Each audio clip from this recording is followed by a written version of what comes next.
Welcome aboard the Starship Dragon. I'm Commander Krim, and welcome back to Final Fantasy XVI. We are picking up where we left off in the story. So let's go do that. We're still in this town here. We were gonna do these side quests, right? We were gonna get ready to do those side quests last night, and we decided to just go to sleep because I was tired. Got my ears clogged. I blow my nose and my right ear gets clogged for some reason. Probably got like a hole in my ear, nose, and throat area, and I'm like snotting into my ear. Just don't mean to be gross about it, but is it true? I've got some sinus issues for sure. All right, side quests. Welcome, sir. What can I do you for? A question, if you don't mind. Could you not ask that question? I need to know what makes a good carving knife. You a blacksmith or something? Something, I suppose. Something, I suppose, yeah. Knives, is it? First and foremost, it's got to hold an edge. Most knives will make it through fat, no problem, but sinew dulls cheap steel in no time. Give me a blade which can slice through anything that crosses my chopping block, and I'm a happy woman. So a knife that stays sharp. Makes sense.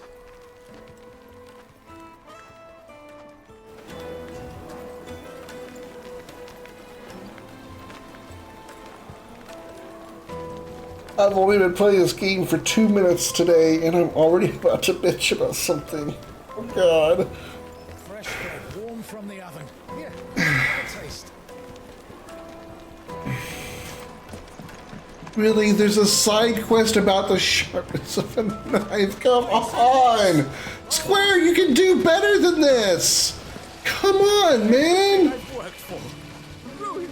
All those years of toil. Every coin I've ever earned is tied up in this place. Are you all right? The baths are closed. Leave me be. On second thought, perhaps you are just what I need. Might your services be for hire? That depends on the job. I'd have you save my business, the baths. The water's turned scalding hot and all the crystals in Dalimil wouldn't be enough to cool it. I've no doubt that my woes stem from the water's source. But I can't go and investigate for fear of my customers thinking I've abandoned the place. I'm bound to these baths in more ways than one. I beg of you. Go to Dusnoff Terraces. Tell me what you find there. All right. I'll go and take a look. Wonderful. It's not far. Leave the market by the south gate. The smell of sulfur will guide you the rest of the way. I'm teaching somebody about a knife. Keep me from an ignoble I get that I have a little bit of experience with blades because, I mean, I wield a sword, but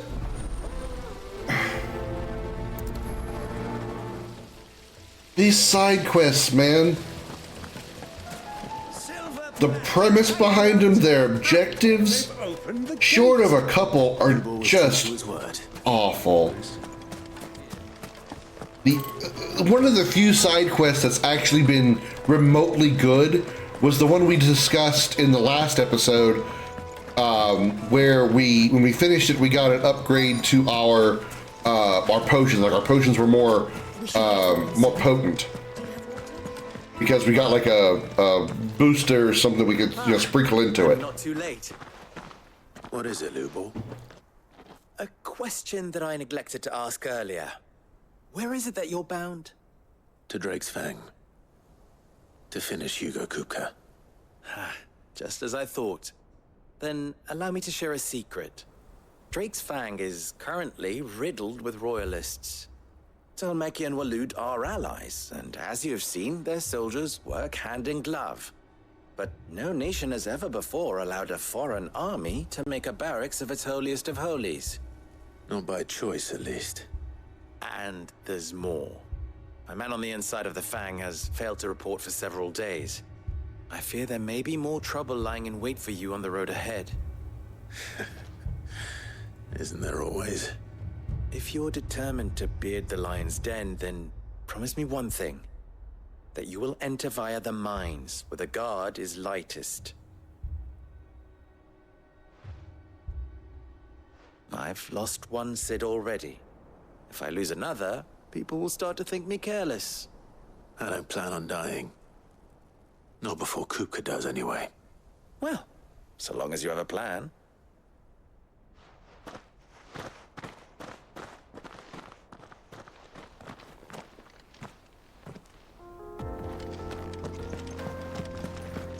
Drake's Fang should be just beyond these springs. Shall we press on? No, we're gonna go this way first, so I figure out how to get around to the other side.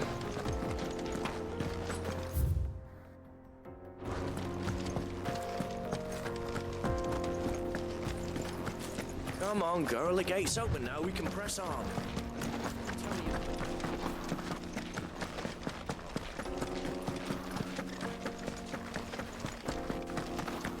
What the hell are those things?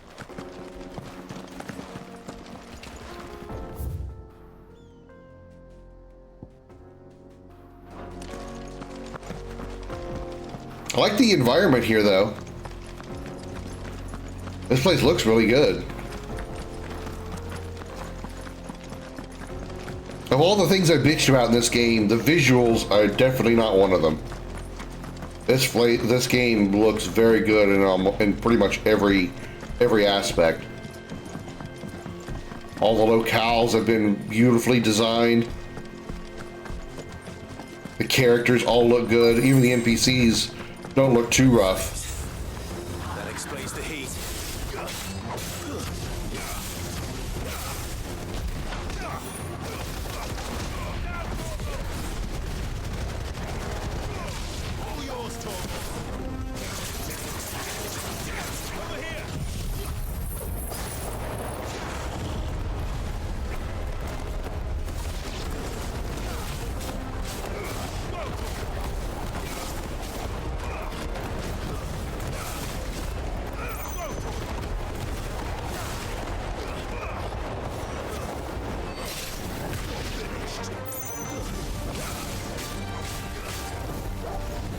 I thought he was about to explode.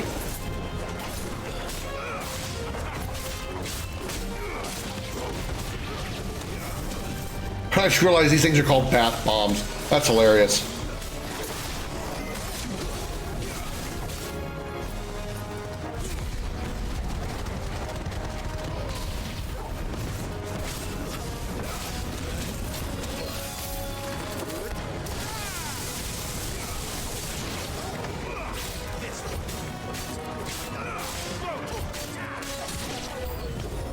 The frying pan.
Still one left? Holy crap, I thought I was done with this. There we go.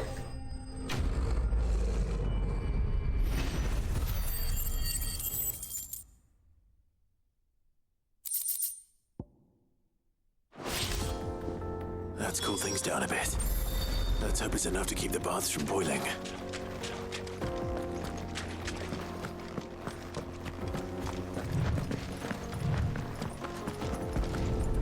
Nothing wrong with a hot bath every once in a while. So you lose a few layers of skin and get third-degree burns. The man who saved my business. I was hoping we'd be seeing you again. The baths grow more bearable by the moment. It won't be long now before we are back to business as usual. I'm glad to hear it. Now, tell me this. What did you find at the terraces? What threatened to make me a pauper? Not what I expected, that's for certain. Literal bath bombs.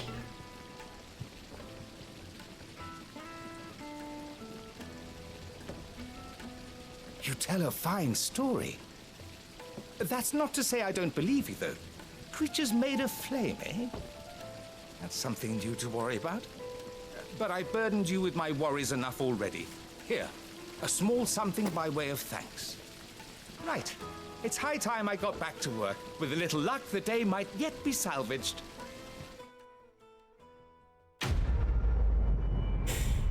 We saved a bathhouse. Yay!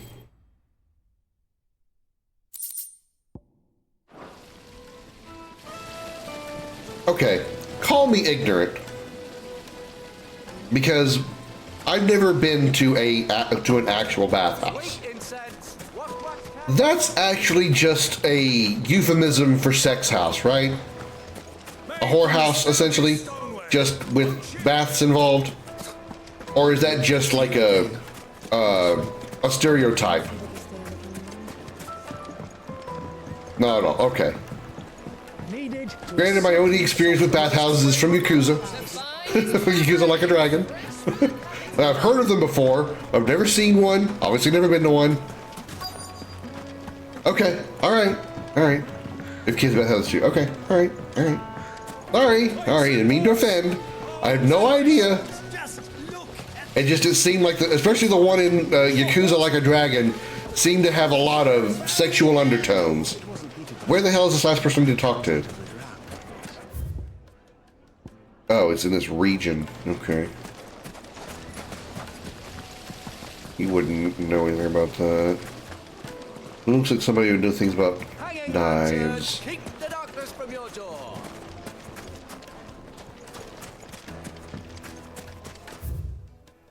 Maybe somebody out here? You can't even fill my No. You? No? You? Oh, wait, maybe you. Hey! What is it? They're usually made in cultures that have no problem with nudity, not sex nudity. There's a difference. Got it. Okay. There. Maybe that was what was throwing me off. I have a question. Can you tell me what makes a good carving knife?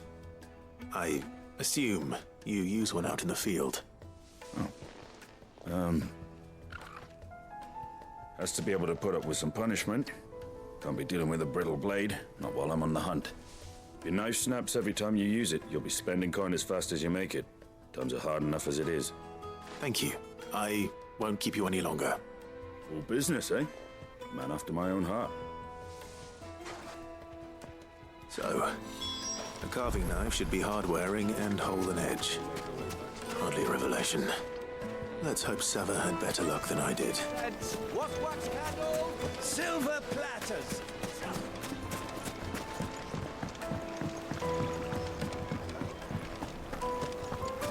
Yes, they're quite So, as bathhouses and bathhouses are two totally different things. Okay. So there are bathhouses that are meant to be sex shops. I think that's all there is to that. Nothing important. So, how'd it go? You learn anything useful, or should I be looking for a new trade? Only that a blade should be durable and stay sharp. But I don't see how that relates to the spirit of Dalamil. I didn't have much luck either. All the cook said was that he needs... No, because you're the one in the air quotes, yeah. Light. Because what I remember about about that bathhouse is like there was walls and walls of basically chicks in bikinis. And I believe those were the employees of the place. That can't be right. I've bandied enough words with the man to know that he chooses them carefully. No. He must be missing something. Something right in front of our noses, most likely. No doubt you're right, but I have to make a start soon. I can't put off making this knife forever. Agreed. Uber wouldn't like that much. Right. I've been trained to work iron. The cheap stuff, mind. But it's hardy enough if you don't hammer it too thin, and it sharpens up nicely with a bit of effort. Trouble is, it's either durable or it's light, meaning someone is going to be disappointed. Forge Master Lubor. There are also massage parlors and massage parlors. Yeah, I've actually heard of the massage parlors part before. The other Normal apprentices bathhouses are never just swimming turned pools out except no like this. swimsuits, meant for relaxing. But maybe. But yeah, you're right. That's definitely got to be a cultural thing, because I can't imagine A merchant. a bathhouse in the U.S. in any locale, short of like something like, you know, a thing or two. like California or something, where they have like nude beaches and stuff. That's definitely a cultural thing. It's just having casual people casually be naked around other people. Yeah, that's not a thing here.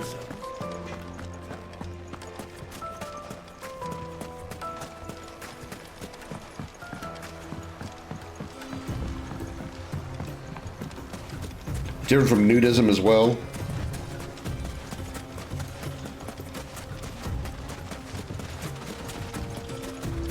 I mean, I guess it makes sense.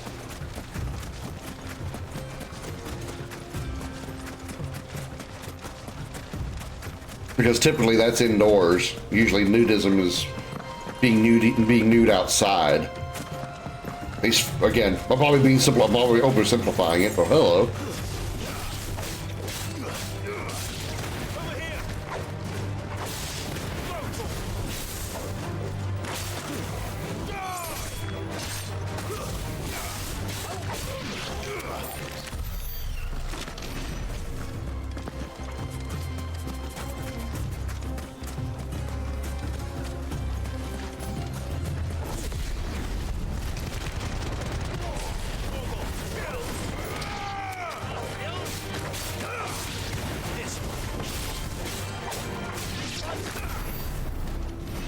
I think I'm getting that four-swing magic attack combo down pretty well.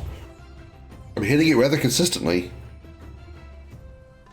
A son of a bitch, I went at the wrong gate. Damn it.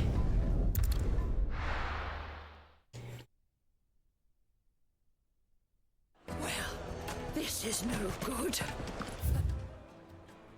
I was hoping to get out of the heat for a little. Has anybody ever been to one? Bathhouse, I mean?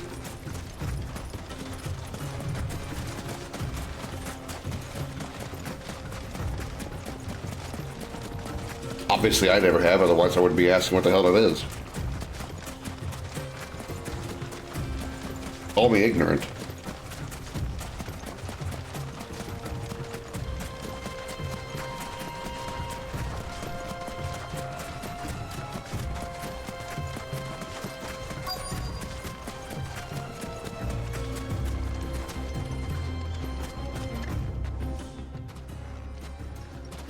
Any luck?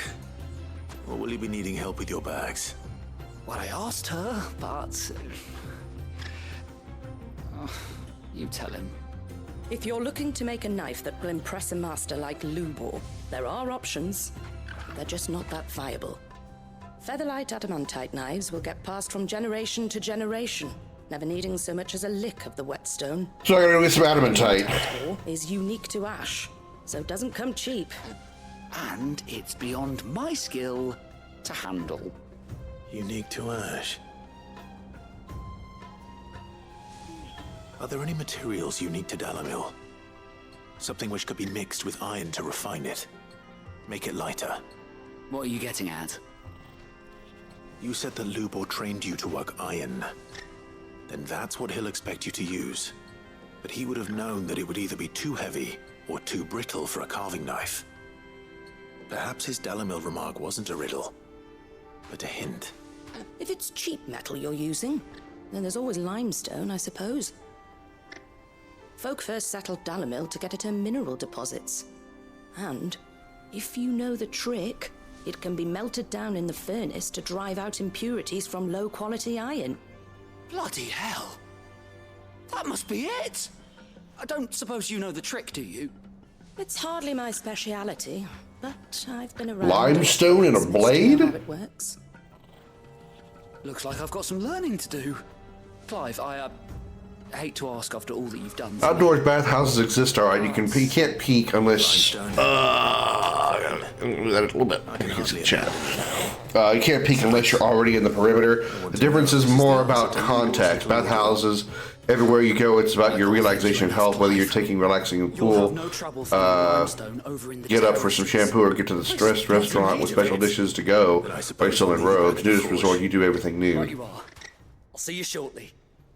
Nudism and naturalism. I've always been confused by that as well. I didn't realize there was a difference. Each ash means it can only be mined from the soil of the deadlands. Right. We're gonna go gather some limestone.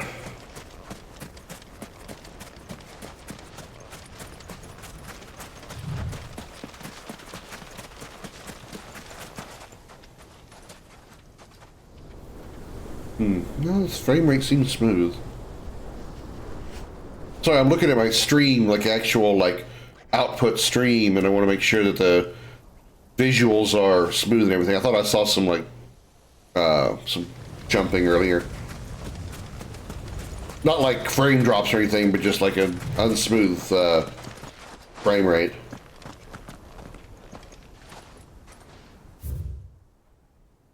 And of course, it's got to be on the other side of the town.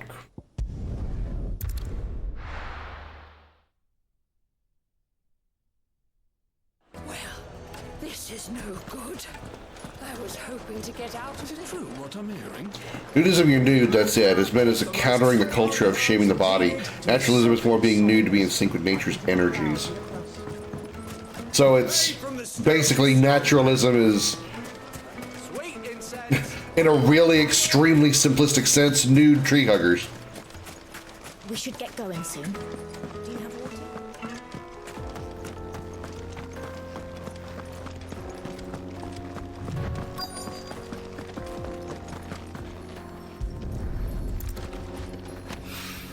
So I'm just gonna reach down and pick this rock up out of the ground.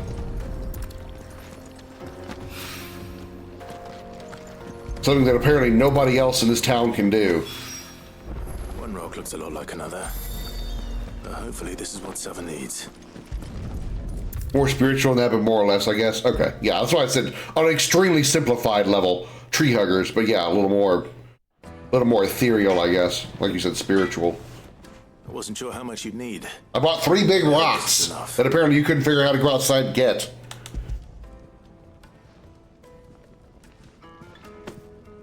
You are one of the good ones, you know that. You and that merchant both, she's got quite a gift for teaching that one. Now, time to see if limestone is the secret weapon we were hoping for.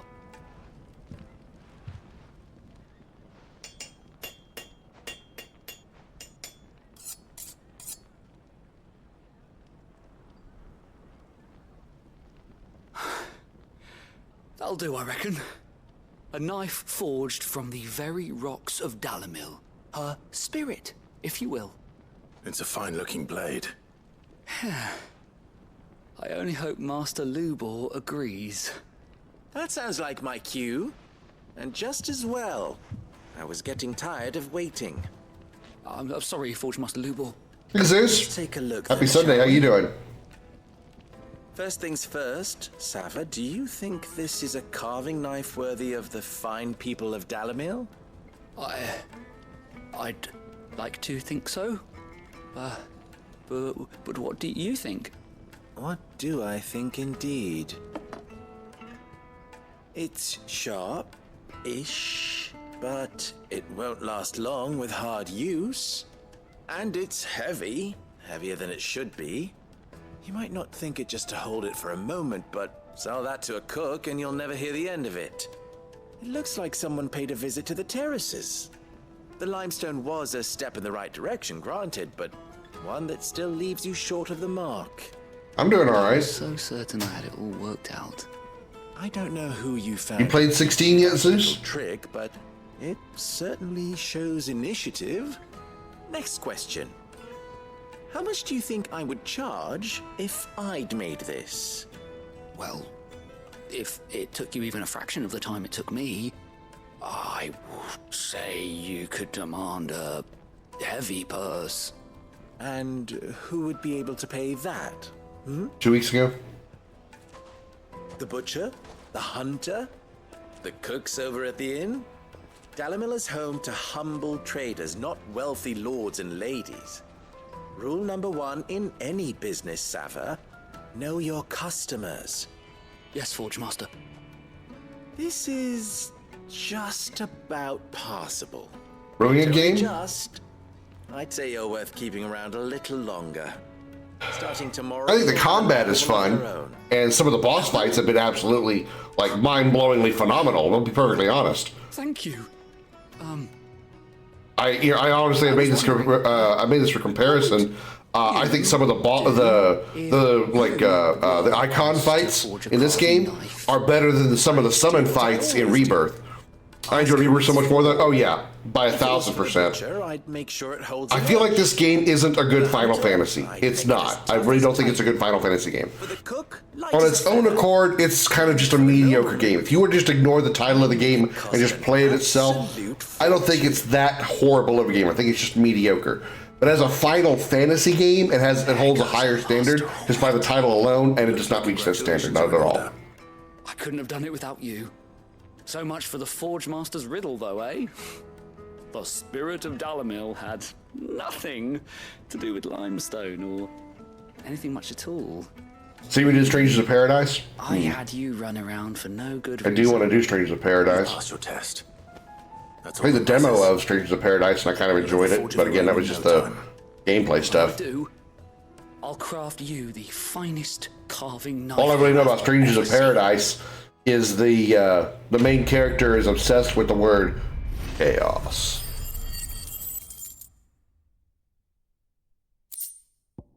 Not bad, but I wouldn't say it's great. From what I've kind of gathered from what I played of the demo, Strangers of Paradise is like a Final Fantasy 1 remake. Or like Final Fantasy 7 remake, it's like a Final Fantasy 1 remake in a loose sense. Because I went to in the demo, I went to the world map, and I immediately recognized the world map from when I played FF1 Pixel Remaster. Okay, so we did all the side quests now, right? Okay. Main quest, here we go. This is better than Strangers of Paradise? Okay. Hanging lanterns, keep it up. Well, we can make our way back to the Fang now, at least. We should get. But I can't say the game is functional. I can't say the game looks phenomenal. 16 does. The environment, the characters, they all look really, really good. Come on, girl, the gate's open now. We can. Sadly, some of the characters are kind of forgettable. There's times we've like seen a few characters, and then they've disappeared for a few hours, and they've come back and been like, "Who is that again?" There's just so many, unfortunately, forgettable characters.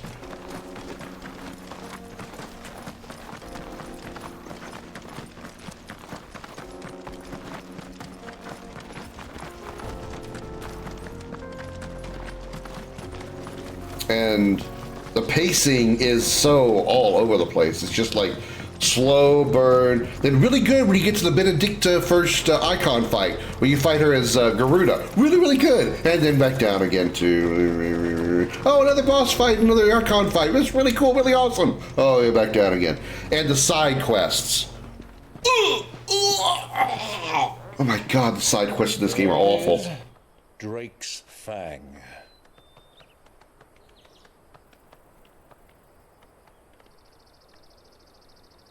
Kupka will be hiding inside. Along with goodness knows how many guards, all on highest alert, you'll need to keep your wits about you if you're to reach him. So be careful. I will, Uncle.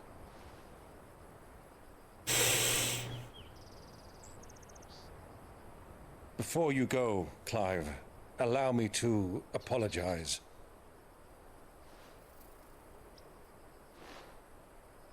After what befell at Phoenix Gate and the crisis that followed in its wake, I fled. I retreated to my counting house and danced attendance upon the vicereine in the hope it would bring me favor. I betrayed my nation to save my skin, like the coward I am. And I'm sorry. Uncle, please. It's not too late, Clive. Rosaria is yours by right, and there are those that would help you to take it back.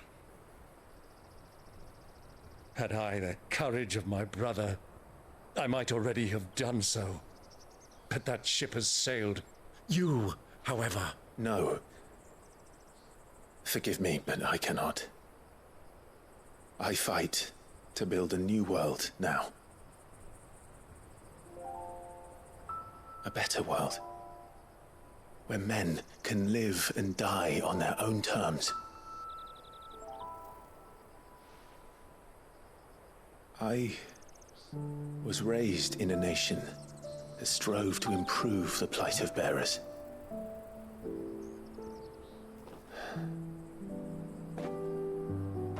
Only later did I realize that spark of freedom did not arise by chance, but was kindled by my father. You would see me follow in his footsteps. And that is exactly what I mean to do.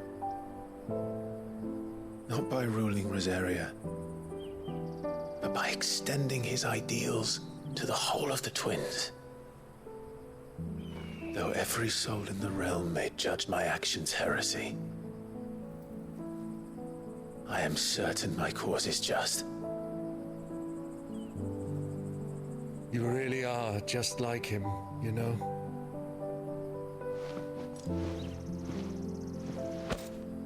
Thank you, Clive, for coming back to me. I am proud to call you nephew.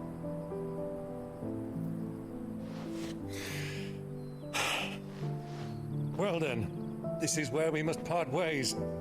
Wish me luck in convincing my Canvarian friend to share his considerable talents. I mean to plunder his coffers and prove myself worthy of a place in your merry band. Till then, my boy. Till then, go safely, Uncle. And you, nephew. We have much to catch up on, you and I. I shall expect you to regale me with the tales of all your adventures when next we meet. You can regale me too, Torgal.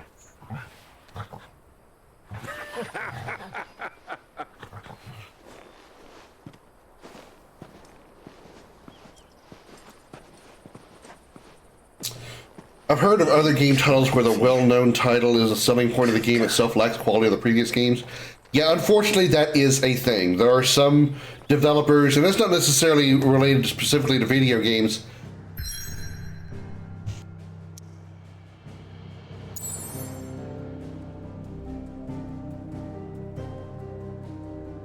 Oh, sorry.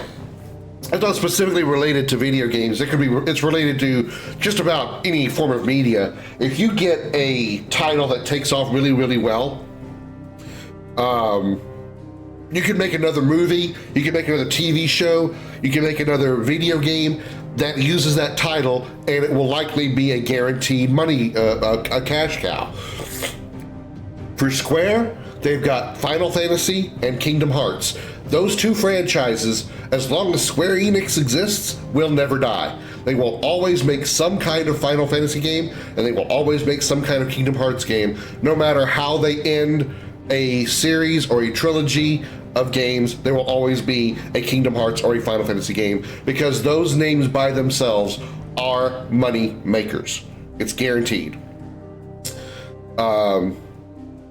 But unfortunately, just because, like you said there, Pertu, just because they name those games with those guaranteed money-making names, doesn't mean it's always good. I'd say the second half is where it starts to get good. It's kind of like another 13 in that sense. Fair enough. Yeah, 13 honestly, 13's story isn't bad. The problem with 13, I've said this 100 times, 13's problem is their story is hidden away in a data log. It's hidden away in a book. So while you're playing Resident Evil, while you're playing the game, you reach a point where info is put in the data log. You have to stop playing the game and essentially go read a novel in order to catch up on the story. That is an awful way to tell a story. It is an awful way to tell a story. They should have taken a majority of what they put in the data log and put it in cutscenes or NPC dialogue or even dialogue between characters in the game itself. That's one of 13's biggest problems. Yeah, the long narrow hallways cliche is a problem as well, but that's just poor level design. But the whole storytelling thing, the way they told the story is a problem. However, I will say the combat system is one of the most fun things about 13. Again, the problem is 13's battle system is hard to learn. Unless you have somebody that can explain it to you very easily, because the game's explanations are awful. If you have somebody that can explain it to you, 13's combat system is extremely fun, but you have to learn how to use it. Hard to learn, easy to master. That's the other thing. Once you learn how to use it, it is fun to master and easy to master the battle system.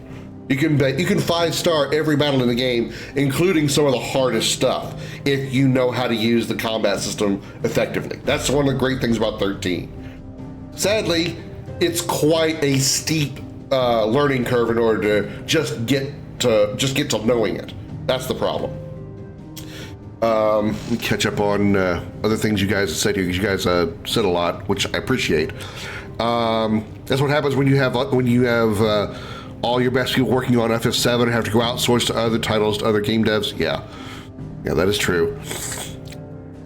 Let's call our game insert famous title here, people will buy it. Yes, sadly, that's sometimes that is the case. And sometimes that's not always the developer's fault either. We keep talking about all the time how certain developers look at things a certain way and do things a certain way. You also have to remember there's another party involved in most cases, the publishers.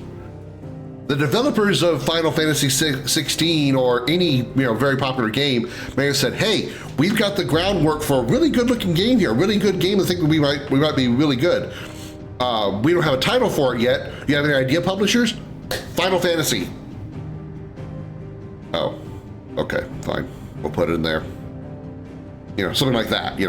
It's not always entirely the developer's decision to title a game a certain way or to name a game a certain way or whatever. The publisher, which is the one that which is the one that distributes, publishes the game, has a lot to say about how they do that kind of thing. So while a lot of times the developers make the titles and stuff, I haven't looked up this information, so if it's false, I apologize in advance. But I guarantee you, well, let me get some history on this. Those of you who know Final Fantasy 15, the game was originally not called Final Fantasy 15. It was called Final Fantasy Versus 13, and it was supposed to be roughly in the same universe as, obviously, Final Fantasy 13. Yeah, Zeus had its Versus 13. And I would be willing to place a bet that the main publishers behind the idea, granted Square Enix probably did a lot of the publishing, but people who are on more of the publishing side of that decision said, that title sounds stupid. Make it Final Fantasy 15 and let's go with it. I guarantee that was a publisher's decision, not a developer's decision. That's my bet. That's my bet.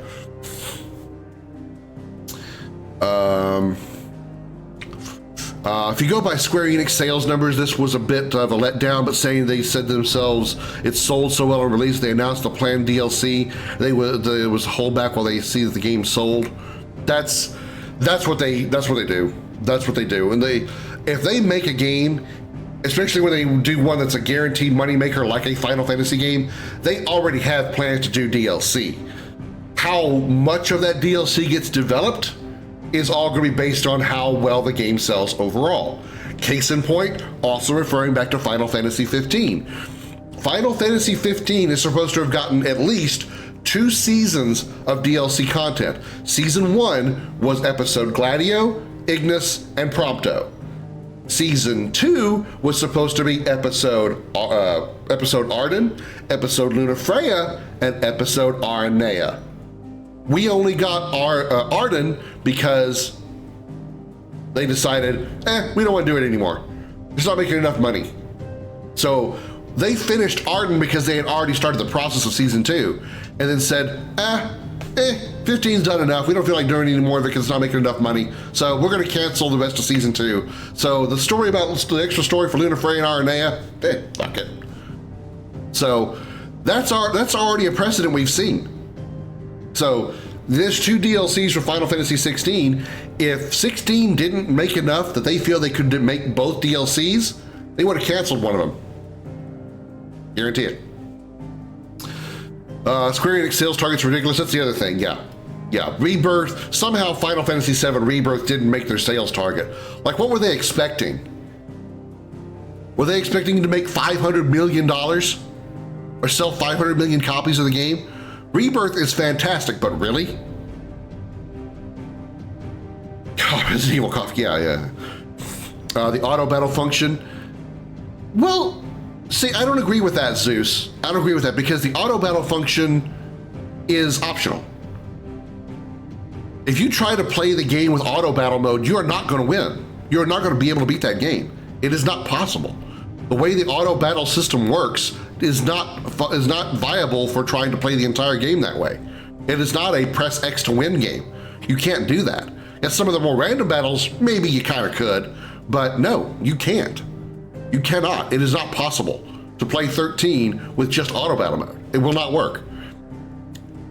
It was scrapped 3 times before it was renamed 15, yeah.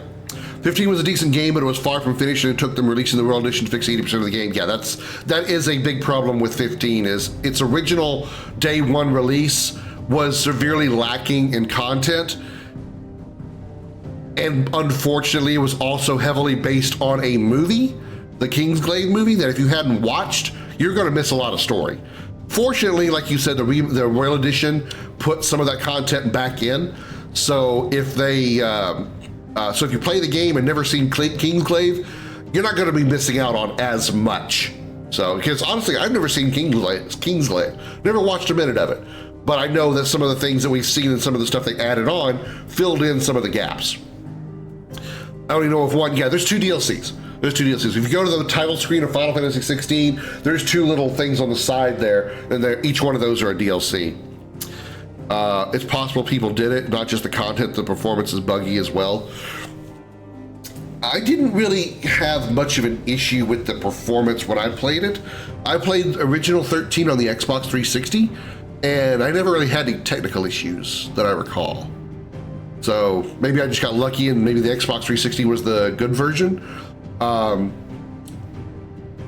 I'm a little sad about is that the PC version of Final Fantasy 13, 15 had the performance issues. I got it, yeah. That I can agree with. There was some issues with some frame rates every now and then. Yeah, I can agree with that. 13 on the PC has an easy mode. There was no easy mode in the original 360 version. I'm very sad about that because fuck, I would have made that game so much easier for me. Okay, once again, I gotta go take a blow. I gotta go blow. I gotta go blow. I gotta go get blown. Blow. We need to talk a lot of blowing here. I gotta go blow my nose again. I'll be back in just a second, guys. I'm sorry. Okay, sorry about that.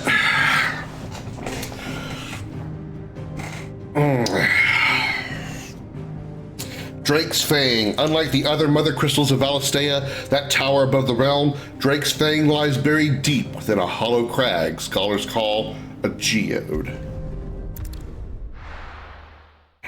Did I check my items? I don't think I checked my items. I might be out of potions again.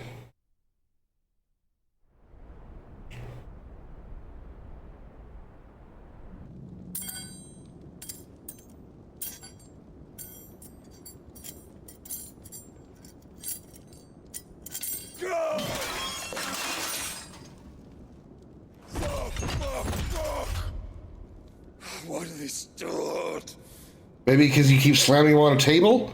What has that gutter rat done to me?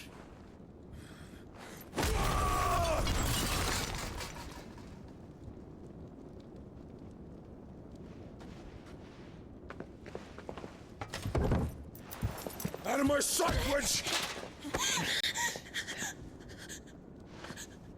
I'll kill you, Rossfield! I'll rip out your heart! I'll tear you limb from limb! Peace, Hugo. The table shan't hurt you any longer. Who the hell are you? Humiliate me. Me! If you hadn't interfered, he would be dead! You truly believe you would have triumphed had the battle continued? Titan would have ground him into dust! And how would he have done that without his head? Shut up! You weren't strong enough, and you call yourself a dominant. Or rather, you did. You mock me, Harbert.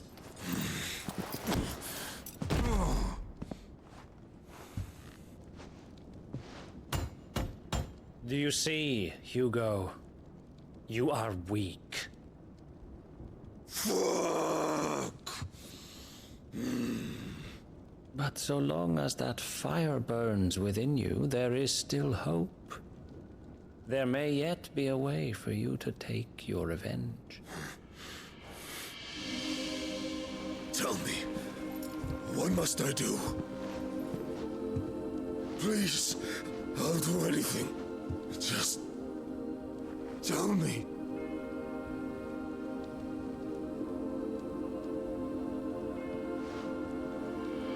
The heart.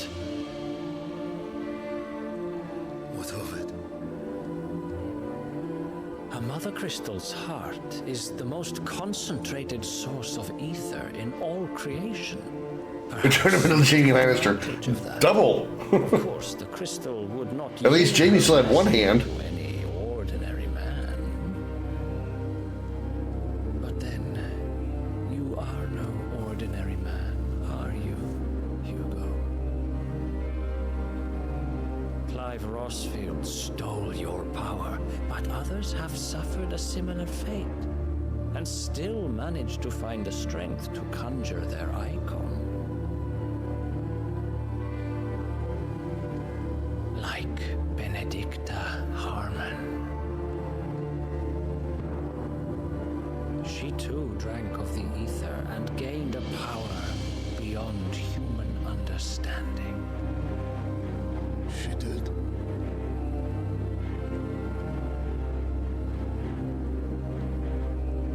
Benedicta. Benedict.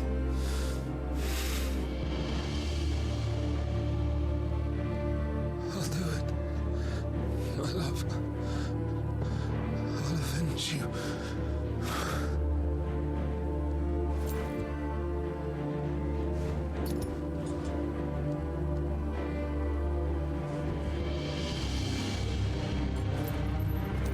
Run along now, Hugo. You need only follow the light. Yeah, Benedicta just, like, lost her mind. After she had lost her power to, of Garuda to, almost called him Noctis, to, Clive, she just went apeshit. She lost her mind. Leave everything to me, Your Majesty.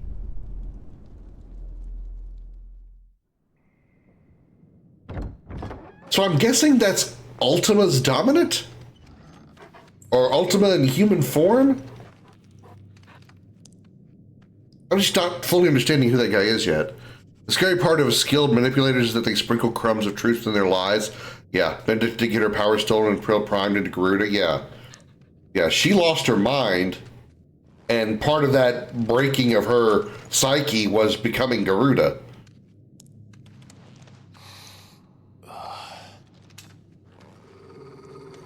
Torgal, did you fart?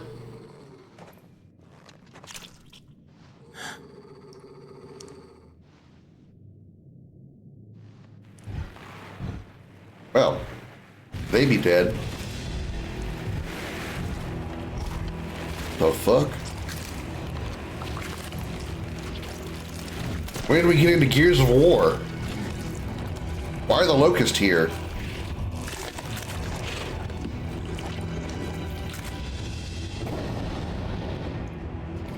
Orcs. Oh. Because we haven't had that fantasy type of people yet. Did the royalists bring them from Ash? We've had so many other fantasy cliches. We haven't had the orcs yet. That was the Lord Commander of someone we don't know of yet, but we know enough to speculate it could be a follower of King Barnabas. Well, it did say Lord Commander of the, what did it say? Royal something, I think. I forgot. Part of the Waluda army now. How the hell did that happen?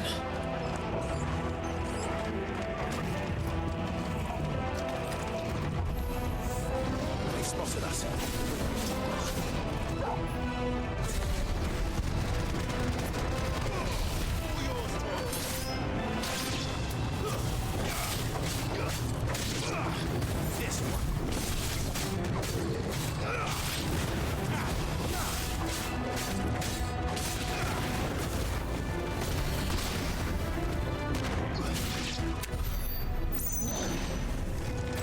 Yeah, royalist. Okay.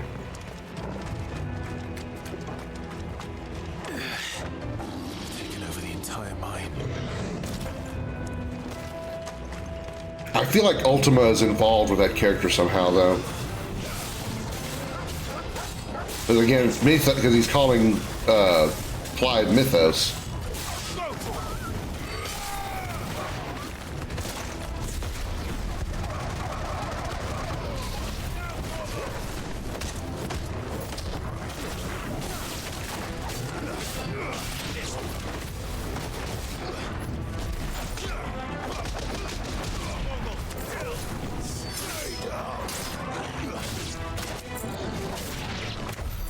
So much for the men of the Rock.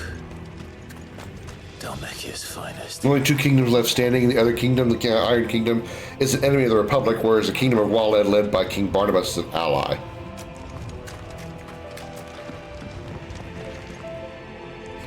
Hurrah! And they're taking the Holy Empire in Sandwich, right. And the Holy Empire is one that belongs to Sylvester and Annabelle.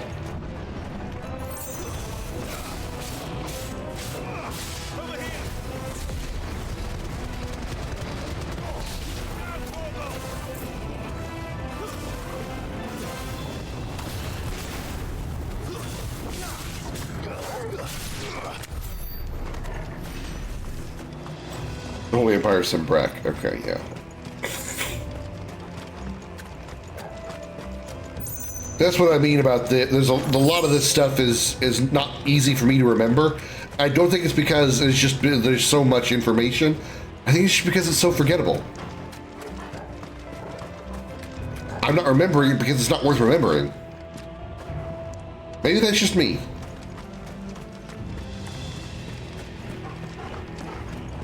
Or the people and stuff that we see happens so rarely that we forget that we saw them before. You should never have left Ash.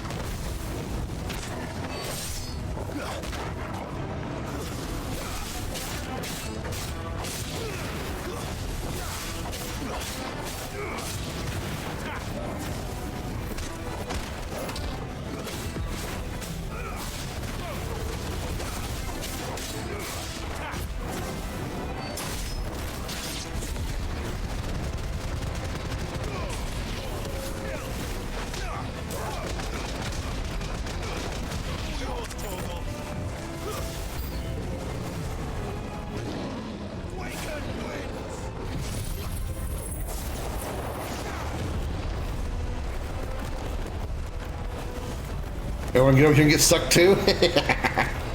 Sucks to be you guys!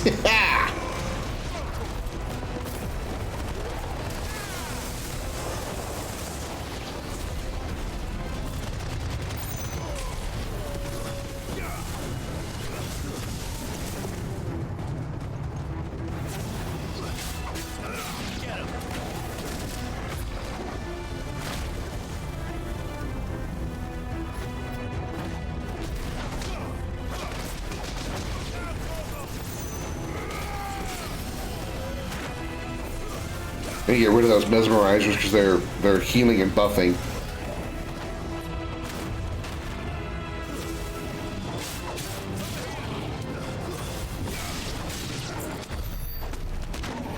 Damn, 600 experience. Holy shit.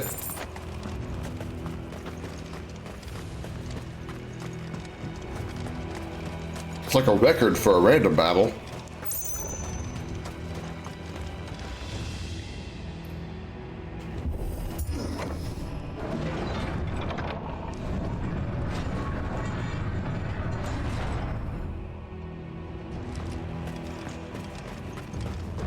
Kingdom box.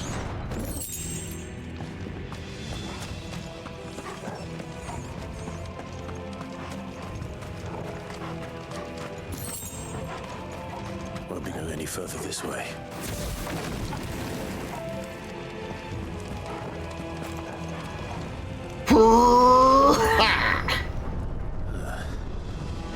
Stairs.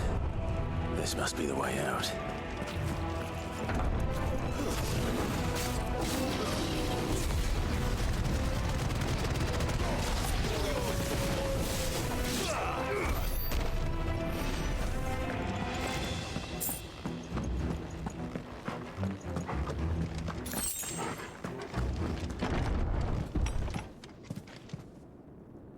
Oh, hello.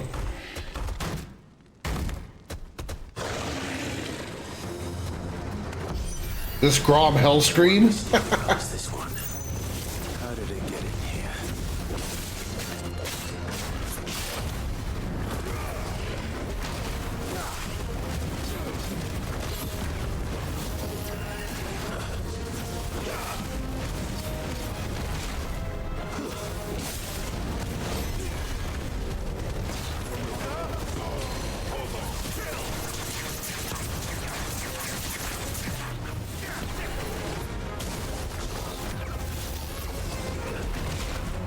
Okay, I dodged that, but okay, you lie about that game.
That was easy.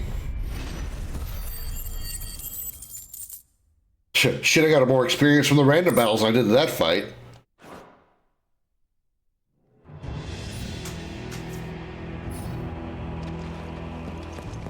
That's better.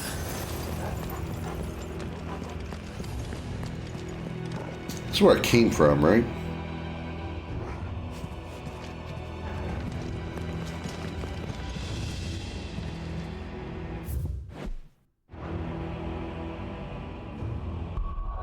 Did I get a map? No. Why did I ever think I had a map before?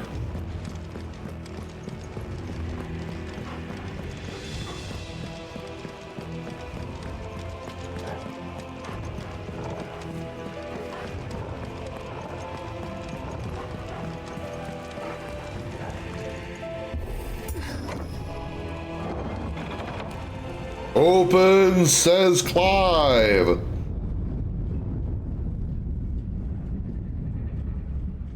Very crystalline here.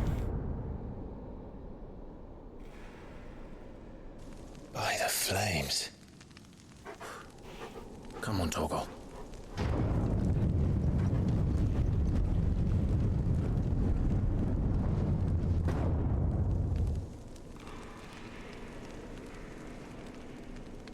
Kupka never did do things by halves. As if taking the mother crystal for his own wasn't enough. He had to build his castle in it.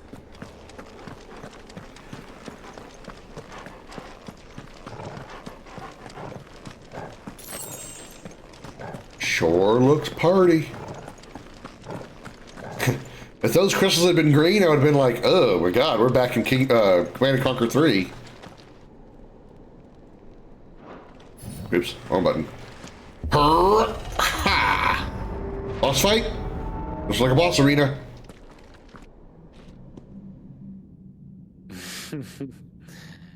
Let the trial begin.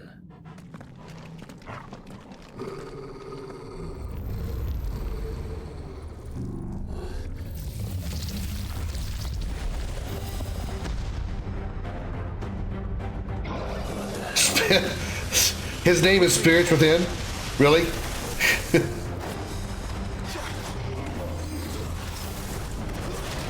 Or not his name, but his first attack is called Spirits Within? Really?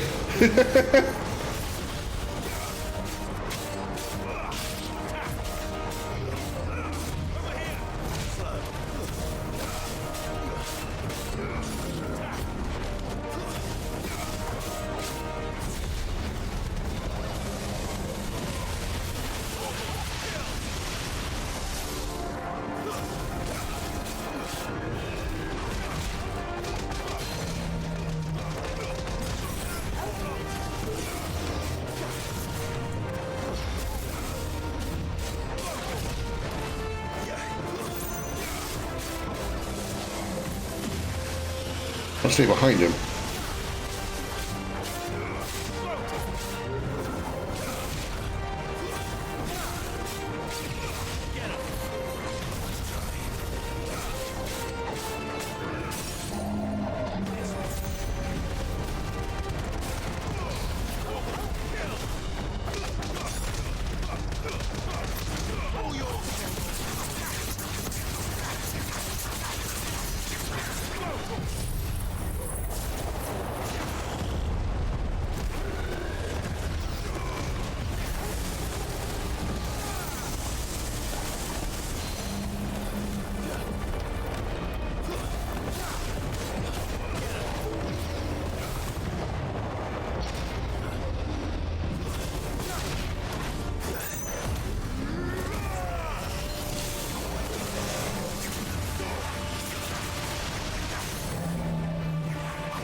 Get your ass on the ground.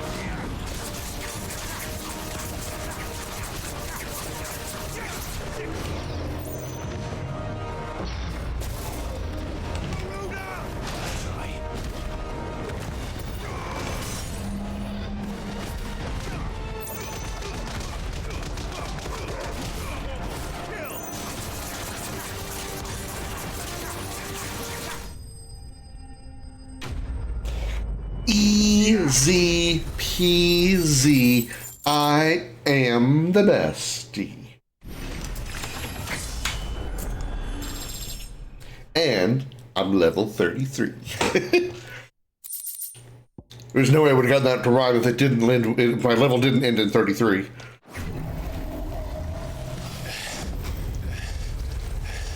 That's right, guys. I just beat The Undertaker.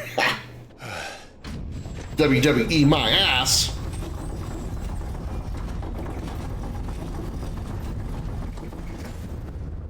Seems we're expected.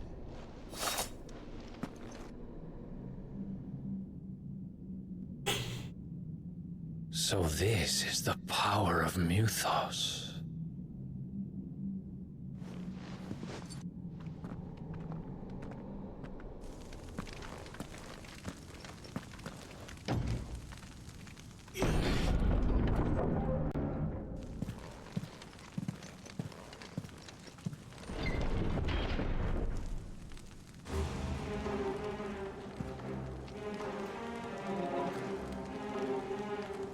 Dazbog? Did What the a horse name. do this too?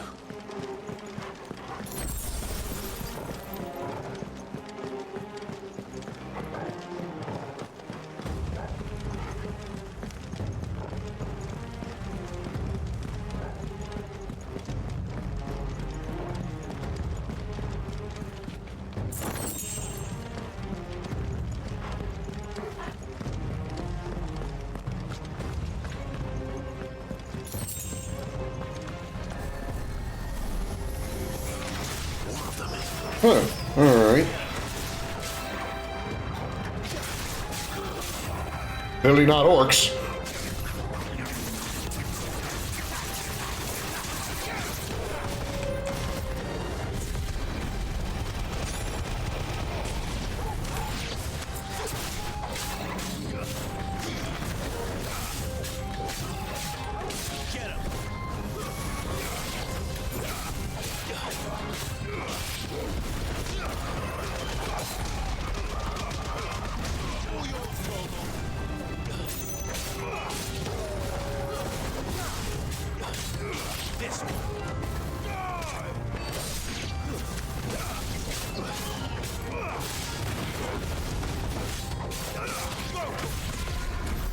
What the hell is going on?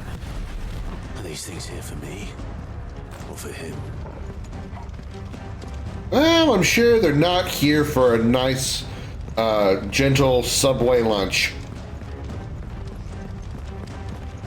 I haven't had Subway in a long time. Now I want some Subway.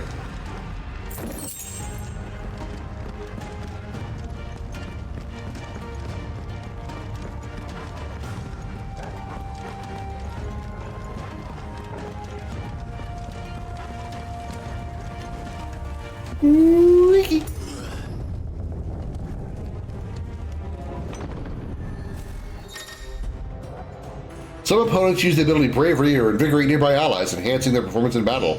Look for the icon and defeat these targets quickly, or risk taking extra damage. Time to fight.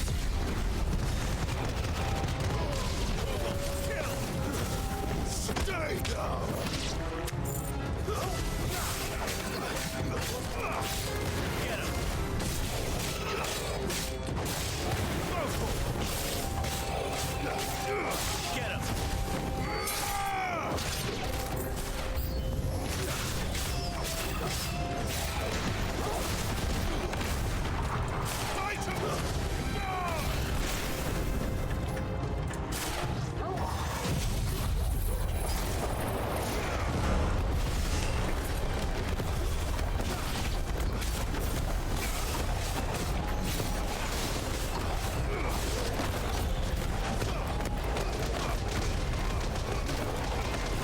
No, he was dead. I probably didn't need to over punch him.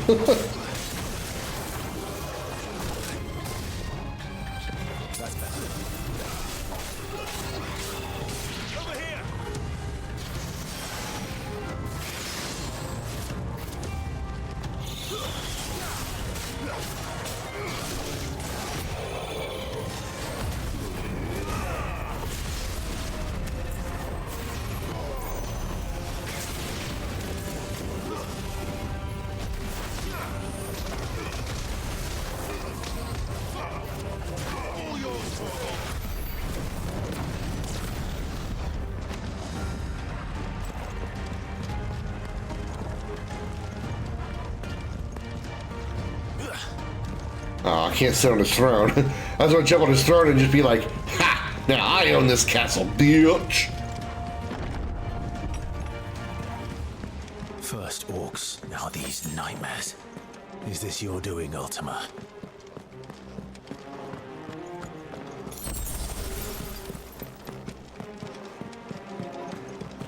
This feels like it could be a boss room or some kind, or an ambush room.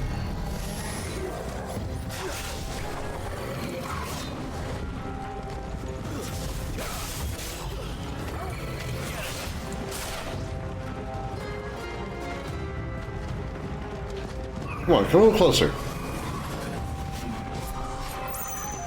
That shall be a nice close proximity.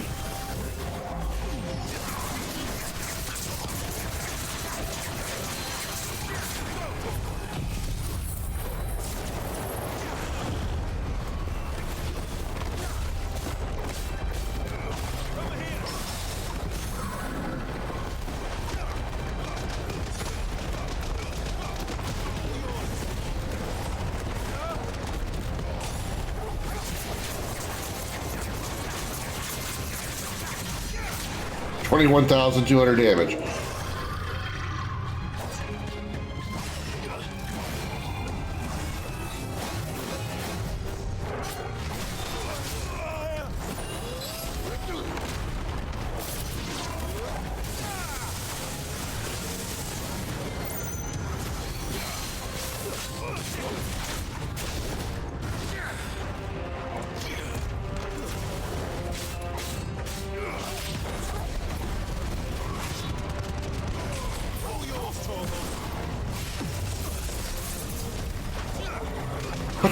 Punch.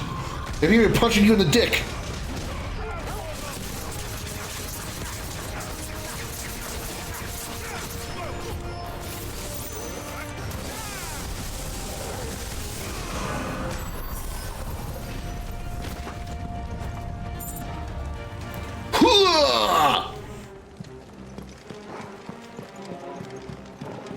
Sorry, I'm really getting into it.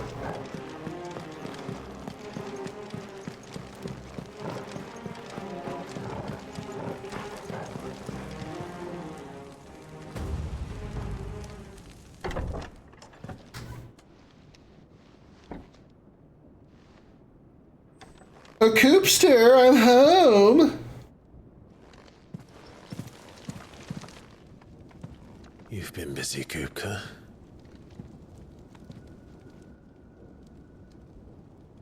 But where did you go? Where did you come from? Where did you go? A big guy named Kupka. Where did you go?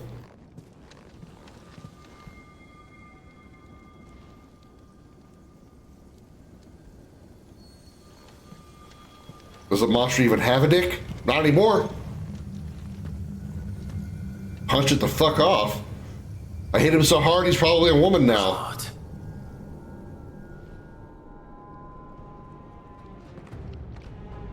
He's in the sanctuary. I turned his Audi into an innie. Feel it. Come on, Toggle.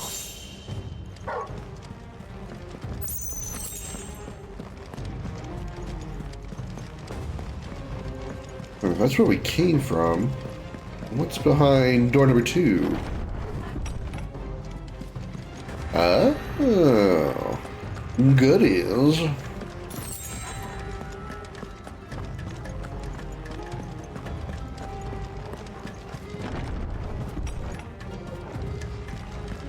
Wait, is this where we were supposed to go?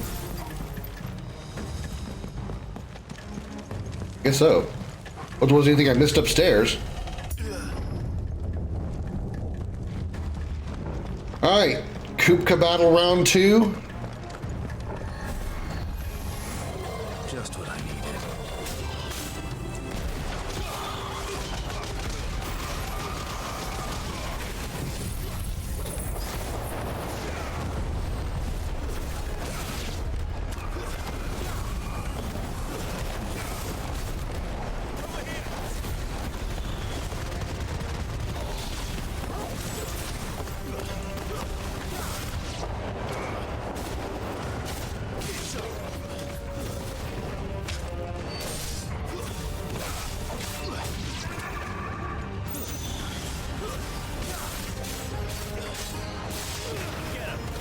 It's very unique, yeah.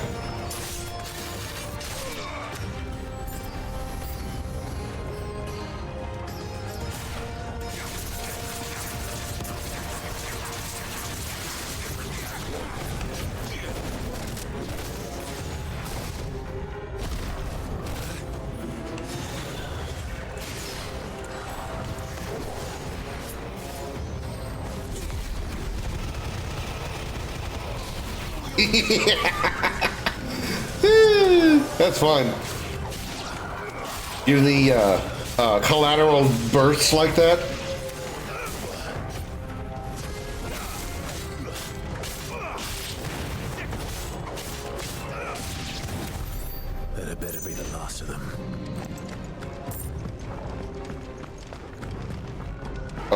Upstairs, right.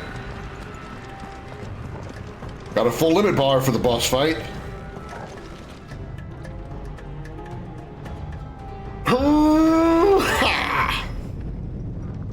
Sup, Coops? Got your hands back yet? You got an upgrade on your digits? You got a digital upgrade? My everything. I've missed you so much. Kuka!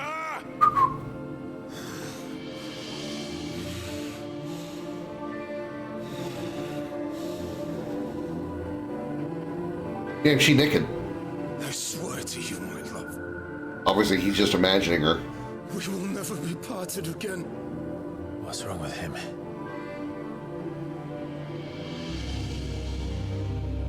Yep, he done lost his marbles. As well as his hands.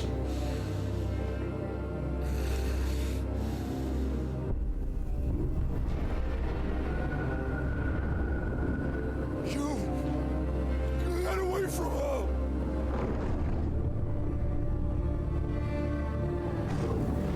Benedicta!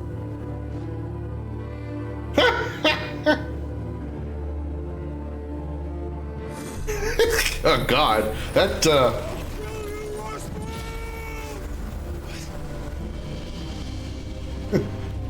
that got awkward.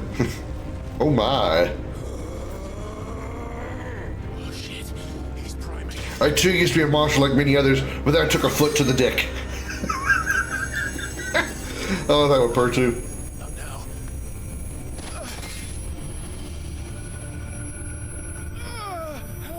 He kicked me in the dick. Why? Why did he have to kick me in the dick?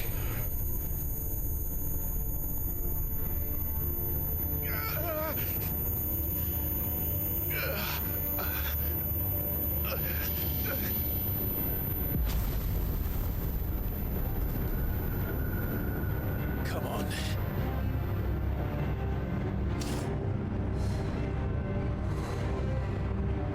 Find him. You've done this before. You can do it again. Let the flames burn within you. No. Let them burn without. Come to me, Ifrit!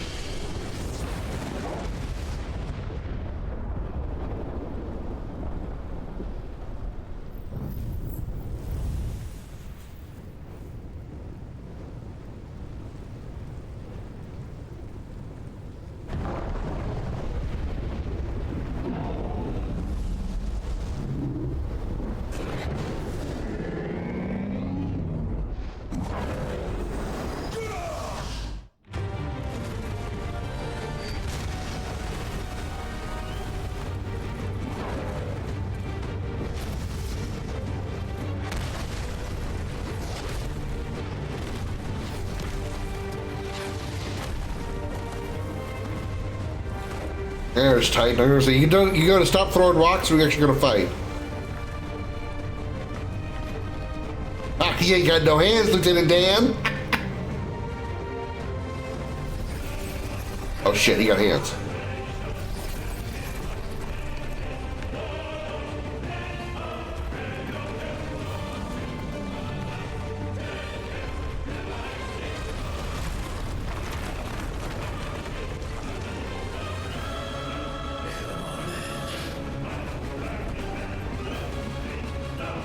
It's boss time!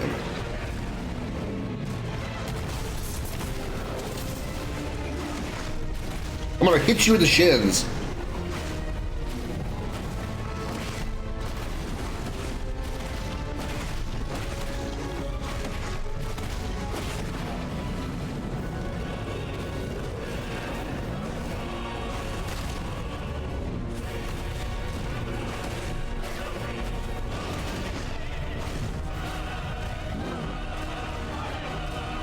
I think he telegraphs his moves about 500,000 frames in advance.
509,000 damage. 500,000 damage.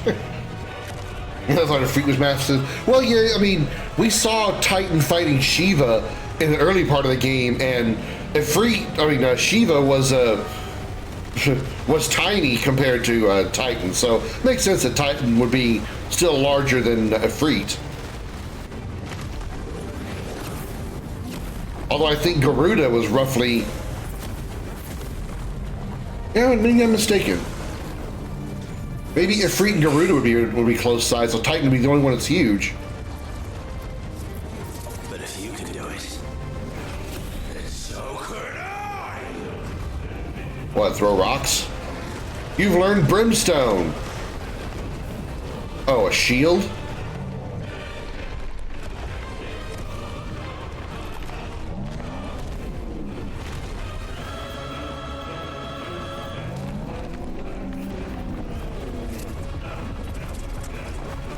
That's a big rock. That's a big Dwayne Johnson.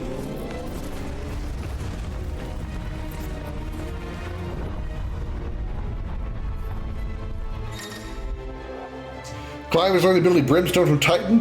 Hold and release R2 square to emit a violent explosion. Holding R2 square longer increase explosion size and strength. R1 anytime to cancel a charge while triggering the explosion. Ifrit is invulnerable to damage while charging Brimstone. Suffering an attack, however, will automatically trigger the explosion. Got it, okay.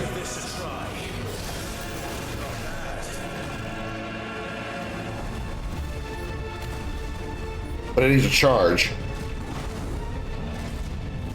It's not free to use. Gotta have a charge first.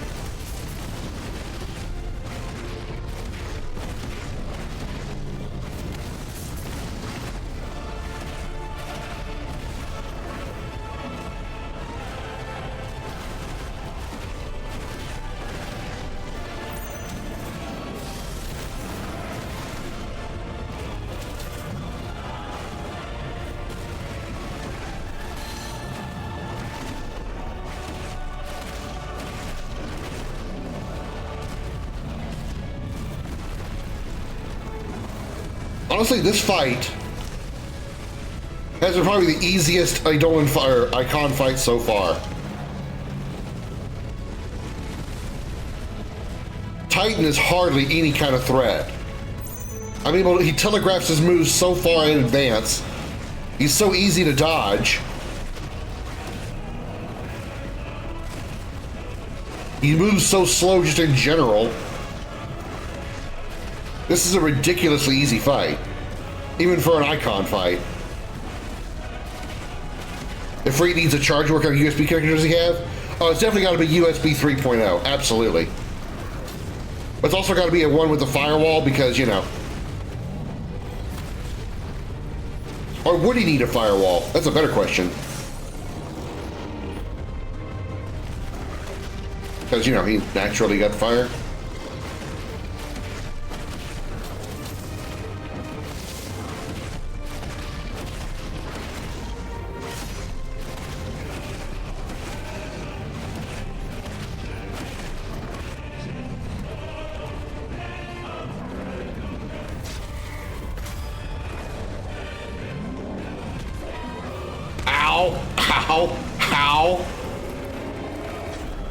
He's circling so hard! Woohoo! Did I just like use my legs to front flip him? What the fuck?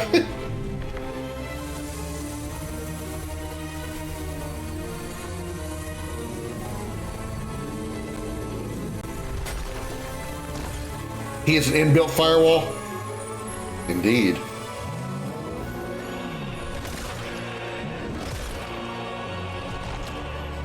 He ate the crystal.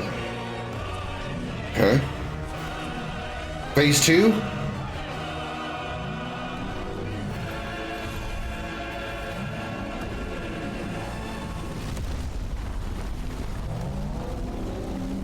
Super Saiyan Titan!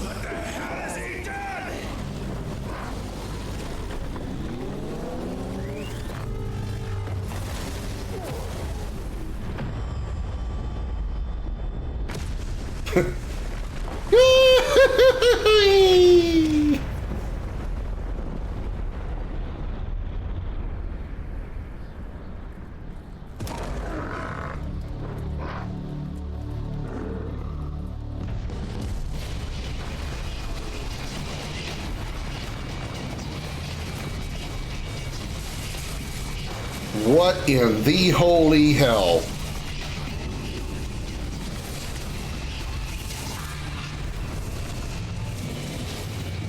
What the fuck?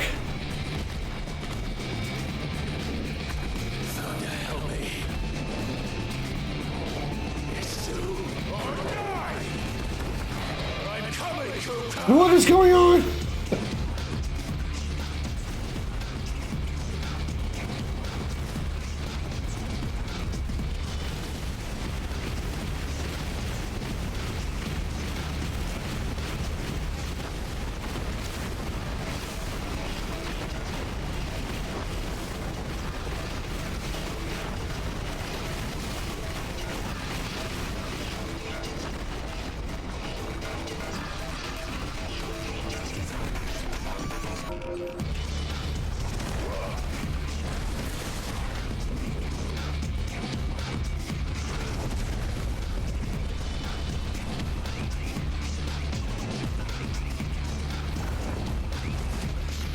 Okay. This is a thing we're doing right now.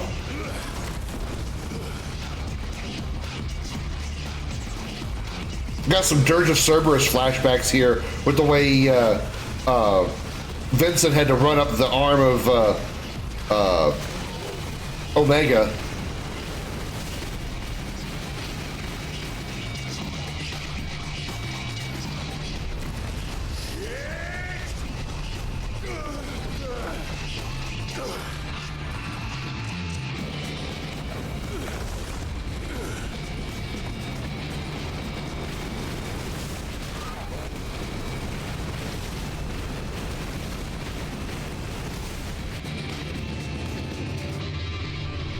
See, I think that section would be more fun if it lasted longer.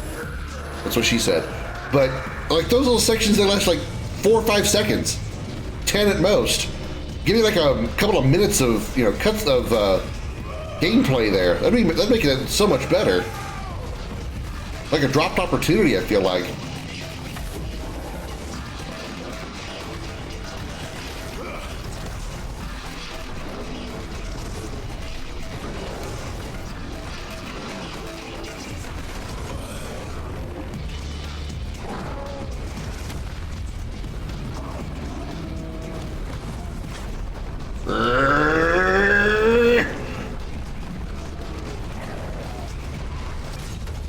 Ooh!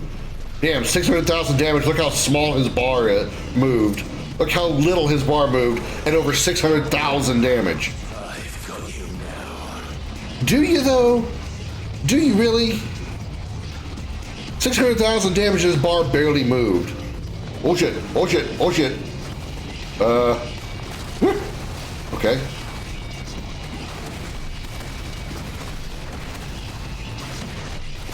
Beat the shit out of your middle finger, buddy.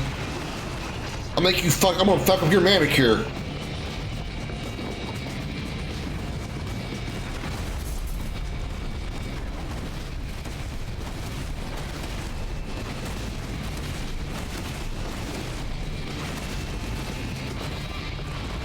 Make sure you get carpal tunnel.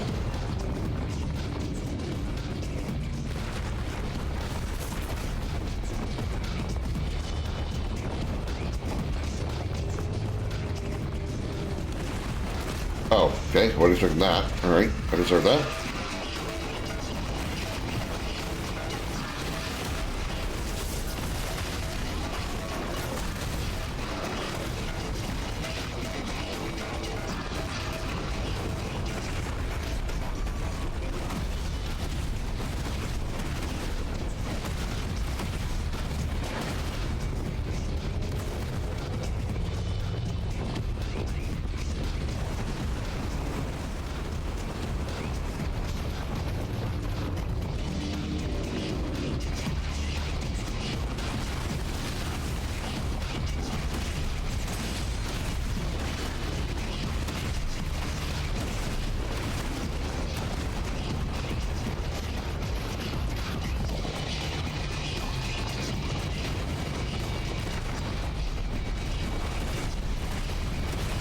Beat up your wrist.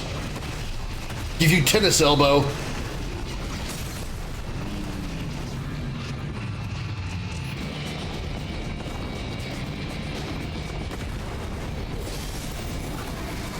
think I missed with that.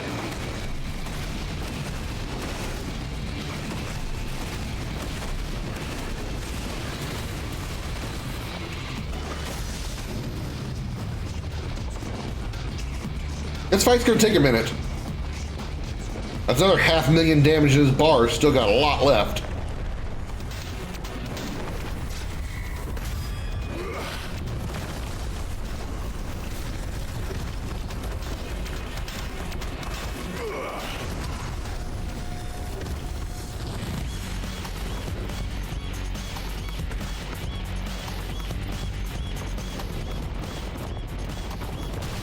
Oops. About to use the brimstone ability to block that.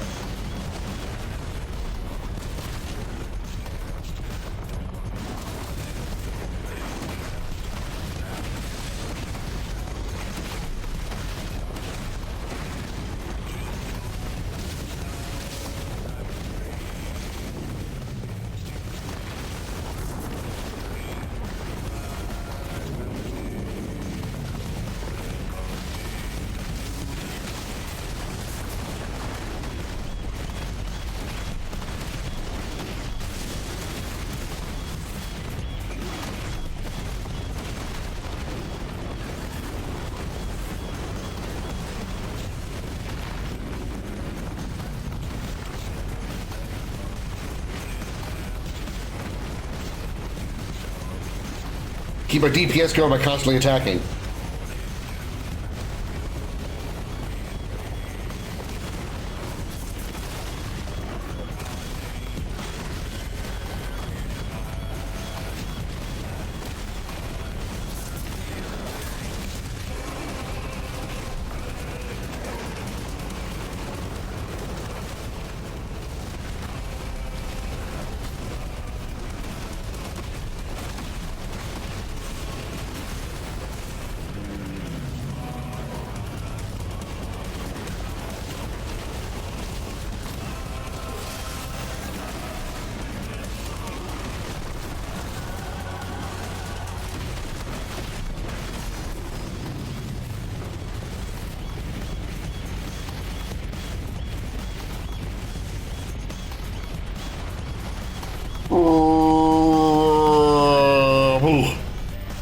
Dodge.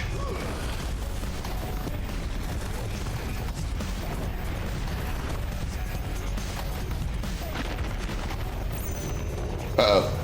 He pulled out his tentacle hand.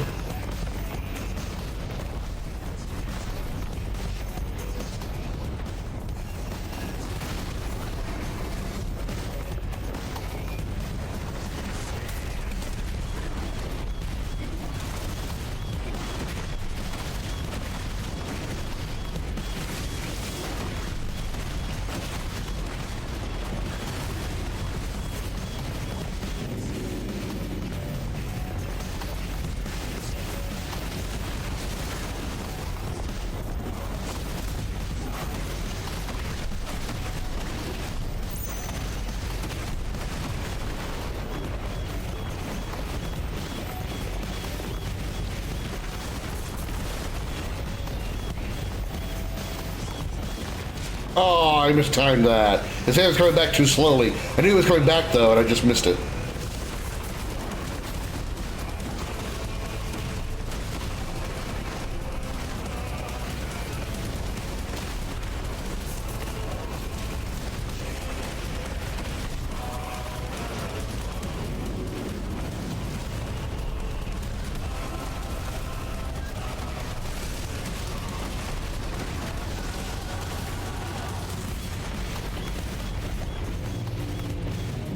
Granite rain, here it comes, gonna try to smush me. Granite rain, not quite as funny as chocolate rain. Granite rain, hurts much more when it hits you in the head. Granite rain.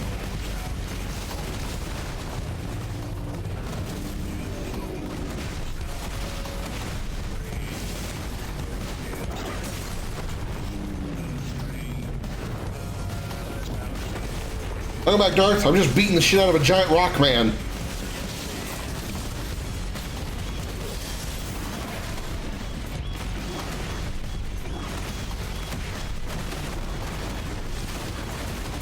No, I found, wow, 800,000 damage. I found Titan Lost, yes.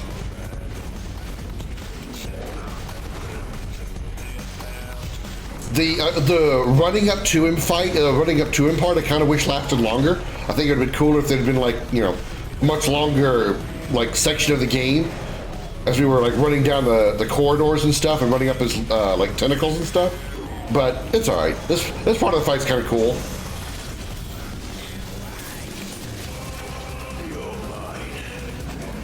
I mean, I look still pretty small compared to his original form. When we did his first form a minute ago, it was still pretty small. I think we were smacking him on the shin. Kamehameha! Well, that's more like Big Bang Attack.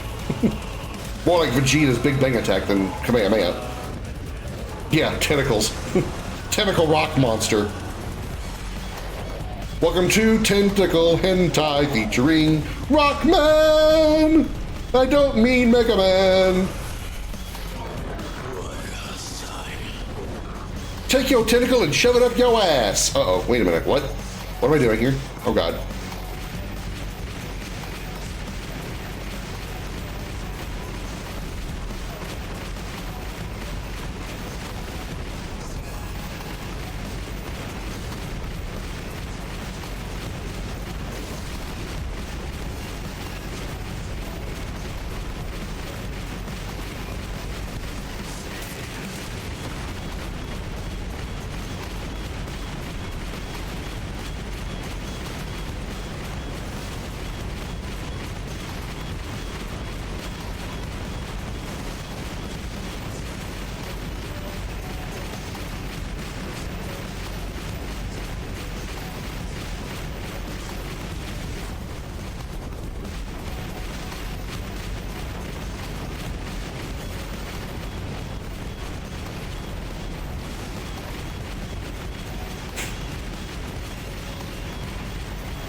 Titan is the biggest and physically strongest. Yeah, yeah. I expected it because, I mean, we saw the fight with Shiva earlier. We saw Shiva and Titan fighting earlier in the beginning of the game. Right in the face. 270,000 damage. 450,000. Somehow I bet it's not. We still got a lot more to go of this game. I know he means this fight, but still. Boosh! 2 million damage! Boom! Entirely you're falling, yeah. Uh-huh. And we're not done.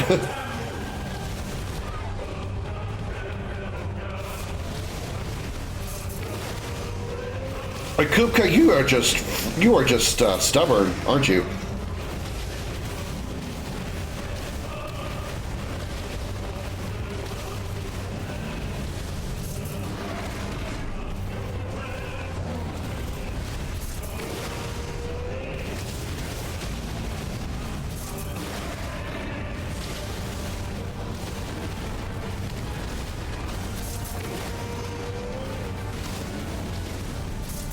Precision dodge, precision counter. Precision dodge, precision counter.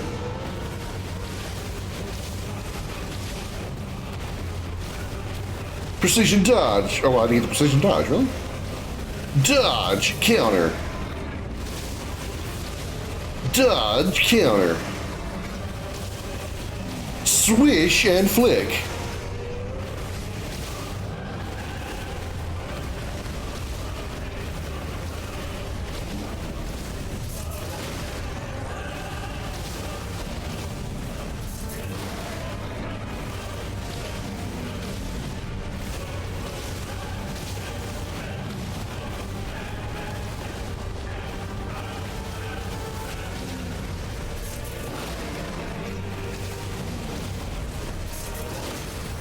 Staggered.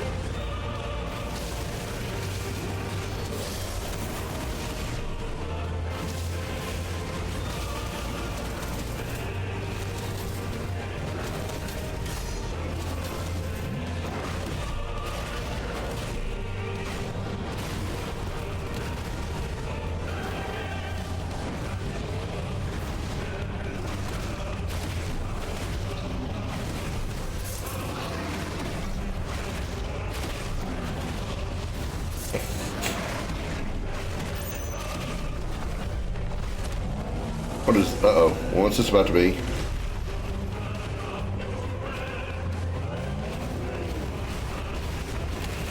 Woo! Okay. Well, that's, new. Boosh! Uh-oh. What? Wait, what? What? It didn't like, destroy it, but it didn't take damage from it either. I don't know what happened there.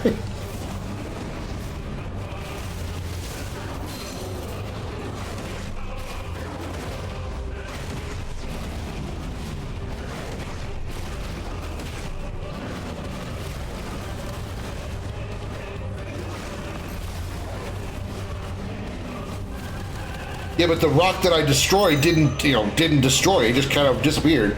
It just kind of faded away from existence.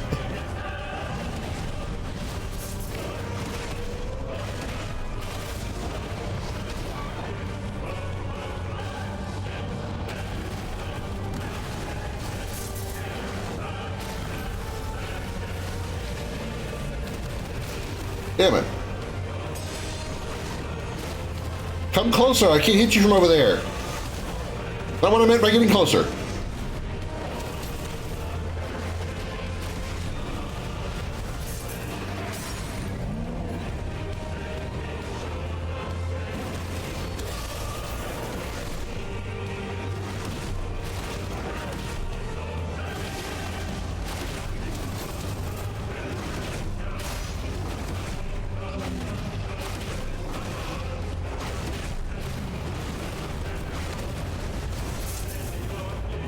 Just how deep in this planet are we going?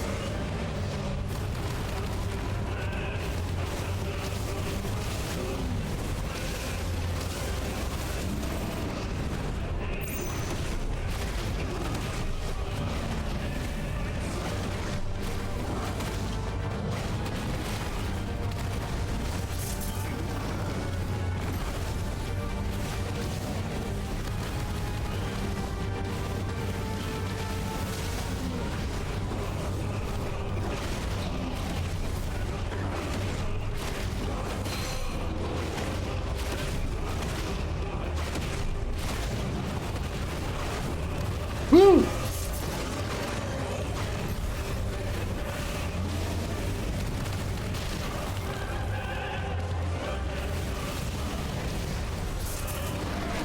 Precision counter.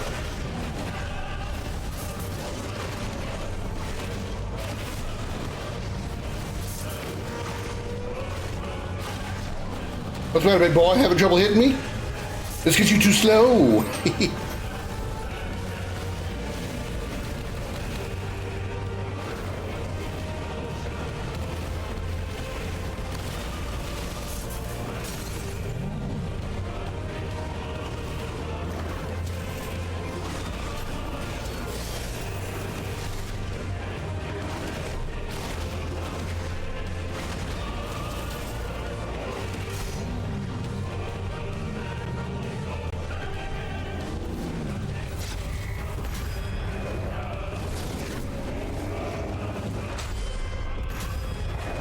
Boosh!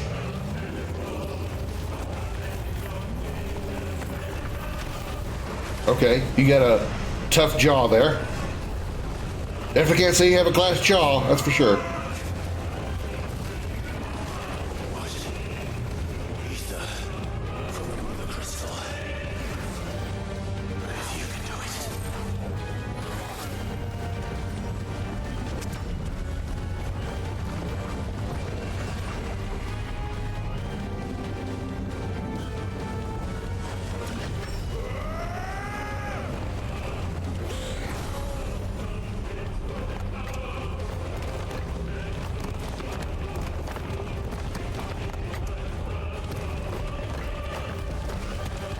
Now I have the upper hand. Get it?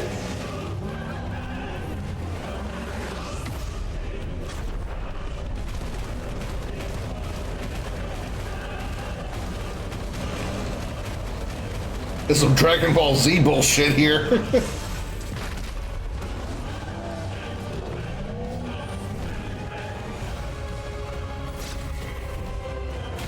Ow!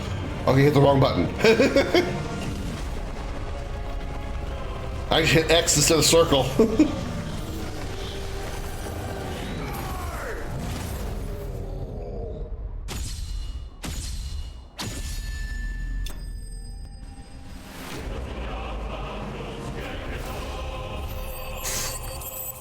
Titan Lost was just a mountainous shell surrounding Titan. Tentacle in the ass, more like Titan than Final Fantasy, yeah.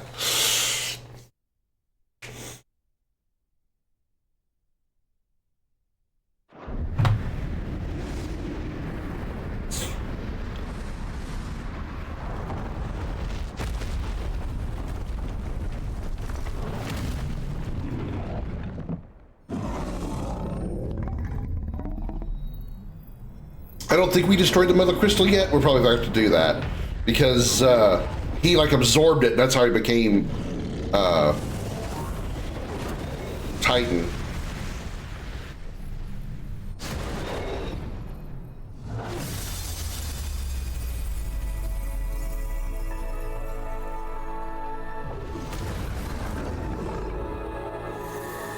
Well, that's why he became Titan, or when he became Titan. Because he was seeing Benedicta and it was like causing him some issues.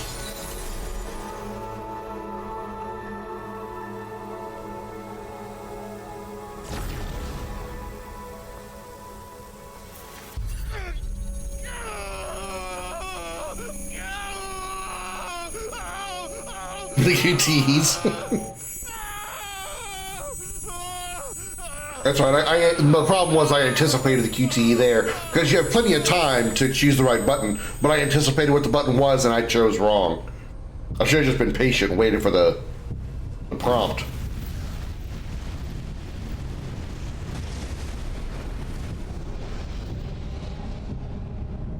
Is that you, Ultima? What do you want? Your soul is tainted with worthless human will, yet your thirst for power remains undiminished. With every sip you take, you grow in strength, and soon you shall achieve perfection. I don't know what you're talking about. You will accept us, Mythos. It is inevitable. You were created for this purpose, and you shall serve it. Never!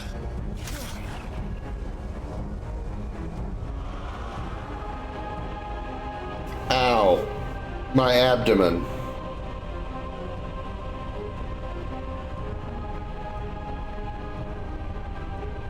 Fight it, Clive! Don't let him in! Consciousness. We see now. Human will is so insubstantial it cannot exist in isolation. You mitigate its weakness by interweaving it with your consciousness. We believed we had merely to purge you of your will to claim our vessel. It appears we first have to sever every thread of the consciousness that supports it. No matter. The time to build a new world is not yet upon us. We will contemplate.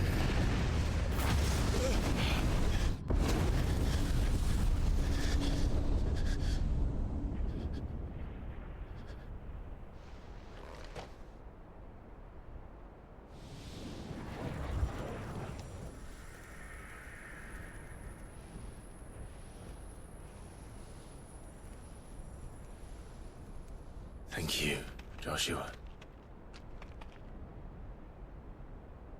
Now go over to Kuka's stone body and kick his head into dust. One can no more command the power of ether by drowning in its flood than one can constrain the tides by standing in the sea. I had thought Hugo wiser than this, but it seems his head was full of rocks after all. Get it? Because he was the Earth summon? Get it? Titan was strong. It's funny. Your Majesty. That mythos is stronger. For 5 years, that man lived only for revenge. Clinging fast to a fiction, even as it swept him into the abyss.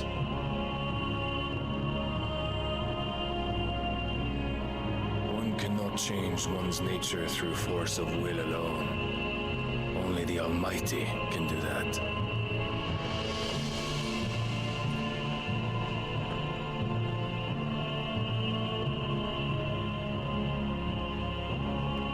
Hugo Kupka, the man who gave his life for a woman's head. Wouldn't be the first time a guy gave his life for some woman head. You know what I mean. Don't you chat. Wink.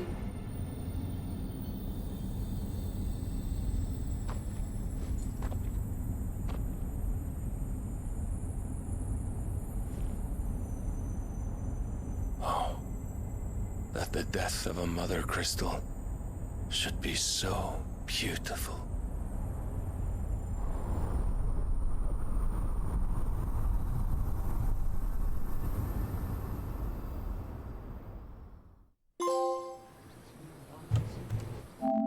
Exact revenge. Holy Order of the Knights Dragoon. Some medicine, my lord?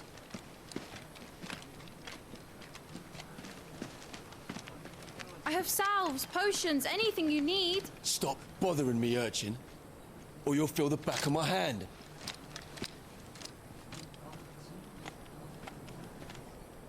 You must consider your health, my prince. If a show of force is needed to keep the Dalmex at bay, you may trust in your dragoons. I beg you to call on Bahamut only as a last resort. His strength comes at too great a cost. The Empire agreed to an armistice with the Republic, and yet the Emperor still plots its ruin. For now, the Dalmex suspect nothing, and as long as I can hold their gaze, war need not be inevitable. But more than that, Bahamut is the champion of the Empire. When our people look to the heavens, the sight of him gives them hope. Yeah, Barnabas used the name mythos, that's extremely sus.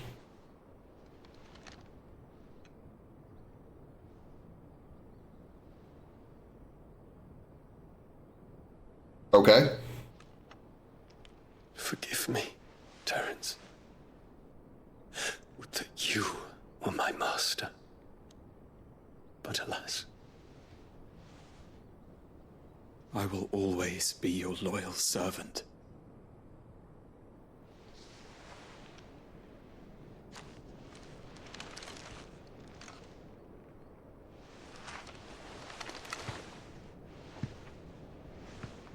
Jim, we got two guys kissing before we get the kiss of the two characters we want to see most. Jill and Clive.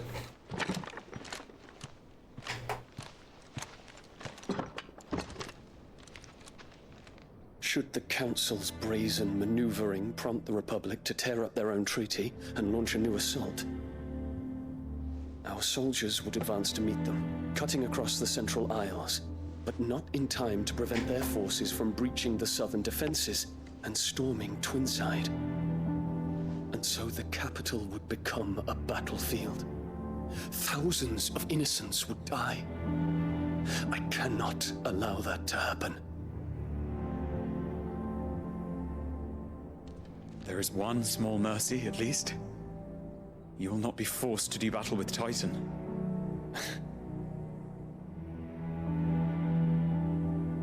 Would that I could avoid doing battle at all. 1,000 pardons, Your Highness. What is it?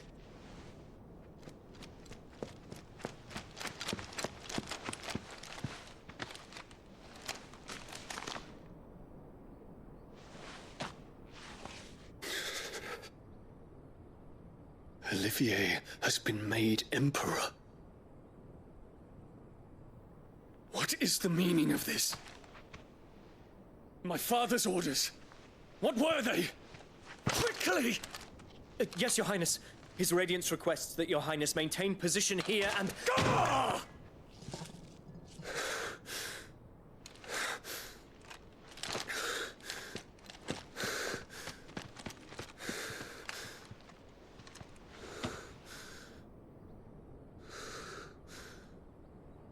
Terence. Yes, my prince. I must go to the palace. I'll ready your steed. How did he get named Emperor? Unless the Emperor's What is it now? dead. Oh. Forgive the intrusion, Your Highness. I know you. At ease. We stand in the presence of the Phoenix. You wouldn't want to get your fingers burned. I hope I'm not interrupting. Not at all. Though I admit, I did not expect such a distinguished guest. How many years has it been since the Remembrance ceremony? 20? I thought you long dead. Do I address a ghost? Many have told me that I look like one. But no. I'm alive. Just. Prince Dion of the House Lesage, I have a tale to tell you.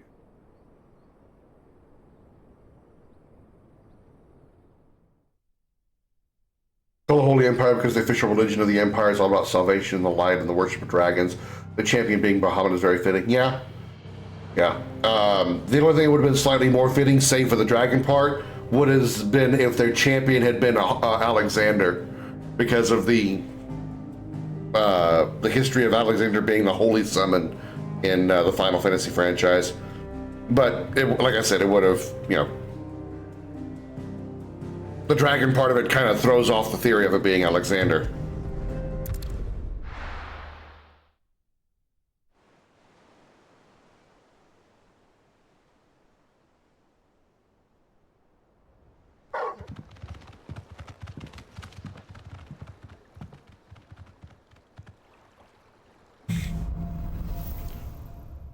Out of the shadow. I'd better give Otto the good news. Walkways need promoted.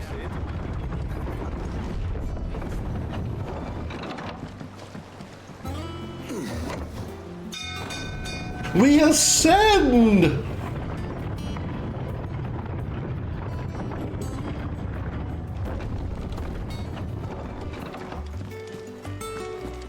Jill's got to be awake now, right? She's been like unconscious for really, really long time. She's had enough rest, right? We're seeing troops amassing at every corner. Oh, I wasn't expecting you back, son. Here you are. You earned this. Best of luck out there, Sid.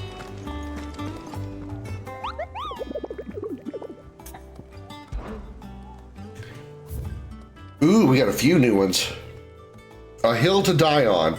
Among Republican merchants, reports abound of caravans being crushed by a black boulder, a creature indeterminate in nature but quite dedicated and quite decided in size, strength, and spite.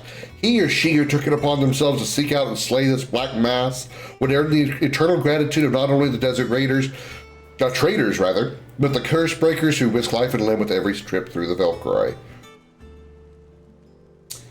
Black boulder. First thought is some kind of like dark flan, but soul stingers. A swarm of vicious vilekin has of late made its nest near an abandoned village in the fields of Korava, and as the hive has grown, so too has its hunger. Already the stripped corpses of great beasts have been sighted in its vicinity. Should the vilekin be left to their own devices, the nearby settlement shall surely be reduced to naught but a collection of bleached bones within a 12 moon.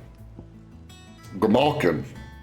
Just off the Sickle, the road that leads from the dollar mill to the Jaw, lies a dead-end canyon into which travelers moving at night are wont to stray, providing a constant supply of sustenance for a feline most foul. With the daytime desert heat ever its own threat to life, and merchants ever mindful not to waste their last shards of crystal on the lighting of lamps, only the monster's demise might save them. The Nine of Knives. A person? The Dalmekian traders are wont to say a prayer for unwary travelers journeying from Dalamil to Drake's Fang, where there lurks a bloodthirsty brigand, one who appears to be more interested in letting the blood of his quarry than he is in any gil or goods he might plunder from their caravans. If the road is to be made safe again, then at least one traveler passing through the place must not flee, but stand and fight. The Breaker of Worlds. Urgent notice to all curse breakers due to the discovery of a fallen giant and the Rosarian ruins we have lately been investigating. All work in the region is to be halted with immediate effect, and all members are to proceed no further than the village gate, lest the echo should be awakened by our presence. No further action may be taken without Sid's express permission. All right. Master Mark Rank S. Oh my, we got some big ones on this one. All right.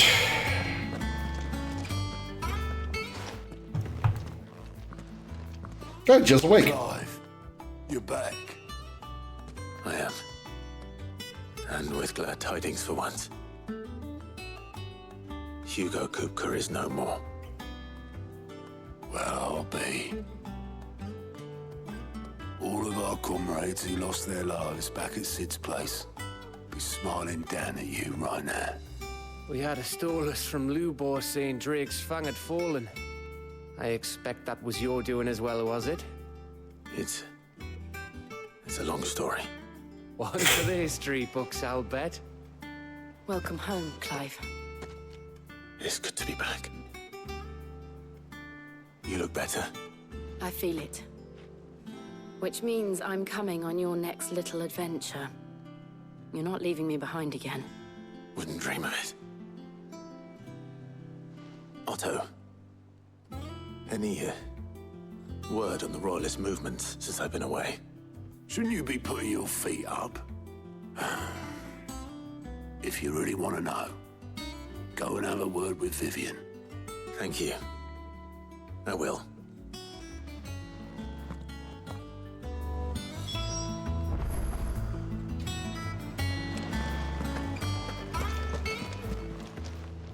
Fancy a look at the list, do you? Here you go. Nice.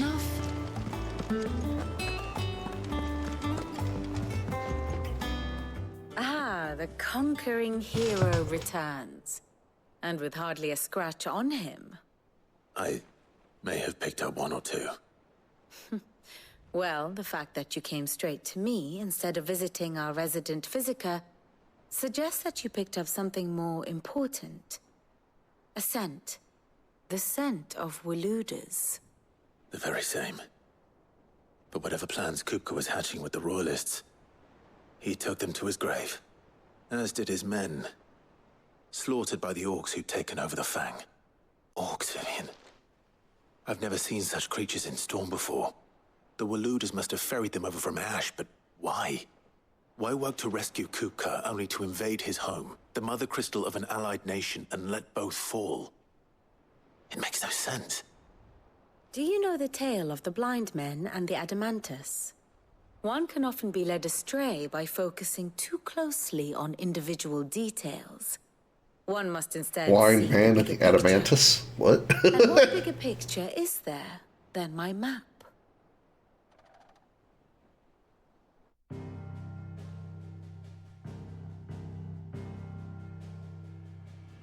The kingdom of Walud claims dominion over all of Ash. It is a nation forged by the bloody conquest of Barnabas Tharm, the dominant of Odin. The Canvarian War of Independence in 849. The Battle of the Twin Realms in 865. The Battle of Belinus Tor in 873. Wheresoever his armies fought, Odin was found where the fighting was fiercest. But of late, the warrior king appears to have laid his Yeah, I know what sword to Adamantus rest. is. Battle Just rages for the control tale of the being called the crystalline blind man of the diamond. Adamantus is just like, Farm sends what? not a single ship in support of his Dalmekian allies. Meanwhile, the Blight ravages great swathes of ash. Yet warlike Waloed shows not the faintest interest in laying claim to untouched lands. So why go to the trouble of sending an army of orcs into the heart of Drake's Fang, only to make no attempt to claim the Mother Crystal for Waloed? It can hardly be for lack of men. Tharm's armies rival any in the Twins. No. We have not seen the last of the Waloed standard. Odin will ride again. It is but a question of when. And on that day, who will be trampled underfoot?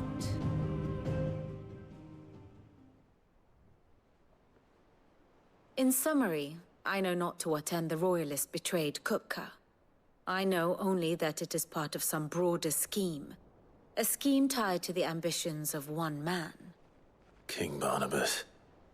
But there is no need to wallow in confusion. If one is to cure a sickness, one must first identify the symptoms.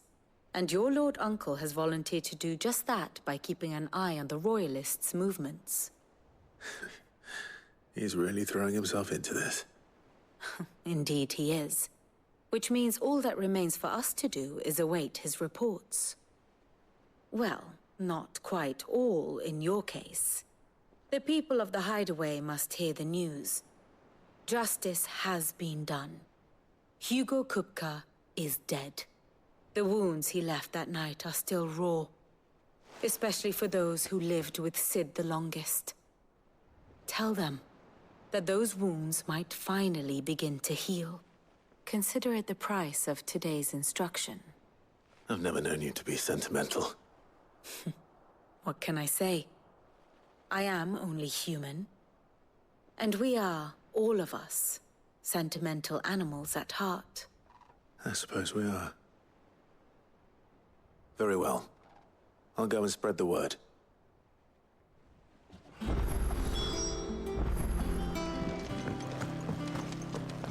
Okie dokie. Couldn't bother doing it in a one big, like, you know, gathering everybody together in some large place and go, hey, guess what? No, I gotta go tell people separately, because...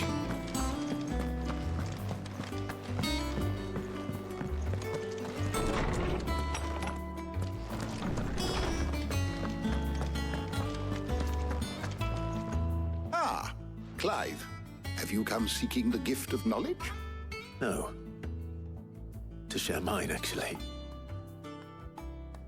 Hugo Kupka is dead. Oh my. Can it really be true? Look, he's crying. He is. Big baby. And with good reason, children. These are tears of joy. We must offer up a prayer to your parents that the heavens might weep with us. There shall be no lessons today, only thanksgiving and merrymaking. Go, put away your things. All right. Brilliant.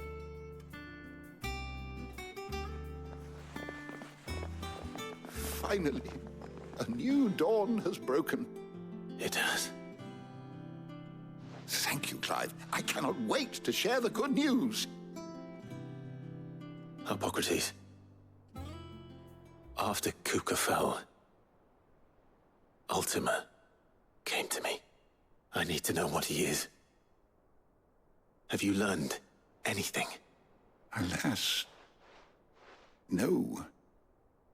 And not for want of trying. I have scoured nigh every historical tome in our collection and found nothing. Not even the sort of conspicuous absence that might suggest a concealment of fact. One is almost tempted to conclude that such a creature never existed. But I saw him. With my own eyes. I don't doubt that you did. So he's managed to keep himself concealed from even history books. Or who knows how long. To others, he reveals naught. We see only that which he leaves in his wake, like some terrible force of nature beyond the ken of mortal man. A bringer of death. Whether the Ultima you met with was the being itself, or merely another projection of its power, I know not. But until I do, my investigations shall continue. Thank you. It means a lot.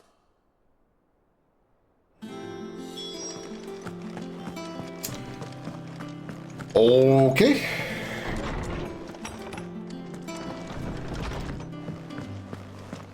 Thanks to Sid, the man. Karen? Well, someone looks pleased with himself. It's true what I'm hearing, then. Nothing escapes you, Lady Karen. It's true. Kupka is dead.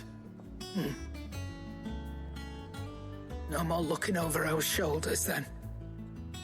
Good. I'm starting to get a crick in my neck. Don't let it go to your head, though. Thanks, I'm starting to get a crick in my neck. Cute. Well, don't just stand there gawping.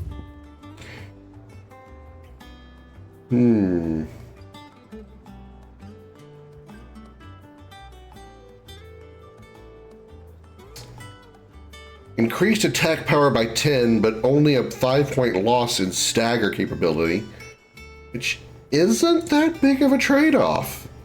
I'm not against that.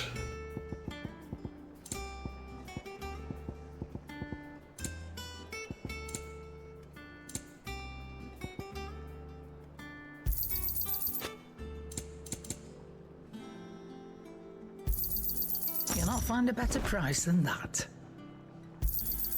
It'd better all be here. Finished, are you? Can we upgrade it? Probably not. Blackthorn, do you have a moment? What is it? I'm busy. I wanted to tell you that Hugo Kupka is dead.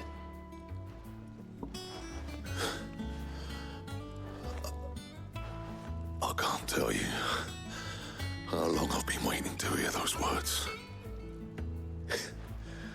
This is it then. A new beginning under a new Sid.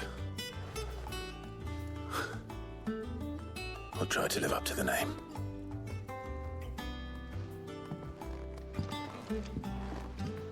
Right. Let's see if Otto has anything else for me. Back, are ya? So, will it be? Excuse me.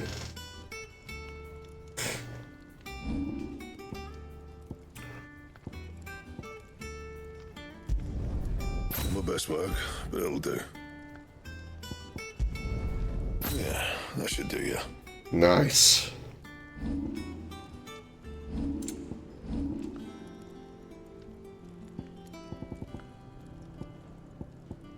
Still don't have what I need for that. Could be from one of the side quests I've still got to go do, but I can get this. No scratches, right? We would still need all that stuff for this one.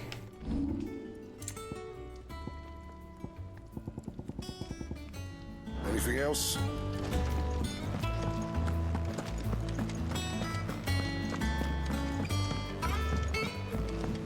Save real quick. I haven't saved in a minute.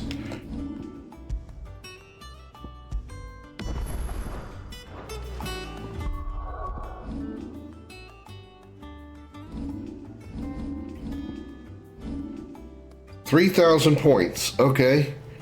We already have that.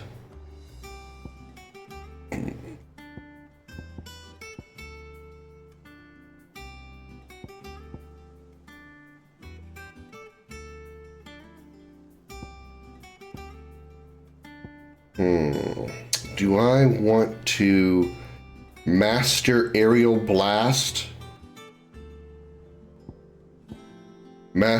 Get judgment bolt or earthen fury?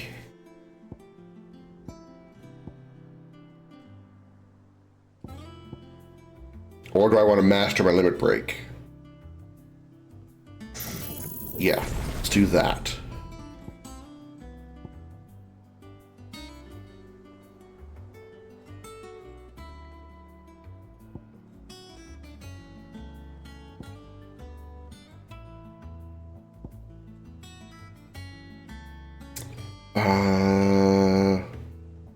Don't use Titan block that often.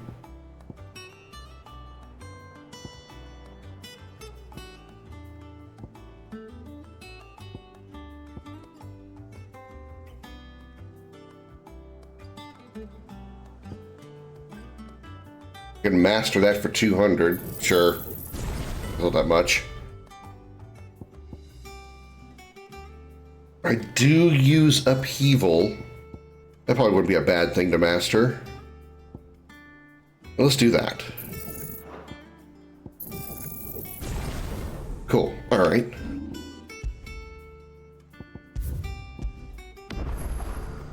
I'm telling you, it's true. I heard it from Otto's own lips. Hugo Kupka is dead.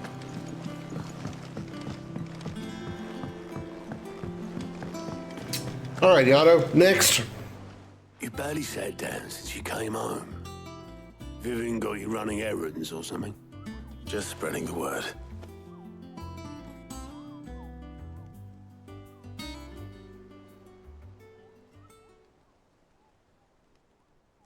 So, the professor's got a soft side, has she? I'd never have guessed. No. She was right, though. Everyone was glad to hear the news. Yeah, all three people that I talked to. But you ain't told everyone. I can think of plenty of friends back at the old hideaway who'd sleep more peacefully for knowing. Not least of all Sid. You should tell him. You're right. I should. And I will. Well, when you do, be sure to take Mid with you. She's been going at it hammer and tongs down in that workshop of hers, trying to do her father proud. I can't remember the last time she visited the old sod's grave. Very well. I'll suggest it.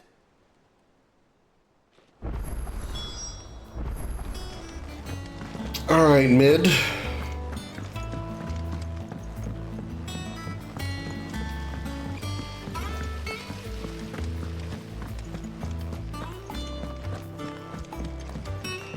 Basically, Sid Jr. down here. Think Mid might need some help.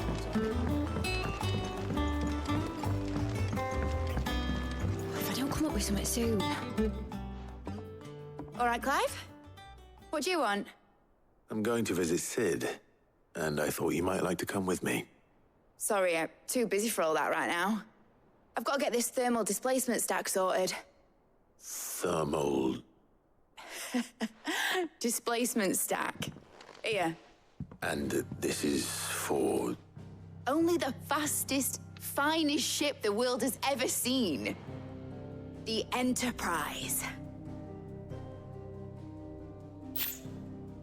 Me and my dad designed it together. Where other vessels rely on the fickle winds to drive them through the water, ours is fitted with mithril engines. And those things have got more push than a behemoth in a bad mood, and more heat than all the hells put together. Which is where the stack comes in. I may have already talked some tight-lipped shipwrights into putting the hull together for me in a little dockyard in Canva. But the stack's a bit more involved, so I'm building it here. Thing is, it's so involved that I'm running behind and it's starting to hold things up over at the shipyard. I'll come and see my dad, though, when I'm done. Whenever that is. Is there anything I can do to help? Good old Clive. I were hoping you'd say that. First things first, I need some parts meching. The stack will be made up of 3 major components. There's the plating, here, that channels hot vapors away from the engine. The helm over the top, that disperses all that heat into the air. And the shielding around the sides. That stops the rest of the ship from going up in flames. A full suit of armor, then. Probably best to take it one piece at a time. Then you'll need to start with the plating. Everything else fits onto it. I've got the designs and the list of materials here. Show these to Blackthorn. He'll know what to do. I can't make head nor tail of them. Luckily, you don't need to.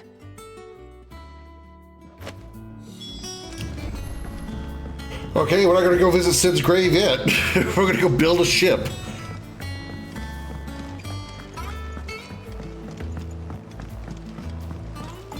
Pulling another Final Fantasy I reference.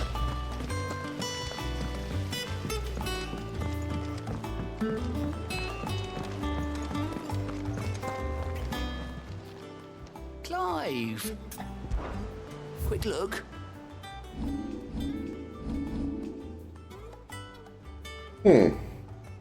Okay.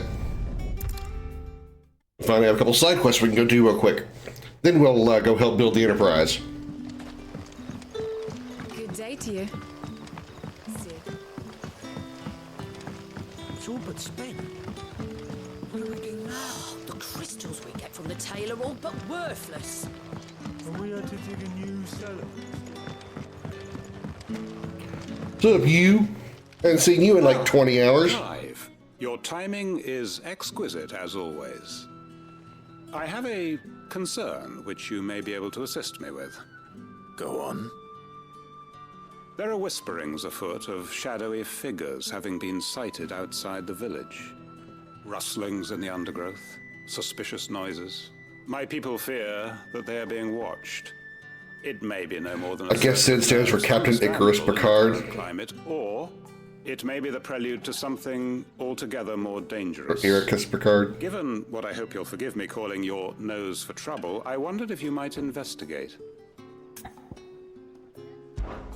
Of course. Excellent.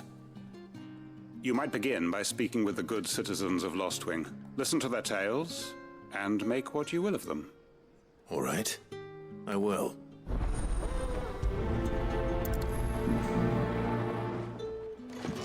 Yes, let's go talk to random NPCs again. They're just telling me where the hell I need to go. I have to say.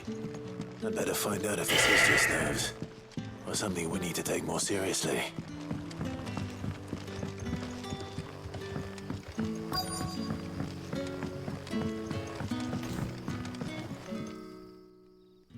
You all right, Sid? Something on your mind? There is actually. Can I ask you something? Quentin tells me people have mentioned shadowy figures out in the woods. Have you noticed anything unusual? Oh, that. No, sorry, can't help you. I heard the rumours, mind, from the lads working over at the vineyard, but none of them has seen anything either. All right. Thanks anyway.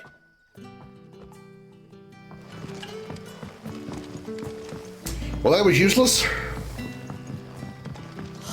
crystals we get from the tail are all but worthless. You're quite talented with that rod of yours. You gotta see what I do with my... Never mind. Grandfather before me.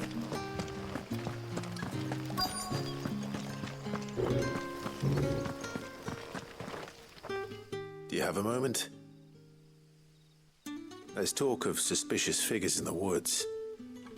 Have you seen anything out of the ordinary? No, but I've heard something. Sound of scraping metal, like someone sharpening a sword. Where was this? In Lorbert's Pass. Was out foraging for herbs when I heard it, screeching out from between the trees. Ran back here as quick as my legs would carry me, and I ain't been back since. I see. I'll look As quick as my legs would carry me, matey. Don't you understand me, laddie? My legs as quick as my legs could carry me. Best bet then. What do you say? I totally legged it, laddie. Shall we go and investigate? Oh, good. I don't have to talk to the third person. That's all we need. Just enough to tell us about that. Now we'll go leg it out there. And then we'll come back for a pint of cider, laddie. Could I be more offensive with my terrible British accent and other words that I use?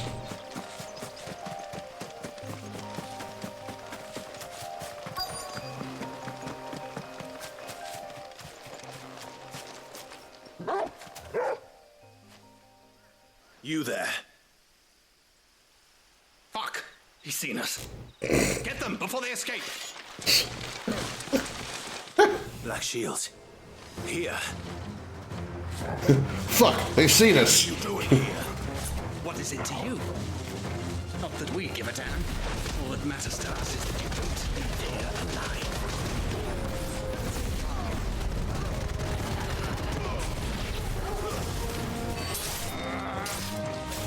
We're Irish and British, you know, I really noticed. My accent, my UK accent is so bad.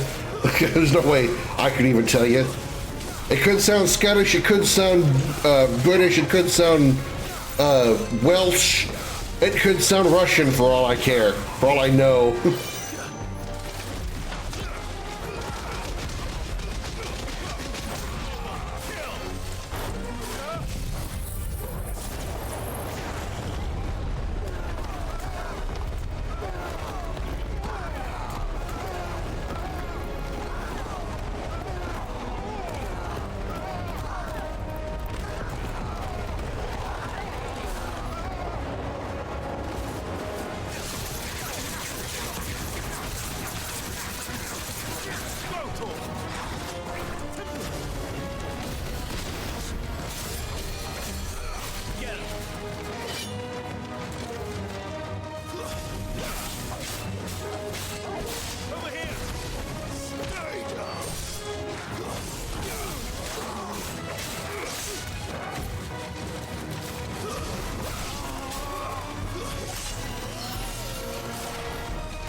Bitches.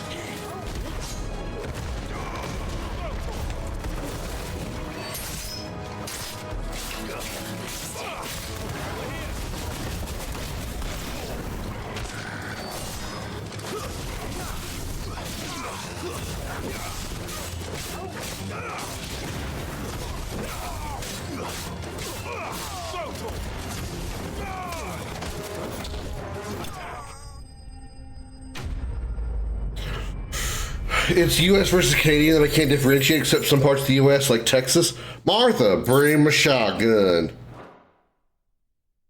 We're gonna have us some good old-fashioned roadkill tonight. Hit a deer on the way home. Squash the squirrel. Now we're gonna bring home some nice, thick, juicy deer meat. Squirrel for snacks. That's right, I tell you what. We're gonna have some fresh roadkill for dinner tonight. Damn straight. Clive, how goes the hunt for our sinister figures? I found some Black Shields hiding near Lorbert's Pass. They're gone now. Black Shields. The Empress's former bloodhounds. Not that Texan, more like the one with the red nose, holds shirt, and not walking straight. To root out and destroy both me and those I care for. And it would appear the pack has finally caught the scent of its prey. Damn it all. I had hoped I would have more time than this. More time to prepare. But if we are cornered, we have no choice but to bite back. And bite back we shall. I'm sorry. You're going to need to explain. Who did the Black Shield serve now? And why would that person want you dead? Because I want him dead. Who? The former Lord Chief Justice of Sanbreque. All that I have built here is for him. I don't understand. Why him? Why Lostwing? I suppose it is better that you know the truth. I was a member of the judiciary once. So sickened was I by the injustice of this world, I swore to fight it. And fight it I did in my own... So more hillbilly than American? I saw more than a few corrupt officials... I'll pull out my six string. Blameless innocence. Fucked up a joke when I was trying to be funny. Sometimes that's funnier, but I still fucked it up. Pull out my 6-shooter, rail up, get the rolly thingy, because I can't think of the words right now. Pop those squirrels off my power lines. I discovered that he hunted bearers for sport. I was a fool to think he shared my hatred of venality and vice. His support for me was no more than a facade. Then I went out fishing, got me a few trouts, barracudas, to hide a the good rot old-fashioned cod. I'm gonna have us some cod for dinner. suit against him immediately. His response. Maybe my sister will enjoy the date we'll have tonight. More visceral. He had my entire. That's right, I made that joke. And he faced no punishment whatsoever. I lost everything. My loved ones. My livelihood. I like talking with one tooth. The faith I had once held that any modicum of justice might be achieved through the courts. Gotta use that one tooth to hold my meth pipe. I tracked down every soul who served him and slit their throats. While I'm working on that moonshine. Proved an altogether more difficult. Wonder what would happen if I were to mix up moonshine and meth. That'd be a hell of a time, I bet. I'd need an army of my own. I came here to Lostwing and began recruiting like-minded individuals. You tell us how much I care about the story because I'm just not listening. Everyone here knows this is what you do. Of course. They too have lost loved ones to the bearer hunts. Seen faultless friends sent to the gallows to spare the guilty. All under the watchful eye of the Lord Chief Justice. You know, it's only wrong to bang your sister if someone finds out about it. Neither one can tell, nobody gonna get in trouble. And our cause is the same. We are comrades, and our revenge is already in motion. We know where he hides, how numerous and well-trained his guard. What we did not know until now, however, was that his plans may already be in motion too. Quentin. Our time is short. He may move against us at any moment, unless we move against him first. And we just get hired for that? My friends and comrades, it begins. Make ready for war.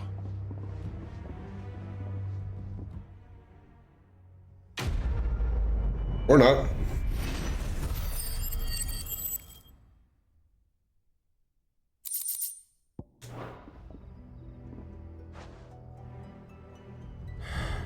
I'm not going to change his mind.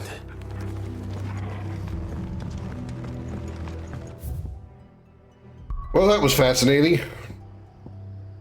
We get the other side quest.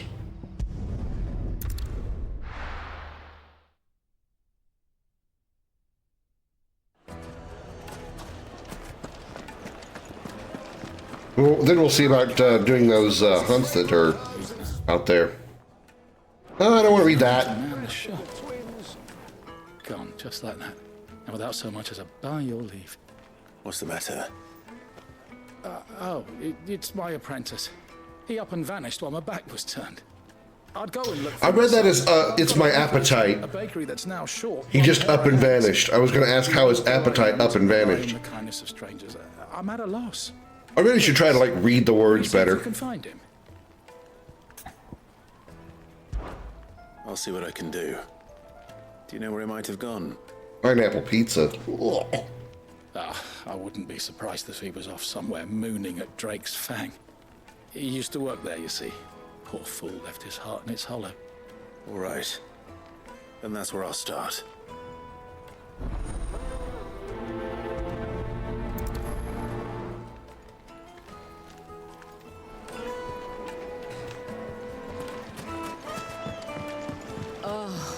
Where did all the men of the rock go? Made from the stoutest stoneware.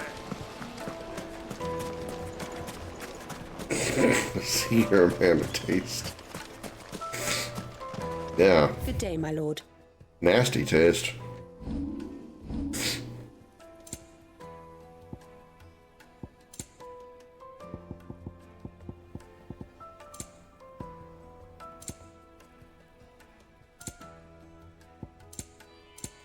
Go with Gilbert.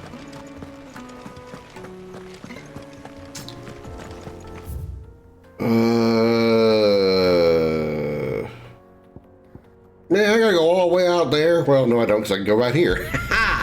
Thank you, shortcut. Splitted taste of the pizza could be improved by adding goat cheese. I'd probably be more willing to eat a pizza with goat cheese than I would have a pineapple.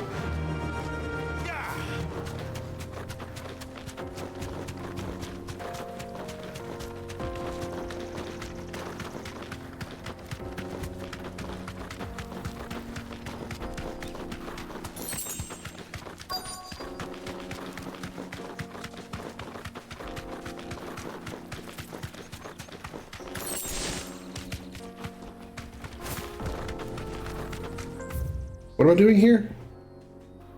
There's area Drake's fame for the baker's assistant. Well, I see a dude stay in the middle of the road. Good taste or bad taste, but a taste nonetheless. Yeah, that's true. Goat cheese marries beautifully with sweet flavors, chief of them being honey and pineapple.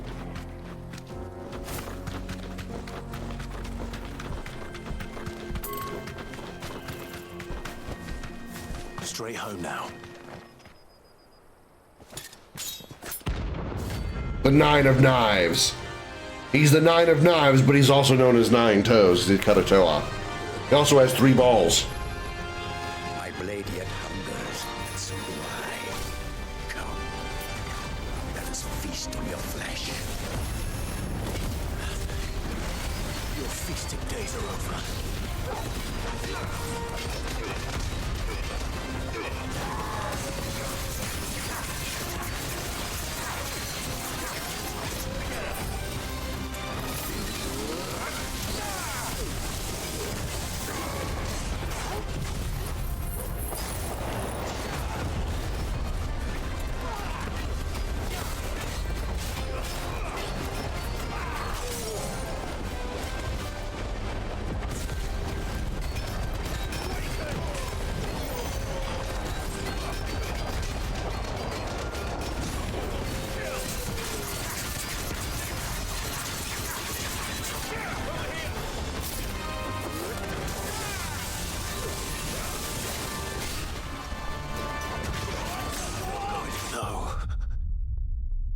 Yeah, right, now I have time to react to that hit and get a heal out of it.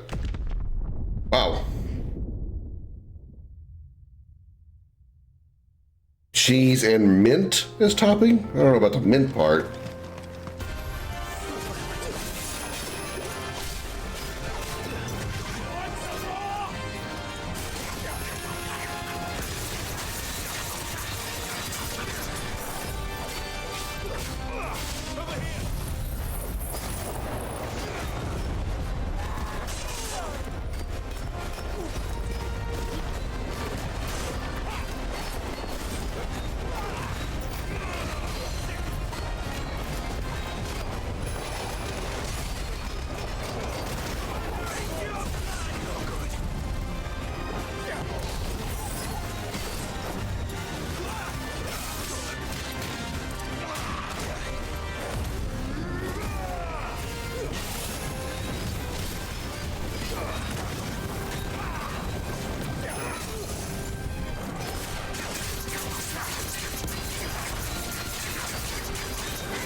Did a lot more damage this time.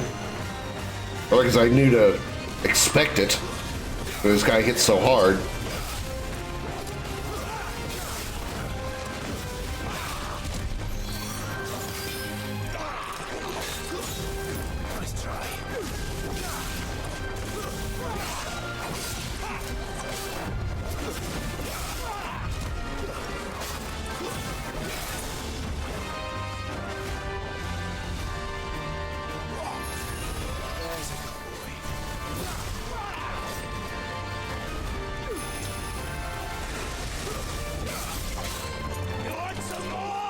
I should do better than that.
Got him.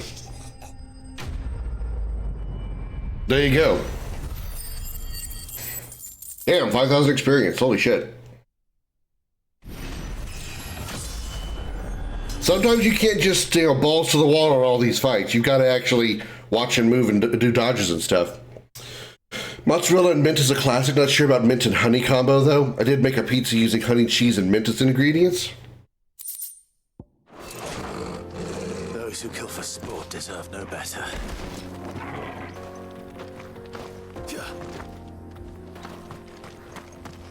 Alright, now let's see if we can find, this guy's assistant.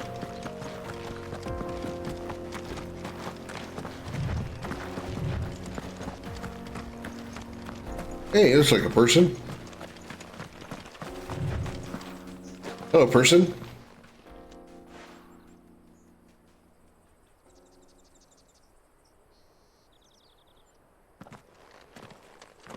Excuse me.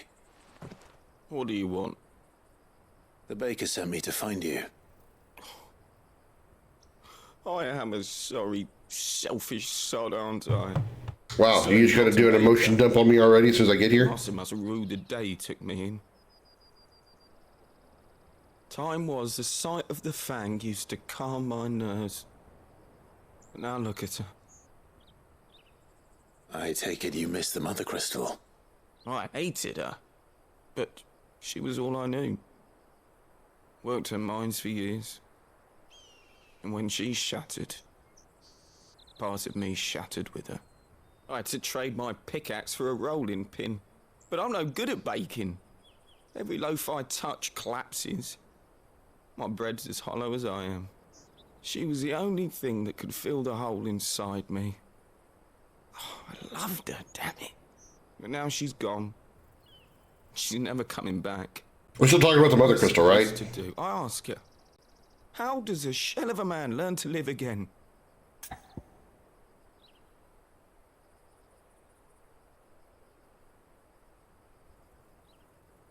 Asking the wrong guy.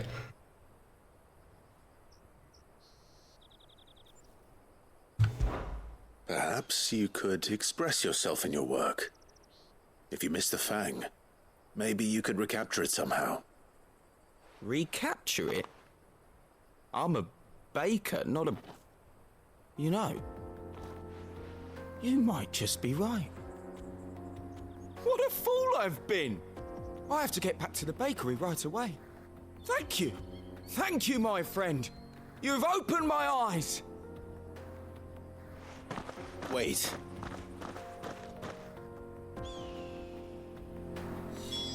Suppose you won't be needing an escort then.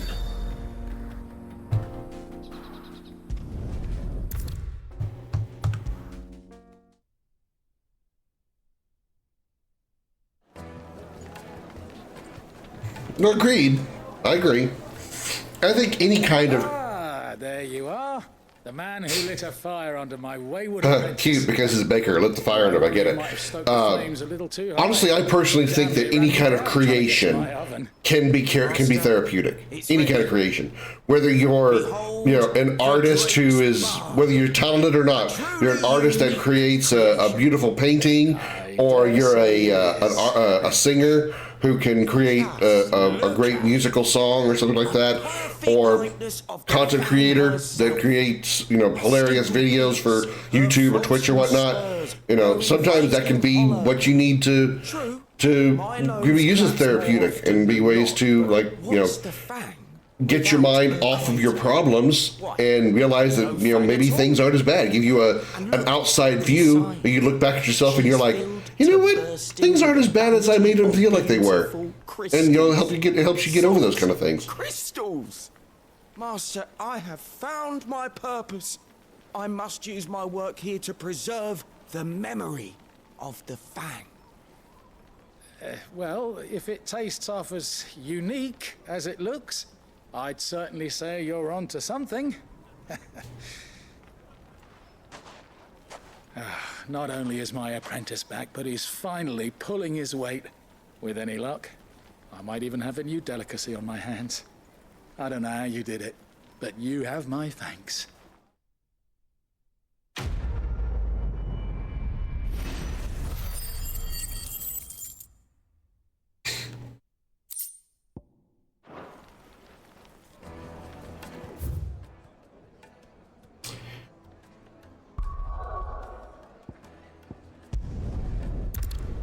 Side quests complete.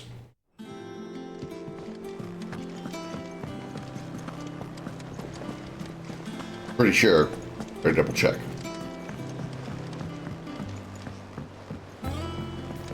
We're seeing troops amassing at every border. Well, no surprises there. How may I help you today, Clive?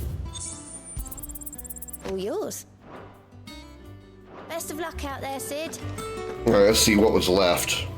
I only got one of them, but I got a pretty high ranking one just now.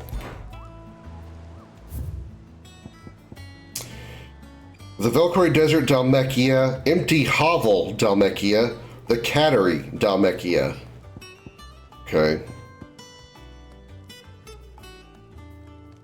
It doesn't say where it's located, but it did say, due to the discovery of a fallen giant in the Rosarian ruins, we've lately been investigating all work in the regions to be halted with immediate effect, which tells me that it's probably in the Rosarian ruins or somewhere near Rosaria.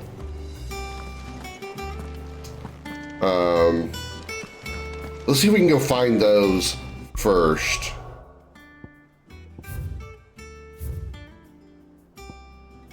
All of them were in Dalmekia, except the one. Let's see if we can find them all. Give me the names again.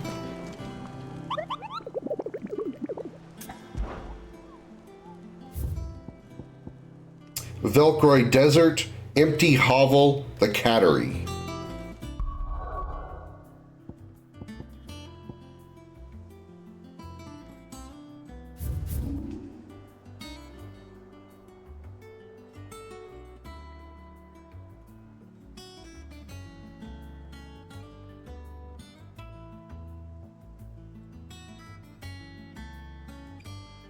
Okay, there's the Velcroy.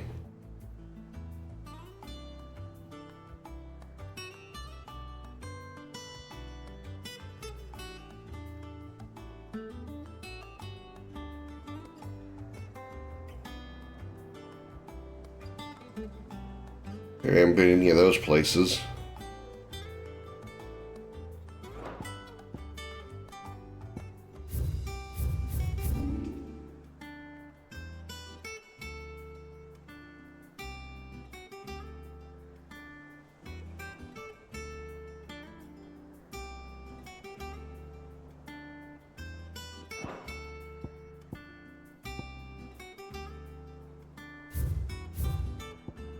Maybe it's a place we haven't unlocked yet?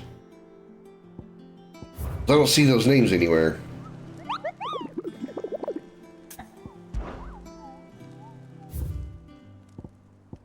Vilcroy Desert, Empty Hovel, which is vague, and the Cattery.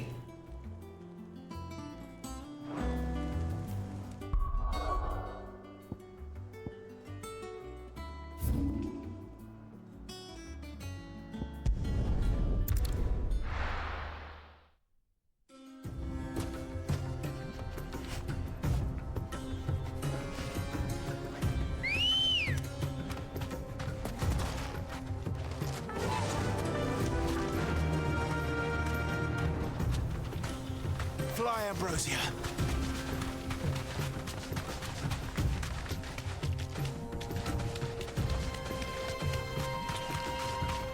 Wonder what the Empty Hovel is.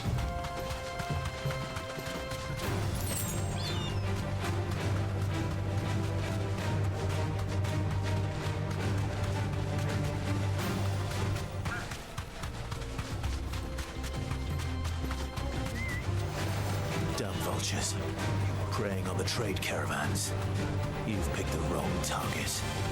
Eh.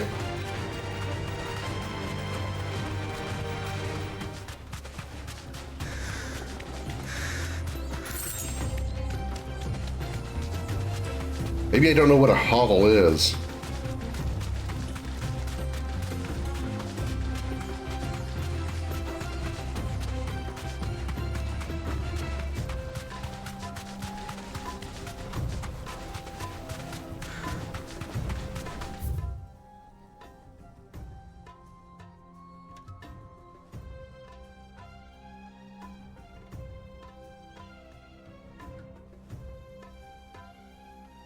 It just said the Vilcroy Desert, didn't say northern or southern.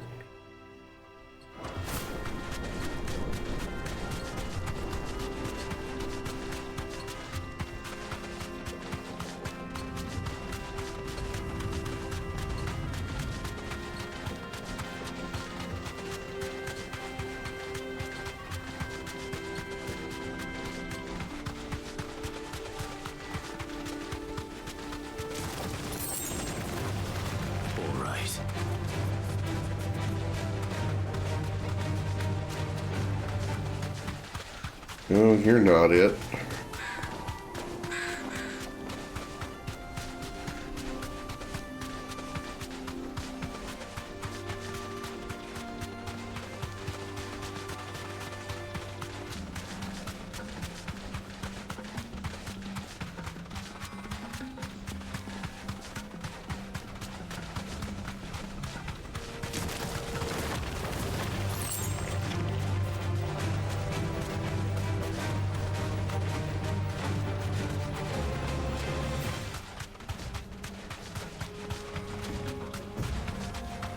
I once again did not fill up on items. That's probably going to come back to bite me in the ass.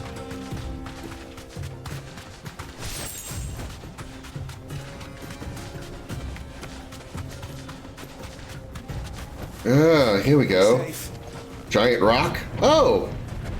Adamantus, maybe? Fastidiculum. Fast titties. Well, Clive. Looks like you're gonna need me a bigger sword. Are you, though? Whoa.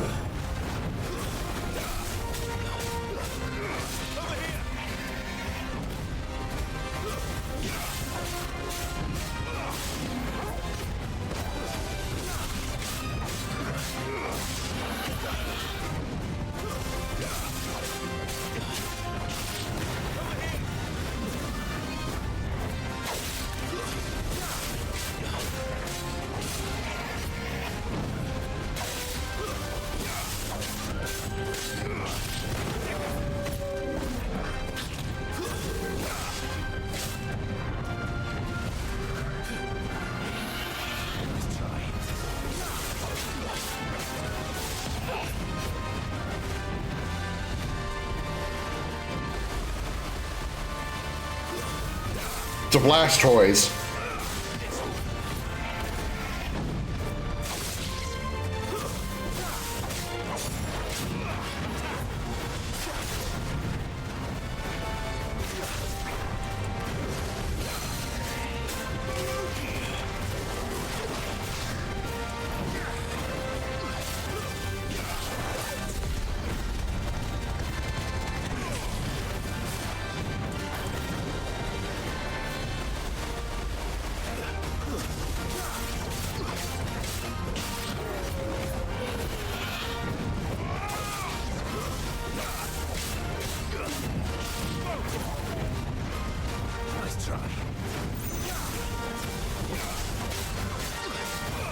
The only reason I said Blastoise is because it's shooting water at me. Gen 4 final form of plant starter? No, I just read that this thing's shooting water, so that's why I thought Blastoise.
We're definitely back in Monster Hunter with us having to bounce off their armor.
I'm tired of this attack because I gotta step away from him so I can't, like, attack.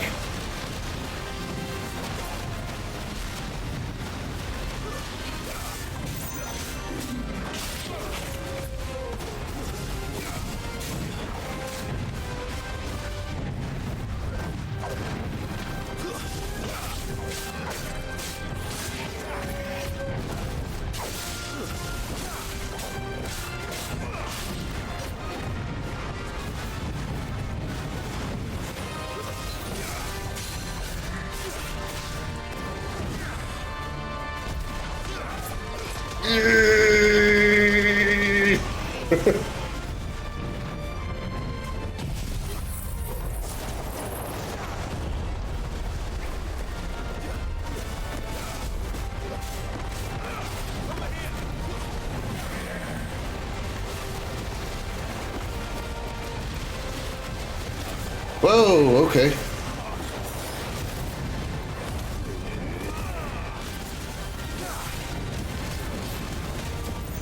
There we go.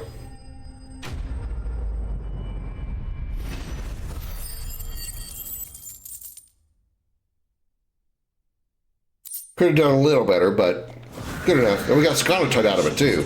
Shell. Sure, say of its shell. Okay. Still don't know where an empty hovel is.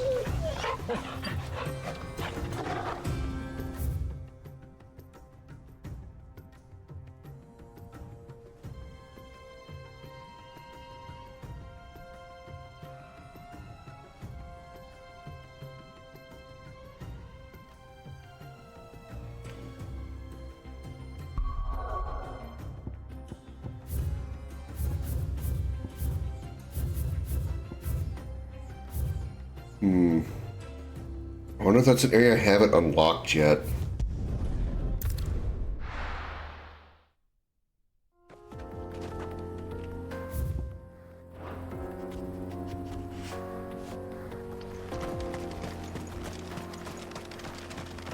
What the hell is that?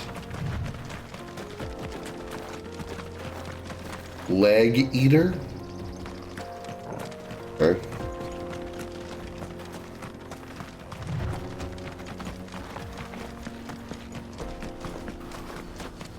This just takes me back to the world map.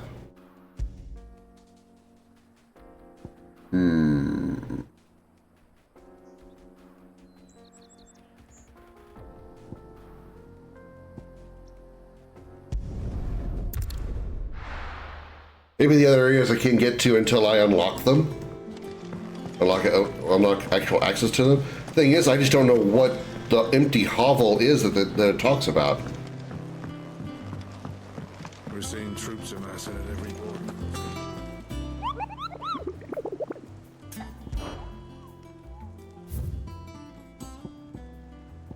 The Cattery. What that is. Let me go after this one.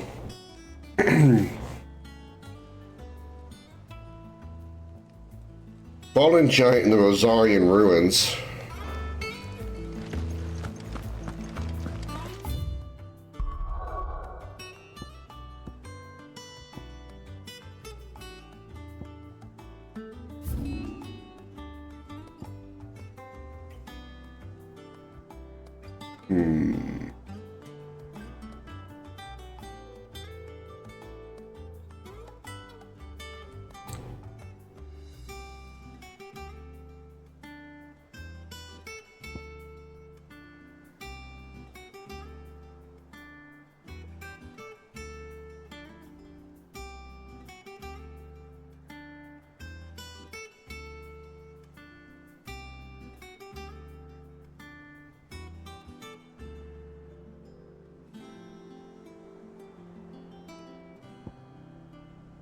What is the dim? Way up here? Well,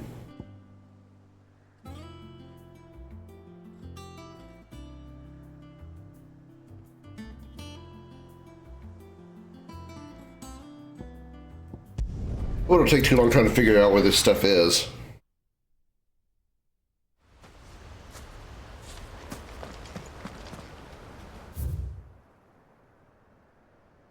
That would be up that way.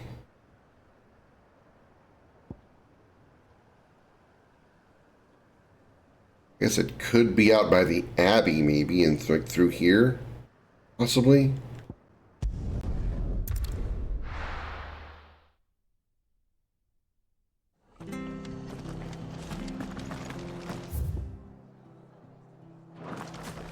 Wait, is that the right way? Yeah.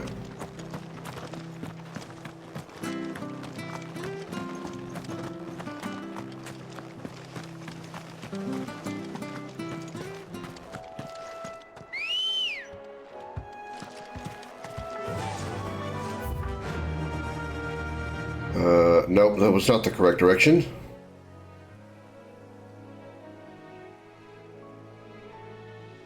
I wanted to try over here. Run like the wind.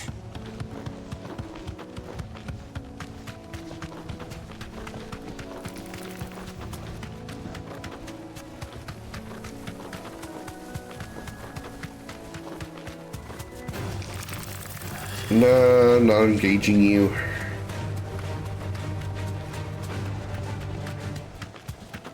Again, shouldn't be trying to do this without healing items. For goof. Where are we now?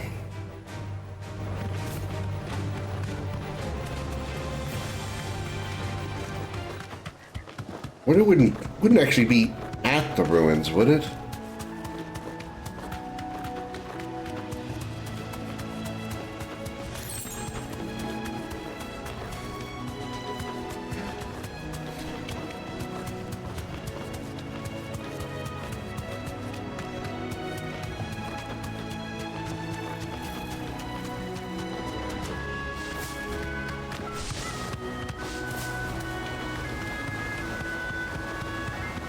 here's East Pool again. No need to ride from here.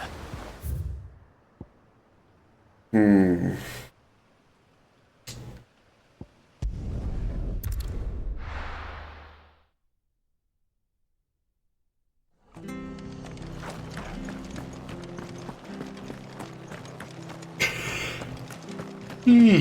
Excuse me. How do?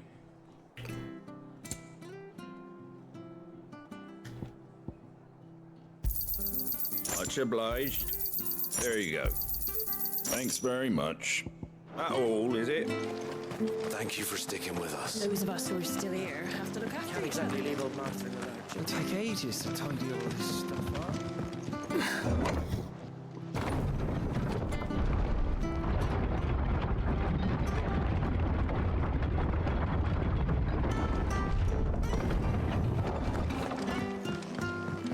I said.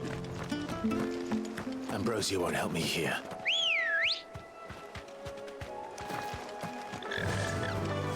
Alright. Problem is, I also don't know what I'm looking for.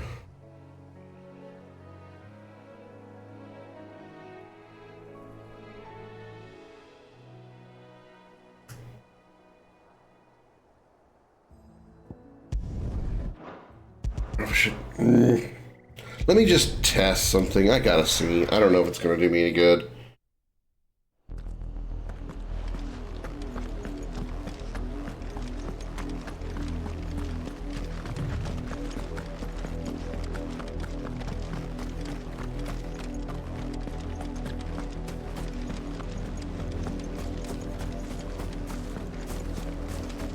Why won't they let us in? I've got family there. It's a castle full. Well, we can't get into Rosaria. Okay, well, then it's probably not in there.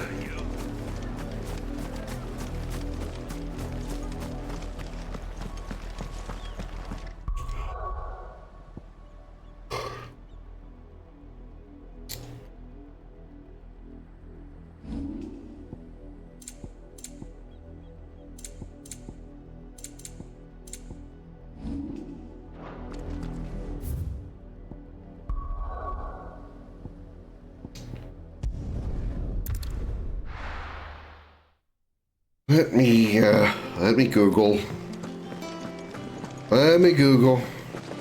I'm curious. Let me Google. I want to know. So I'm not wandering around pointlessly over this entire stream.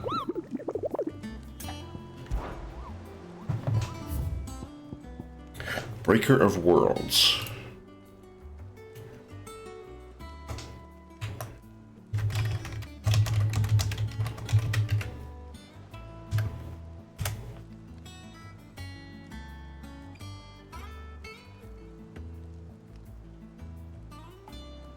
Oh.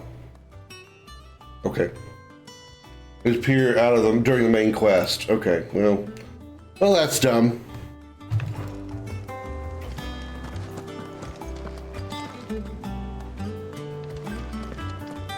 What about the other two?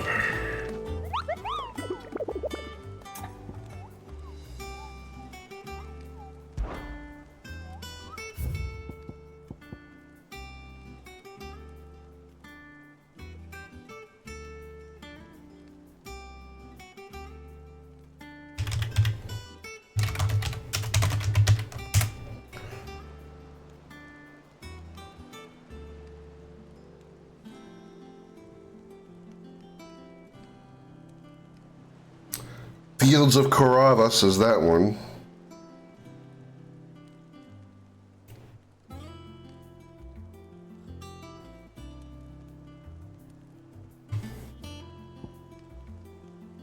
Malkin.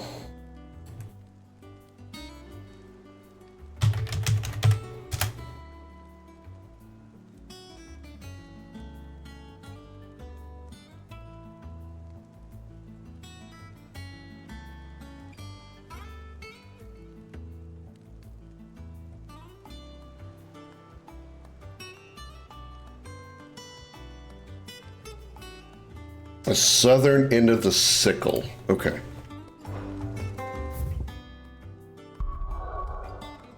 which I don't think we've unlocked yet.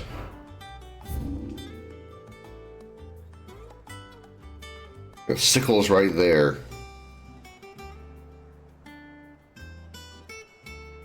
Can we even go there, I wonder? There's no way to find out. Let's go see. If we can't, then we won't.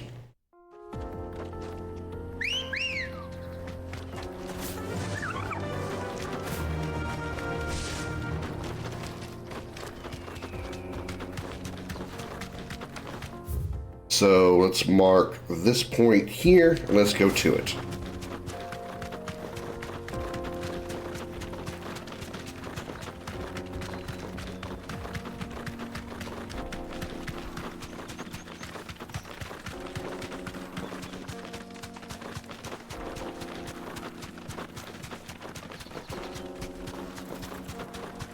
Mother Crystal.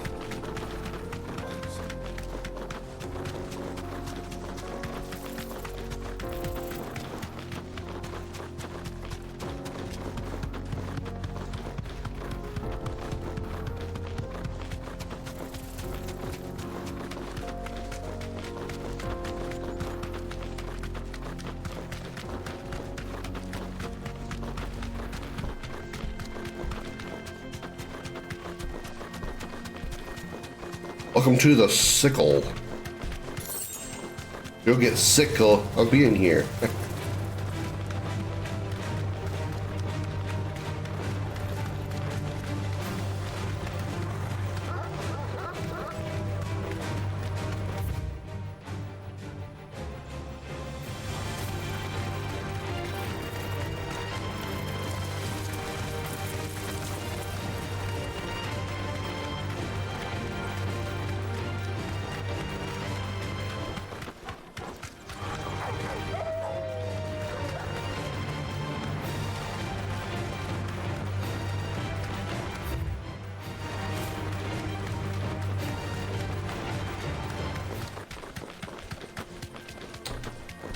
Alright.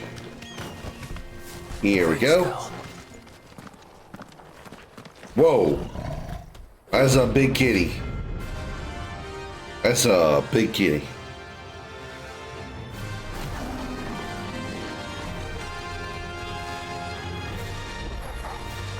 Great time for the pack, is it? Let me introduce you to mine. They introduce you to mine, which is just me and my dog.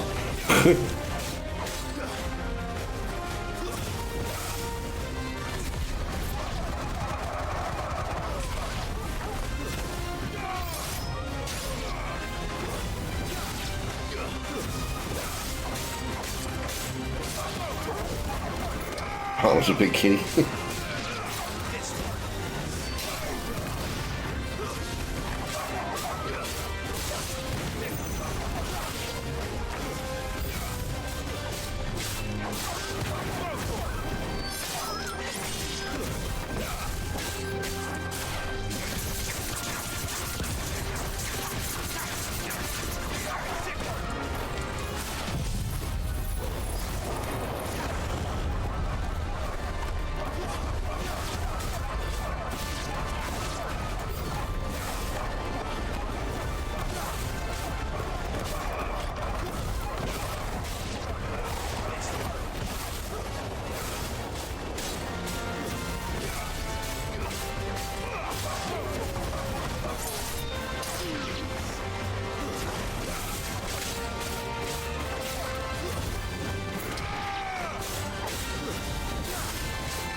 Alright, bring your ass down here. It's time for you.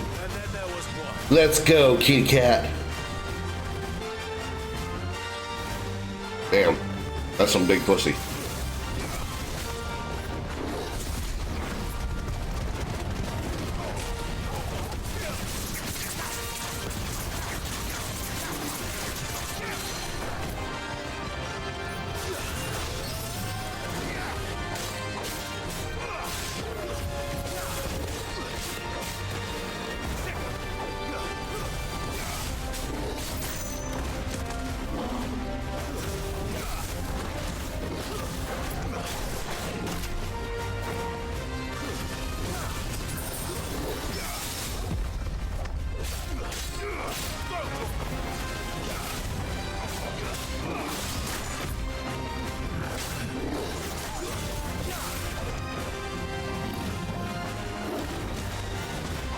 This guy's 2 levels below me, so this really shouldn't be this hard. It really shouldn't be that hard to beat him, so. Barring some stupid mistake.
Nice. We need 10 notorious marks.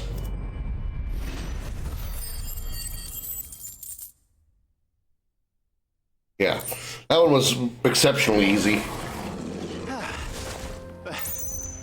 That wasn't too bad, was it, Torgal?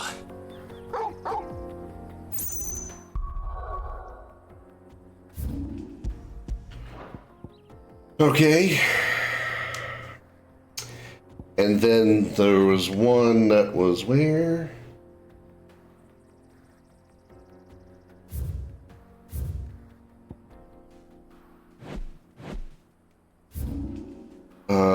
It was near, I think it's at Citrus Red.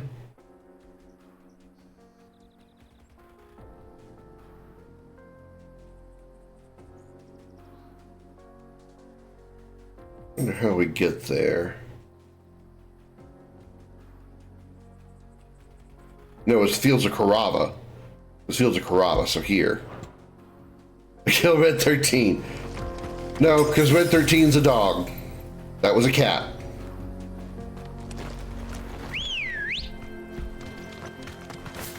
Ready, go?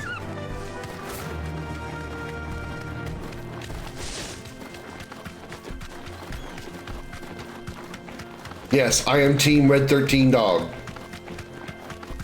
Red is a dog. Anyone who thinks it's a cat apparently has never seen a cat before.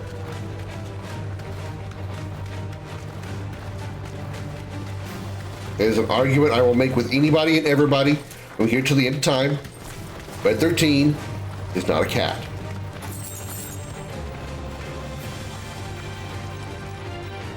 You want to keep turning, Ambrosia? You want, there you go.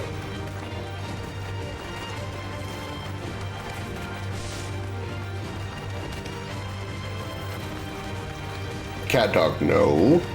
A dog, not a cat. There is no feline in Red 13. Red 13 is a hyena. Well, you're closer. Hyena is a canine.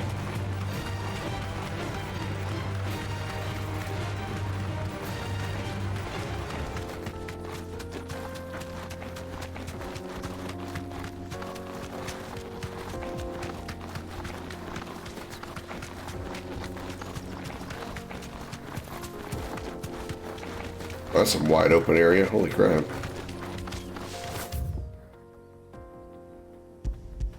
Okay, just said it was in the Fields of Carava. I guess I can just explore until I find it. I don't remember what I'm looking for. Oh, there's a bunch of bugs. It was the soul stingers, I think they were called.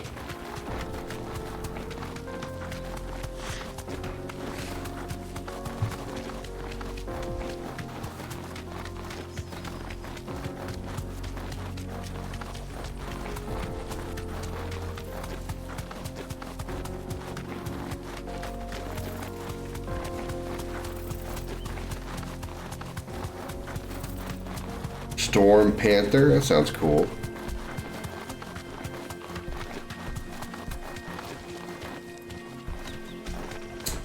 I don't see any bugs yet.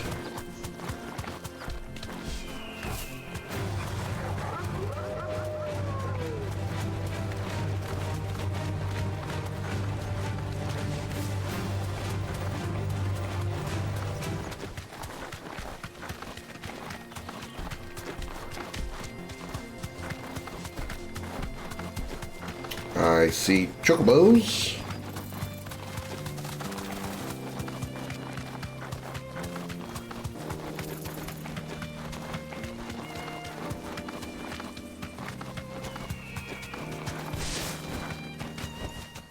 I can walk from here.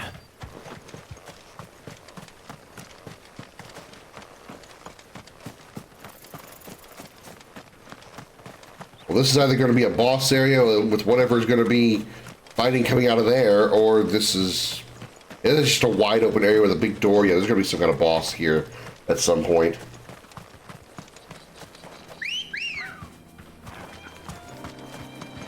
Good girl. Faster.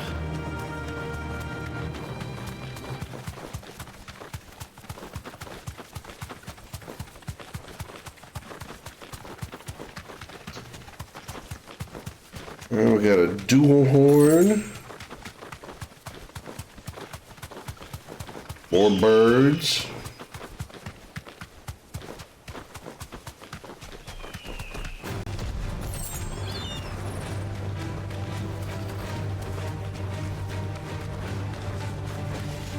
That'll do, girl.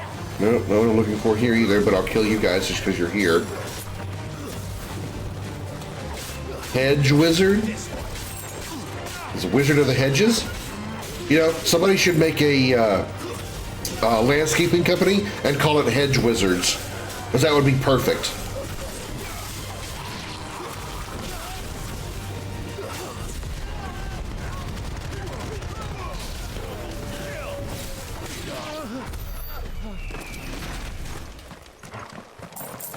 Perfect name for a landscaping company, Hedge Wizards. Genius, I tell you.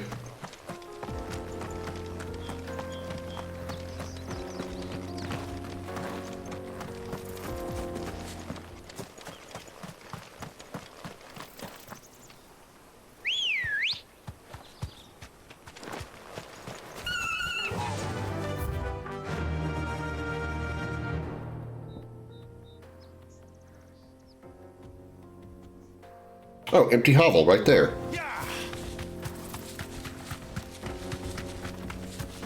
Sounds like a new sponsor.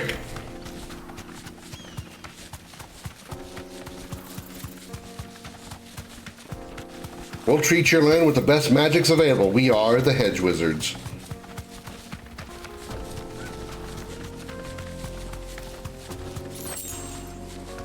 Are you sick of green shit being in your yard?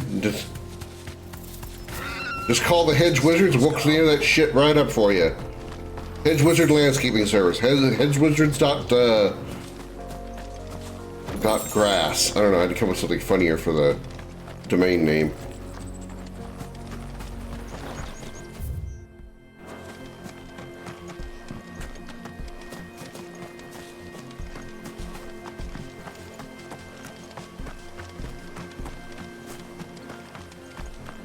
No bugs around here, though.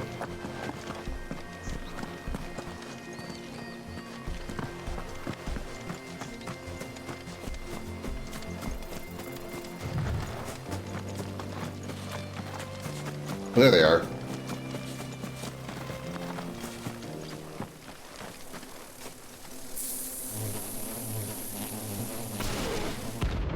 Soul Stingers.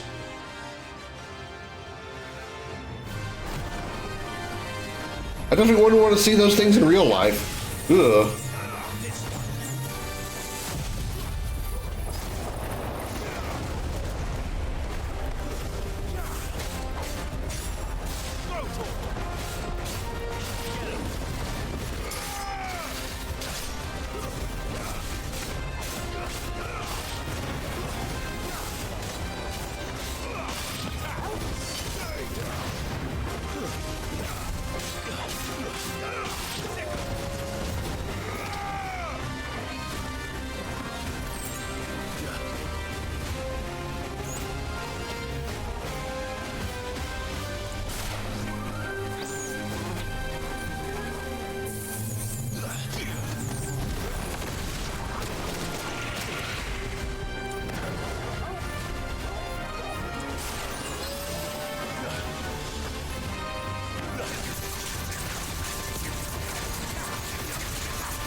to hit those things in the air with any of my abilities because all my abilities require a little bit more closer to ground level.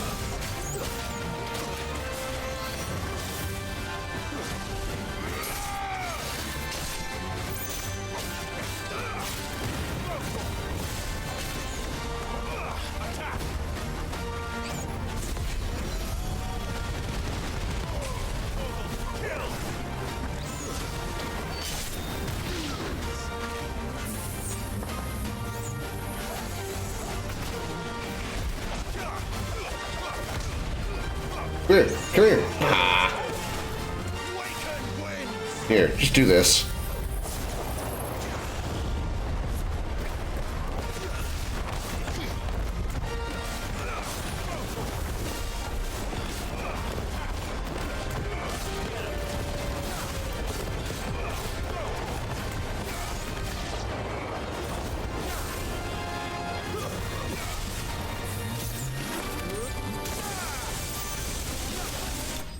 There we go.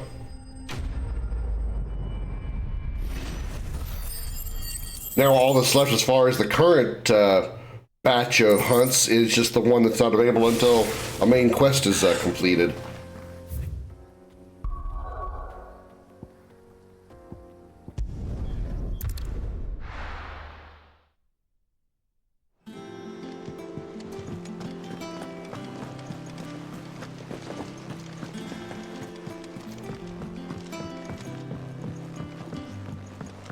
We're seeing troops amassing at every border.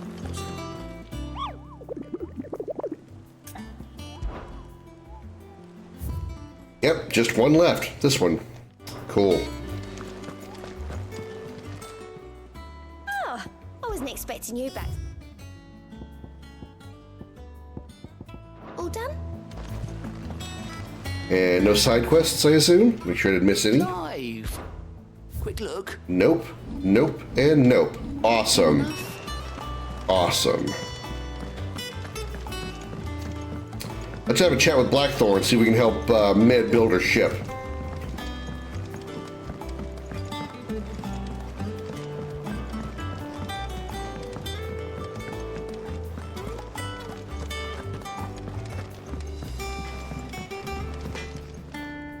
Blackthorn, can I ask a favor? Out with it. It's for Med. This my last chance to say I'm otherwise engaged. Spare myself the arseache. Go on then. What is it this time? She said you would know. Here. You look ready to help. Can I ask a favor? Yeah, what is it? What do you want? Well, I don't know what the hell you'd want this for, but I can make it. Won't be easy though. And I'll need help. Get Gavinotto in here, will you? All right.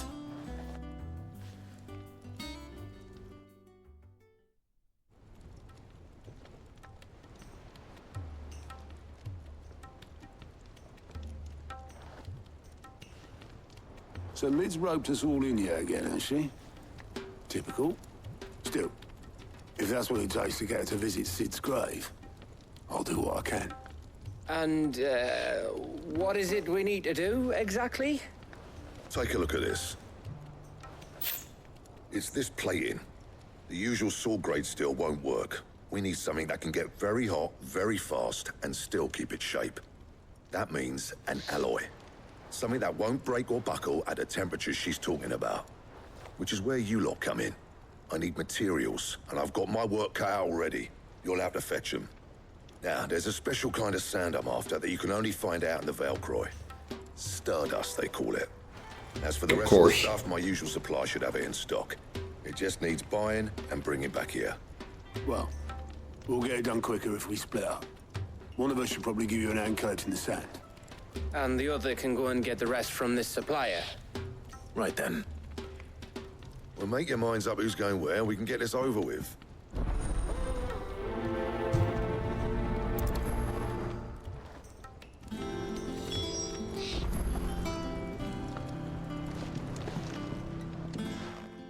You going after the Stardust then, are you? Which one of these two lucky souls is going with you? Oh, I gotta pick one? Well, if we're actually going to be fighting, we've had Gav in our party before. I don't think we've had Otto before. We have, I've forgotten, so sure. Otto, you're with me. All right, then. Where do we find this stardust, and how will we know it when we see it? It's going to be sparkly. The river that runs through the southern reaches of the Velcroy. It's the black sand that washes up on its banks that you're after. And I'm guessing you'll be needing sackloads of the stuff. Might be worth hiring porters at the Dalimil Inn. I'll head down there. See about finding us a wagon. All right. I'll meet you by the river. You two take care, eh? I'll go and see this supplier. Just don't let the bastard fleece you, eh? He wouldn't do that. He's Blackthorn's mate. Isn't he? Best of luck.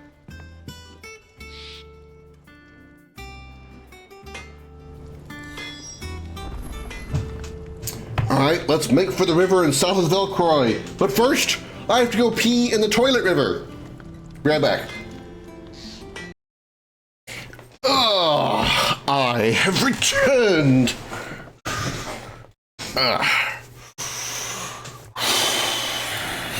Okay. Make for the river in the south of the Velcroy. Alright, we're gonna go jump in the Velcro River. Or something like that.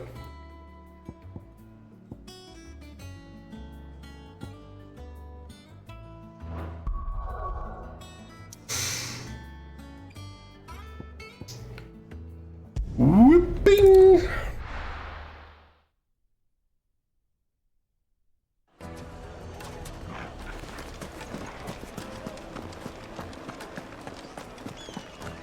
What do we find when we get there? Find out today!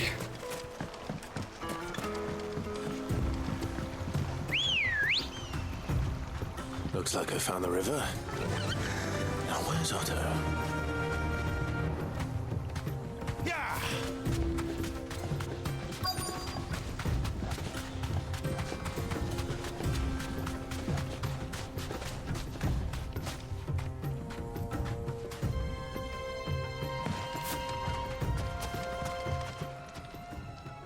Otto, sorry I'm late.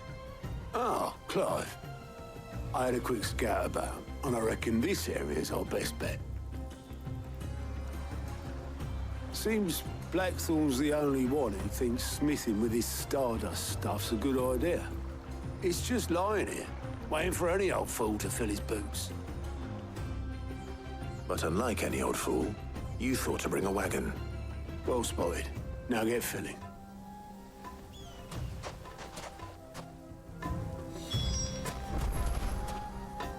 You did? Because there's a substantial absence of a wagon. Sam.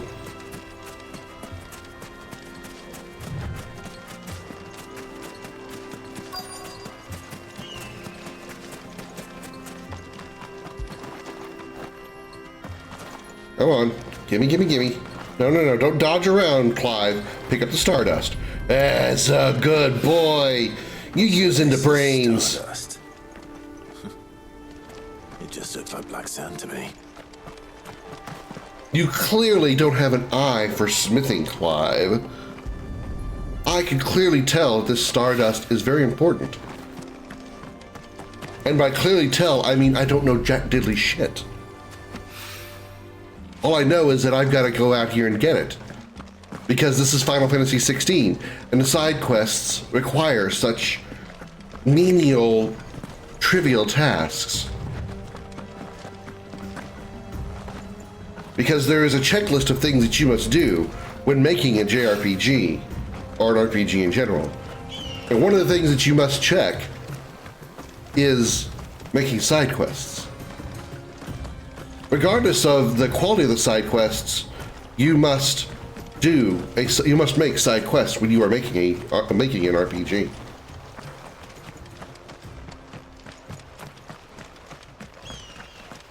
Yeah, GG's, Clive. GG's. You found it. Good job. We're all proud of you.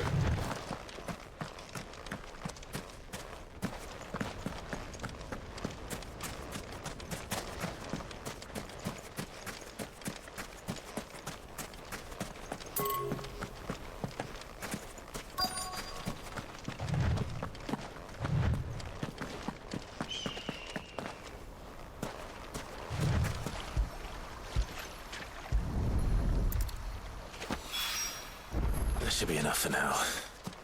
Let's see how Otto's getting on. We get back and we have to fight something because they're trying to attack the wagon or whatever. Nope.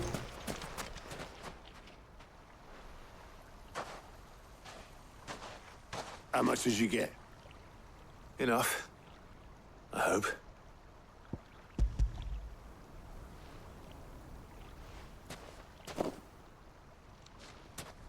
More than me. Put it all together and I can't see Blackthorn complaining. Much. More than you. I picked up 5 handfuls. How much did you... Okay.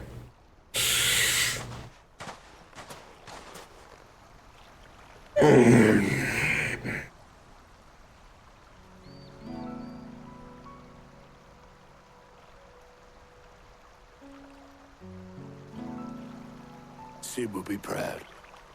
Of what? Of you, you idiot. The way you've carried on what he started.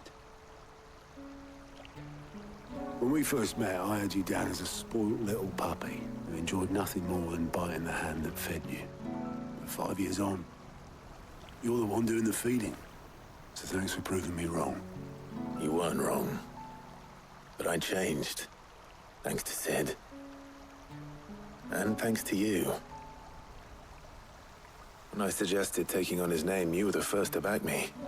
And if you hadn't, no one else would have. I couldn't have done any of this without you, Otto. Yo, give over. You're making me blush. All I did was choose hope over despair. I gave you a chance, yes, but you're the one who took it.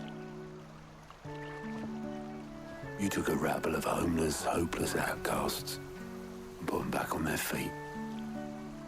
Gave them something worth fighting for, just like the old Sid did.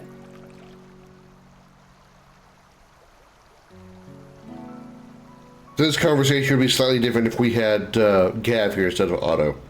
Okay, cool.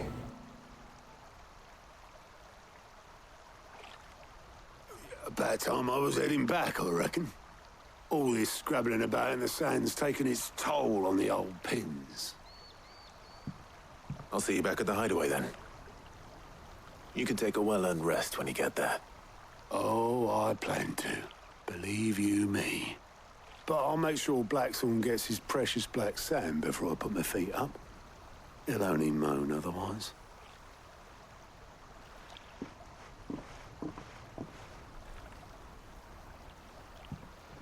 Water looks pretty good too. Ready to go home, boy?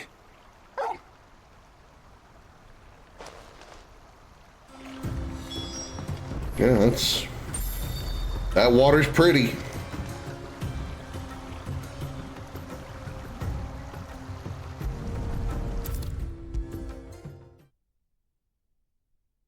There are 2 things that's very difficult to design whenever you're creating a game. 2 things specifically, not just 2, but these 2 specifically. That's water and fire effects, because water and fire are very random. There's all kinds of different movements of waves and, you know, colors and temperatures causing different kind of appearances. The way water moves and dips and dodges and reacts whenever things, you know, impact with it or walk through it or whatever. So trying to get water to look good in a game is one of the most difficult things to do, and fire is very much the same way because of the randomness of it. And it's difficult to make things like that look really good without making it look like it's looping or repetitive. Especially fire, because you can just do like a looping fire animation. Blackthorn. But that'll get, everything you know, you need. spotted eventually, that it's just looping. Yeah, I do. Cheers for the stardust. Should be enough to be getting on with. Nice to get out and about for once. Let's do it again sometime, eh? I'll make a start on putting this thermal plating together then. It will take some time, mind. So if you've got other things to be getting on with, I could do without you breathing down my neck. Thank you, Blackthorn. One thing computers don't know how to do is true randomness. Yeah, that's right. And there's no way to actually do true random movements of water and fire because, again, you can only do so much randomness with an animation. Eventually, it's going to have to loop back. So, but still, the more you can like make that random or that loop, an animation loop, not as noticeable, the better it is. Suppose we'd better be getting back to work too. Give us a shout if you need anything.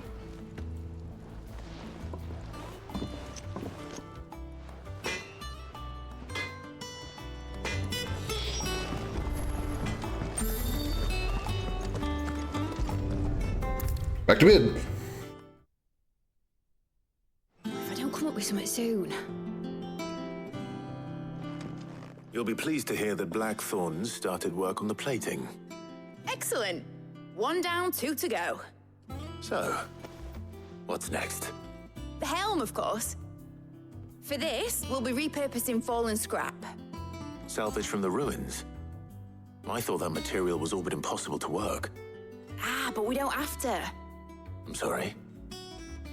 Just so happens there's one particular ruin that's broken into exactly the right shape and size pieces for what we need. How convenient. What's the name back there? I'll give you all the details. What's her name? Right. What's her name? Wow.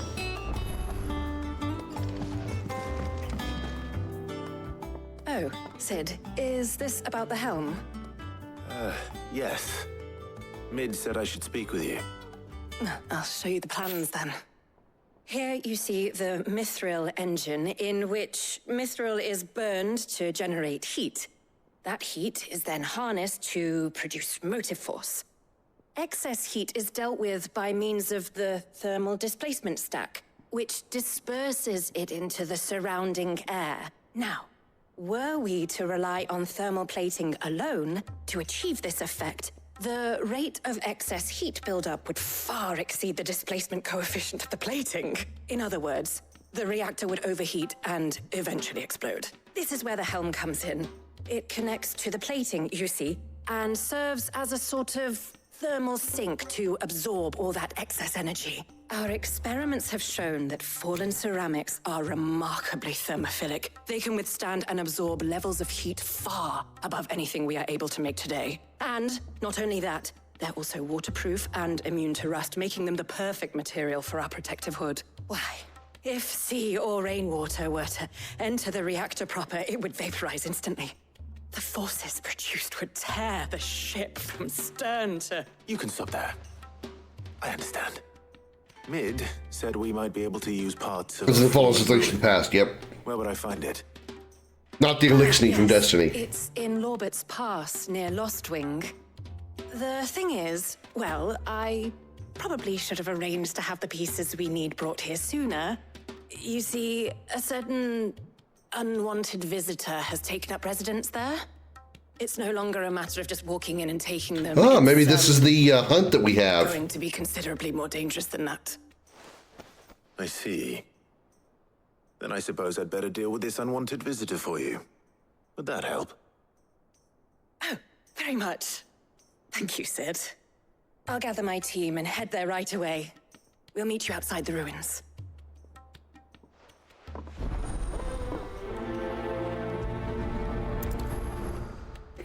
All that explaining that Helena was doing to Clive, you know, he was standing there going, "Well, do you me brain broke, me no get little bit big words, no understand.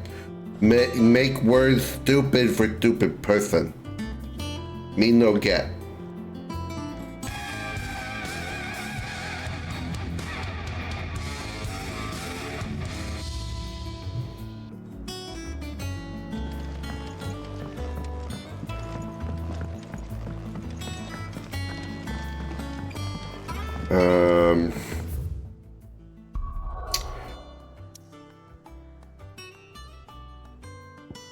Best climb face ever.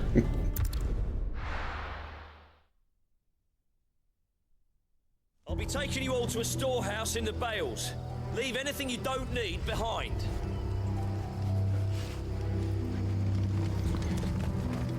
Alright, before we head over this direction, where do we need to go exactly? We gotta get down there. Okay, so we gotta go like this way. Alright, before we do that, we do have a request from the professor. Here you go, Josh.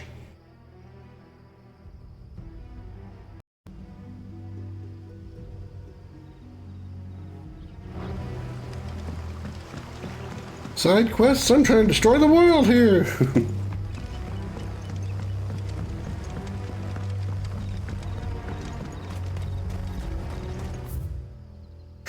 Okay, we go this way. No, we go up here. We leave at once. Blow it out your ass! So I heard a horn outside.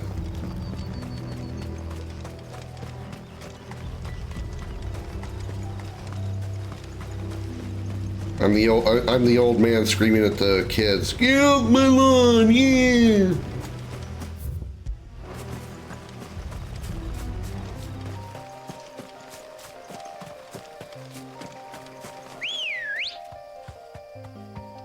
Let's go ride on our chocobo. It'll make this thing go faster. Wish they played the theme song, but they really don't because this game is lame. They don't like to do good stuff, like making interesting side quests or music. I just mean the fact they don't have the chocobo theme.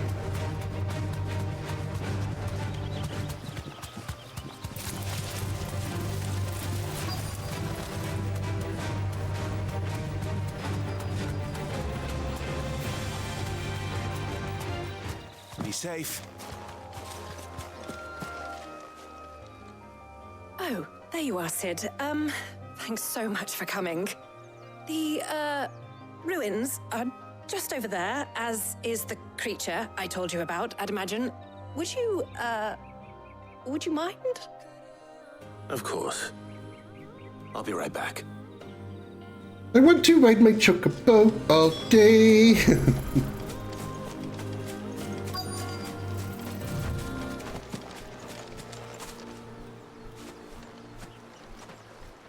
Anybody home?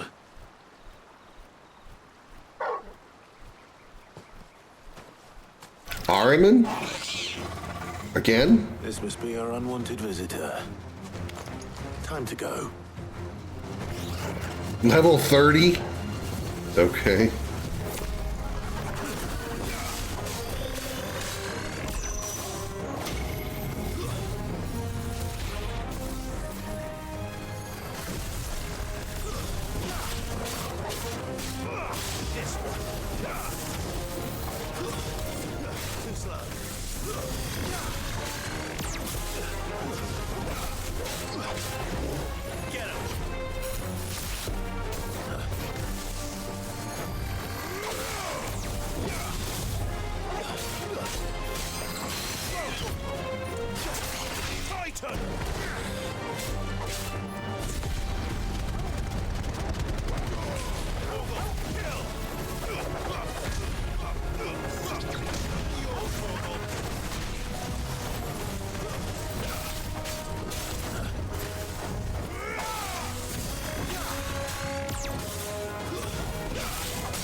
$27,000. That's a new record in high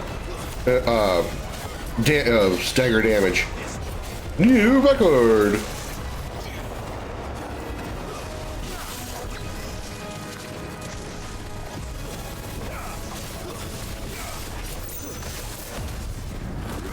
All right, time to be done with this.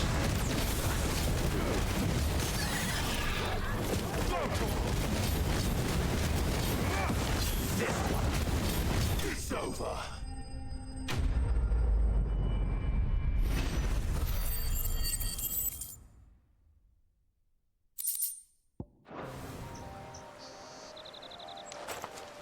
The things I do for you, Mid. Sid!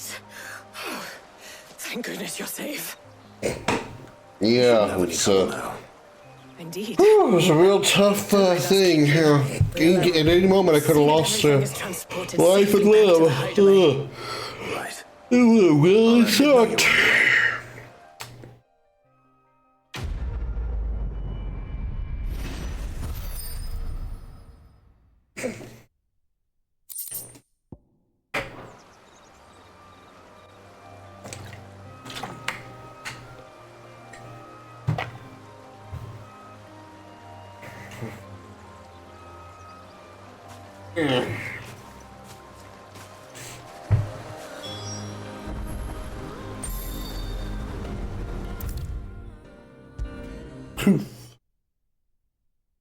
If I don't come up with something soon.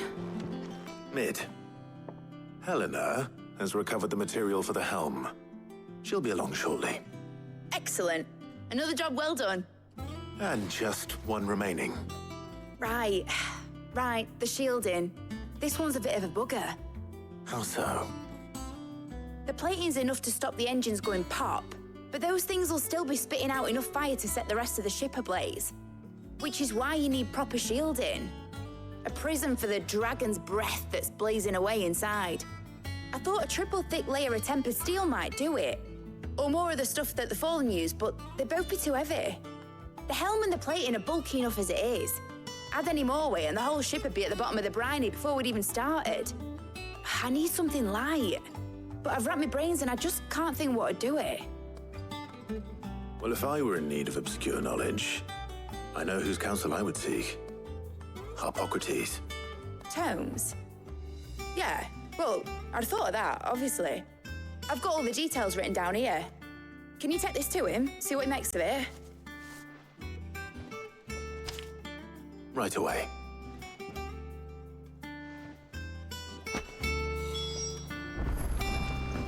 Listening to her talk, I'm reminded of somebody I knew from Scotland who would talk to her parents all the time, or talk to her mom, and when she would be talking to her, she would be just, rattling away, and she was speaking English, of course, but I'm just like, what the hell is she saying?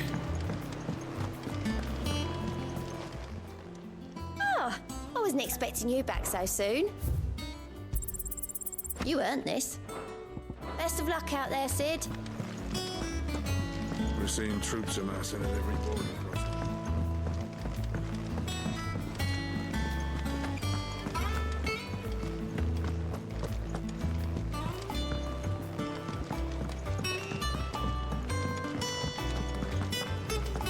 Oh, I'm never drinking.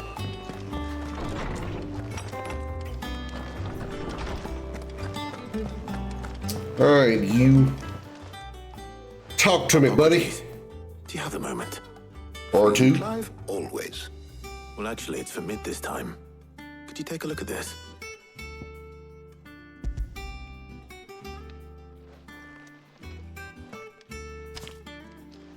Kind of an annoying feature is you got to actually click on it and to give it to them. Shielding for a mithril engine. Why bother, considering if you don't do it, you're not going to progress the plot. Just don't make it an option. Just make it part of the cutscene. Specific requirements for the materials. The shielding needs to be able to resist extreme heat on the inside, and yet remain cool enough on the outside not to set the ship alight, while also being light enough not to sink it. As you can imagine, she's struggling to find anything that meets her needs. I see. I wondered if you might know of a solution, or if you might be able to search the records for one. Perhaps it is not a different material she requires, but a different approach. What do you mean? Consider the lake we have made our home. Its blighted waters eat away far more quickly than fresh water or even brine, at timber and steel alike. And yet, we have made a home here from those very materials nonetheless. We have. but Bardolph must varnish every board twice over to keep it from rotting. And Obelus complains that without a constant supply of pitch. I see. Early Gregorian histories speak of a preparation known as moon dew. It is said to be able to resist even the most ferocious flames. Before the dragoons tamed the worms and wyverns of the realm, nobles would daub their castle walls with it in order to guard against dragon fire. So if we could recreate it... It might be applied to some material or other in order to provide the protection it requires. As to how best to apply it and to what material, perhaps Bardolph and Obelus might be of assistance. I shall speak to them and see what wisdom they might have to offer. If you would be so kind as to procure the necessary ingredients, I shall discuss the specifics of how it might be most effectively put to use with our two friends. The knowledge of the past may yet prove useful to we of the modern era. Thank you, Hippocrates. And since you're asking others to help you, perhaps I should too.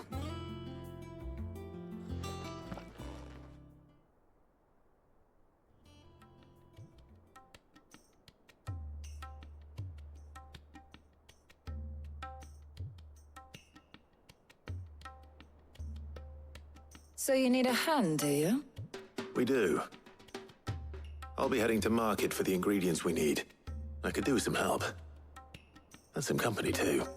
The other can assist me in researching how best to prepare the shielding itself. Can we count on your aid? Always. Well, if Jill's game. Thank you. I am sure either of these fine young minds would prove indispensable in my research. I leave the decision as to who will go with whom in your capable hands, Clive.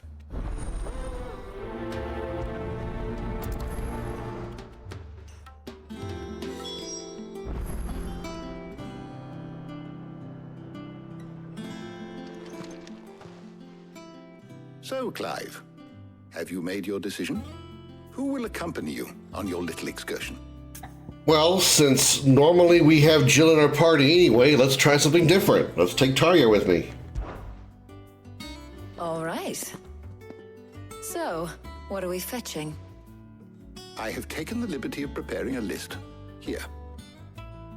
Garlic? Conch shells? Are you sure this is the right list? Looks like the ingredients for someone's supper. Though these items may seem mundane, they have potent effects that are rarely exploited, effects for which they were once highly prized. So much so, in fact, that they were harvested almost to extinction, hence moon dews having fallen from favor. Now, of course, they can be obtained with ease.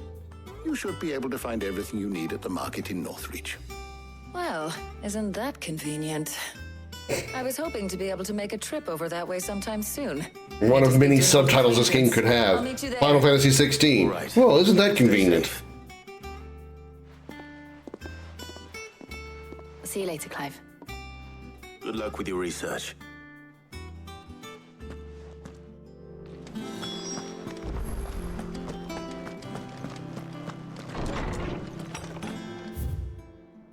Alrighty. Once again, the pacing of this game is grinded to a freaking halt. This isn't side quest stuff either, this is main quest stuff. Where's Tarja? There's talk at the glass gate. How the hell is anyone supposed to afford that? All anyone ever wants anymore is a water crate. How am I supposed to? You'll not find a bruised For the longest way possible to get to her. Before I actually talk to her, let me grab this real quick. Welcome, welcome.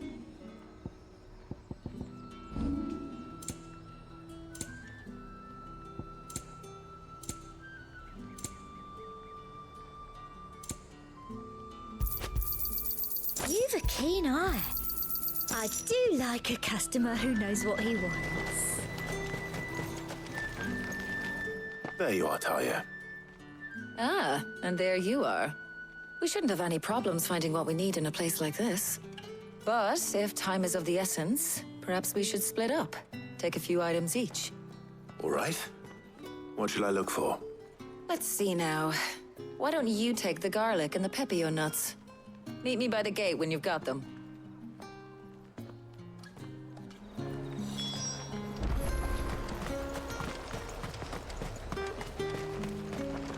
Buy, sell, or be gone. If that's what you want.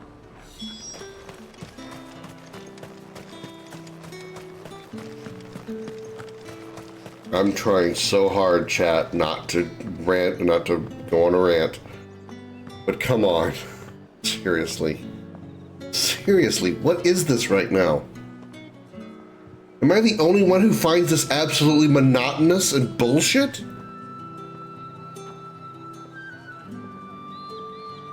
You haven't much, but you're free to And look. tease nuts, yeah. You're always welcome here in Lost Wing. Hopefully Ty is finished too. Come and get them before the up. You'll not find a bruised pippin in the... Well, did you find everything? I did. Yes. Here.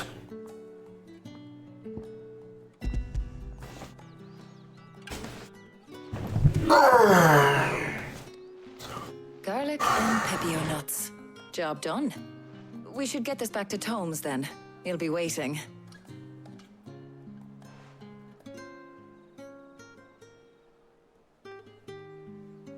But we're not in too much of a rush, are we? Quick chat.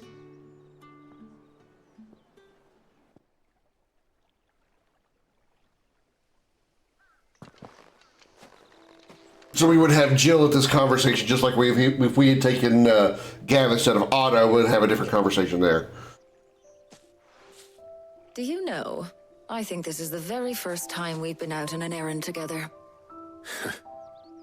I think you might be right.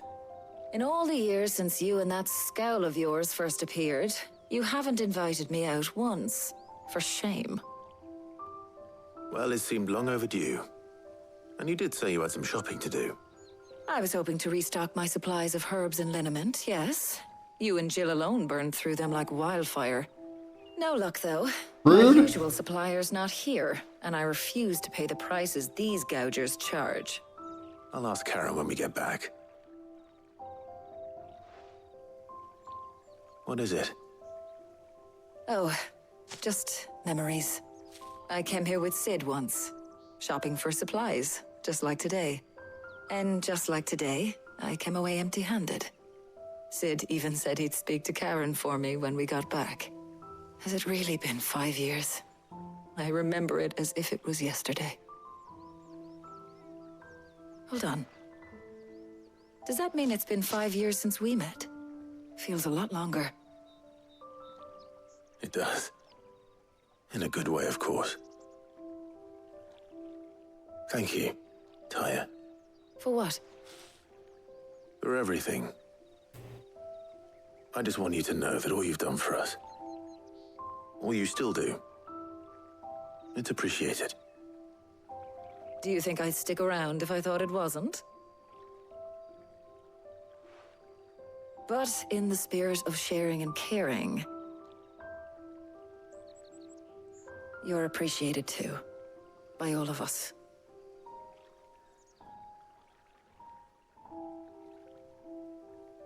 Damn, I kind of wish I had taken Jill here to see if the conversation had gotten any better. Maybe we'd have gotten closer to a kiss or something.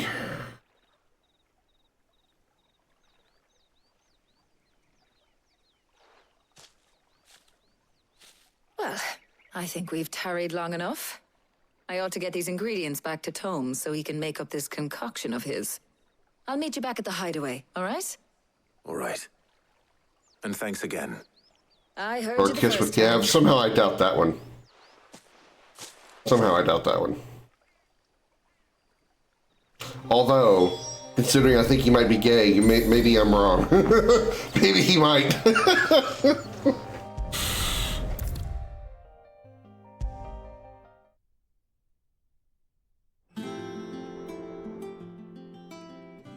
How's work on the shielding progressing, Hippocrates? Well, very well indeed. And thanks in no small part to your kind assistance. I was just explaining to Taya how we might best go about preparing the moon dew. And now that we have all the ingredients, we may begin. You can count on me. I've mixed more than a few mysterious concoctions in my time. Some of which had alcohol in them. What about the shielding itself? Work is underway, under the watchful eyes of Bardolph and Obolus. Apparently, it'll be ready soon. Thank you. All of you. Right then. Jill, would you join me in the infirmary? Many hands make light work and all that. Of course.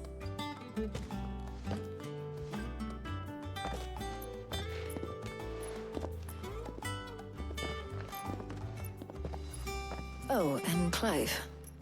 It was good to talk. We should do it again sometime. It appears our work here is almost at an end. A shame. I was enjoying playing the man of action for once. When both the shielding and the Moondew are ready, it will merely be a matter of applying the one to the other. Followed by a rigorous process of testing and retesting, of course. Perhaps someone ought to warn young Mid of that. Leave it to me. Thank you, Hippocrates.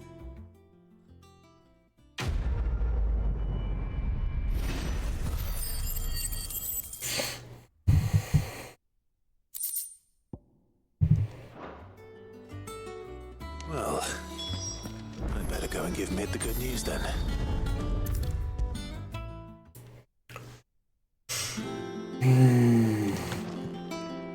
Sorry to keep you waiting, Mid, but you'll be pleased to know that work on the shielding is underway. You found something for it? In a manner of speaking, Hippocrates knew of a substance that's highly resistant to heat, a coating that should provide the protection you need. He's supervising the construction and testing of the shielding as we speak. Brilliant! I knew you wouldn't let me down. Don't thank me. I'm just the errand boy. Right then, better start working out how to bolt all these bits together. To the Black Hammer!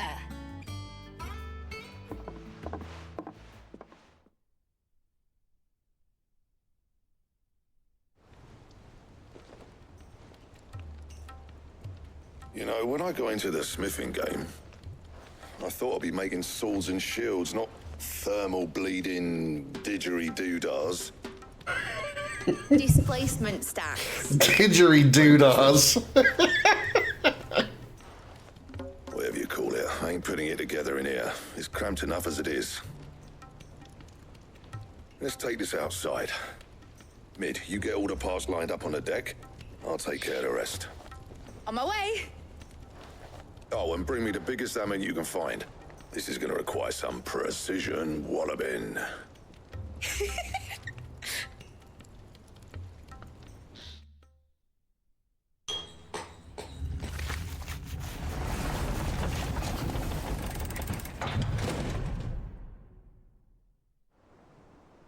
Sometime later.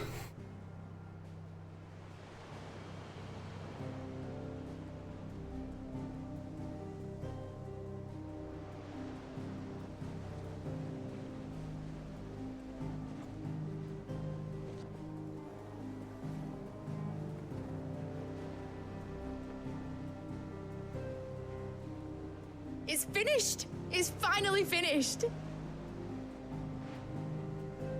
Thank fuck for that. I'll be feeling my hammer arm for weeks. Thank you, Clive, Blackthorn, everyone. That's one down and just 3 more to go. I'm sorry. Oh, didn't I tell you? The Enterprise has 4 mithril engines, and we'll be needing a displacement stack for each. You don't mean... Don't worry. Now they've got a finished one to work off. My gang in Canva can build the rest. Good luck to them, I say. Right, I'm off to get a sling for this elbow. Any other work comes in, keep it to yourselves, eh?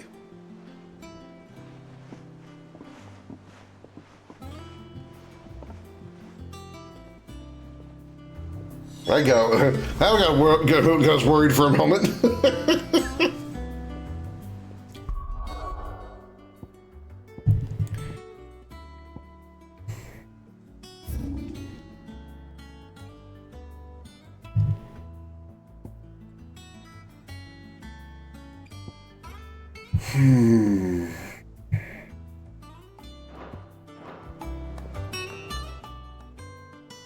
What's the matter?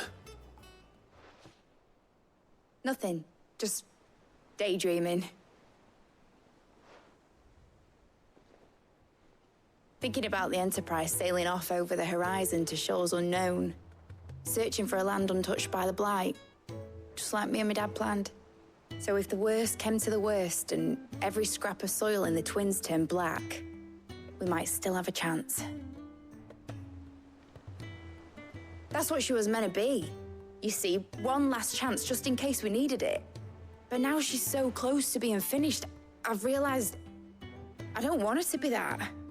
I don't want it to be just a lifeboat for us to cling to if things get desperate. I want people to sail aboard her by choice, not from the lack of it. In a world where we're not just trying to survive, but where we can actually live. I'm working on that. And I'll do everything I can to get you what you want. Don't you always? All right. My mind's made up. As soon as the Enterprise is fit to sail, I'm putting her under your command. Sod our plans, I'm trusting in yours. Are you sure about this? Something tells me it's what my dad would have wanted. He'd be proud of you. You were gonna visit his grave, weren't you? I was. And you can come too now that your little project is finished. Right. There's just one thing I need to finish up first. Won't be a mo. All right. I'll let Otto know you're coming. Meet us in the mess when you're ready. Aye, aye, Captain. I have the feeling she's trying to delay as much as possible because she doesn't want to. She doesn't want to go because she doesn't want to face the fact that he's gone. Like again.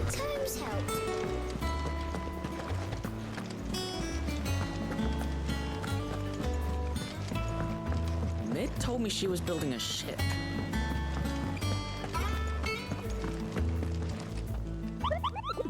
Now, if I understand...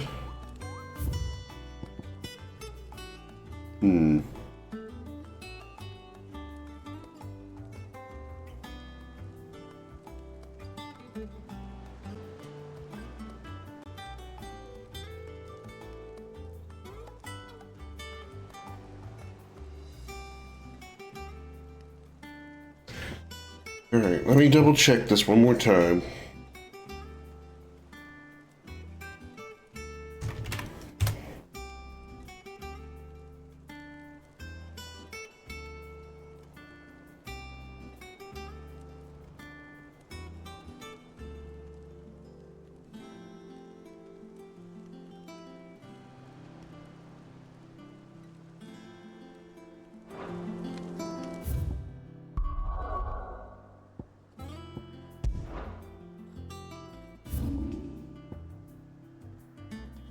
Ah, okay.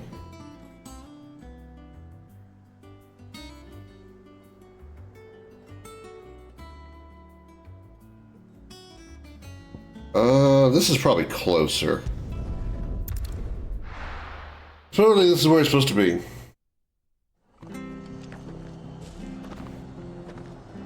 So let's see how correct it is. Like right out of here.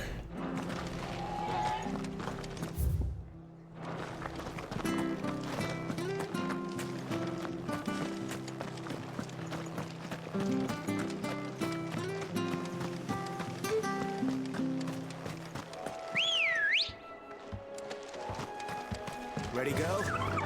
Faster!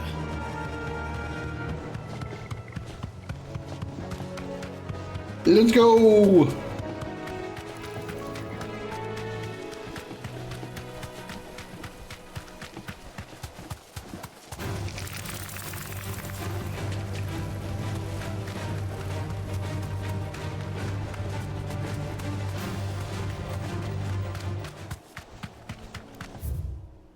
We should make a right.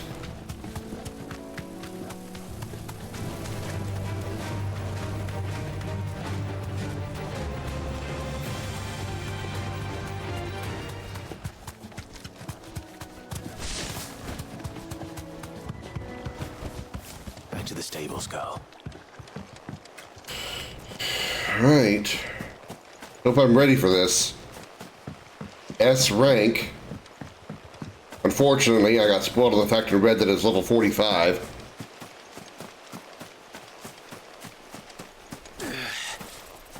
So this is probably going to hurt real bad.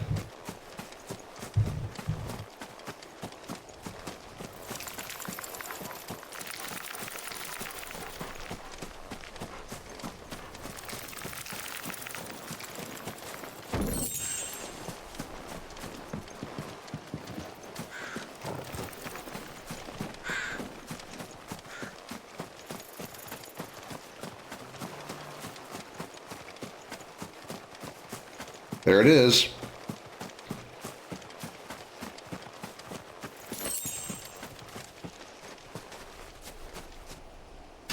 It's an iron giant, but different.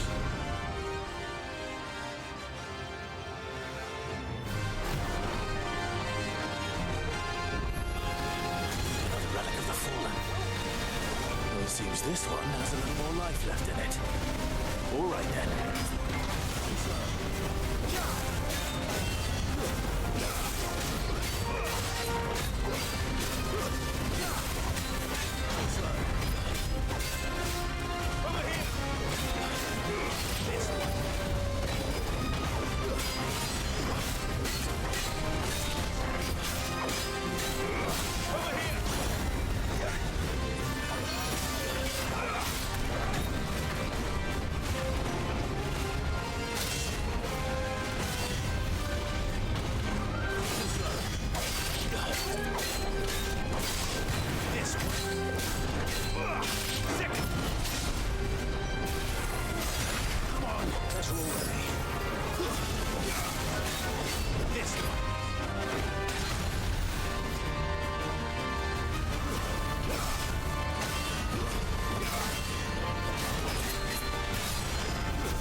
What if I should take advantage of the block a lot more in this one? This guy's probably going to be really hard.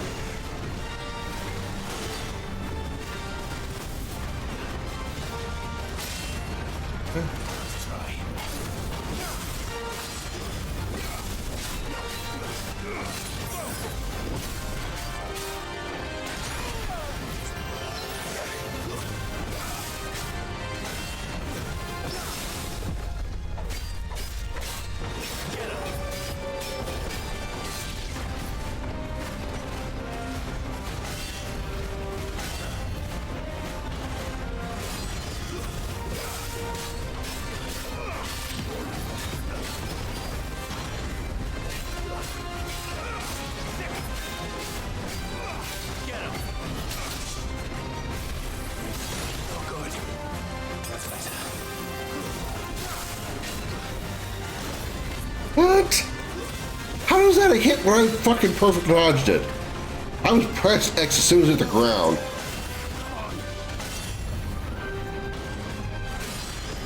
That's better.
Ow.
Got him under half.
Ooh.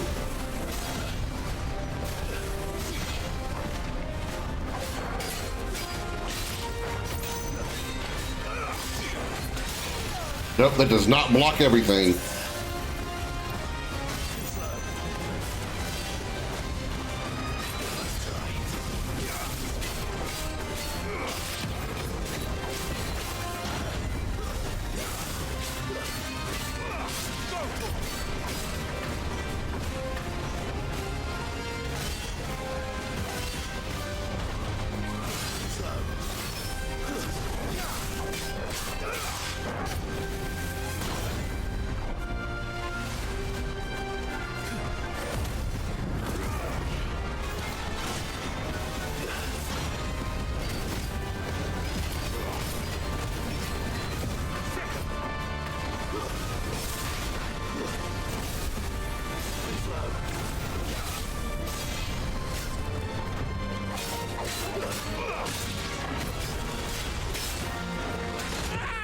Shit.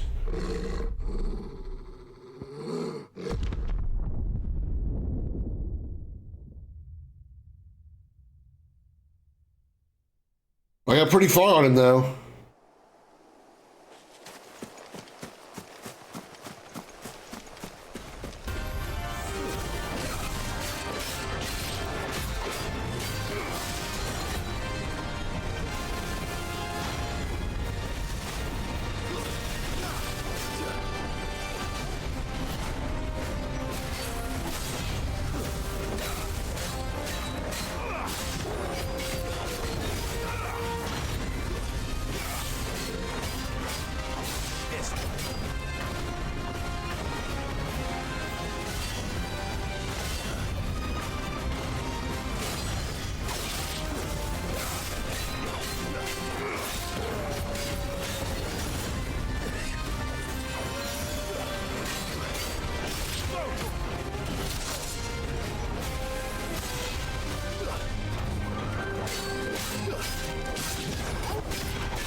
What? Okay, come on. I did not miss those dodges.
Going well so far. I like I'm only down to one high potion. Not really caring for that too much, but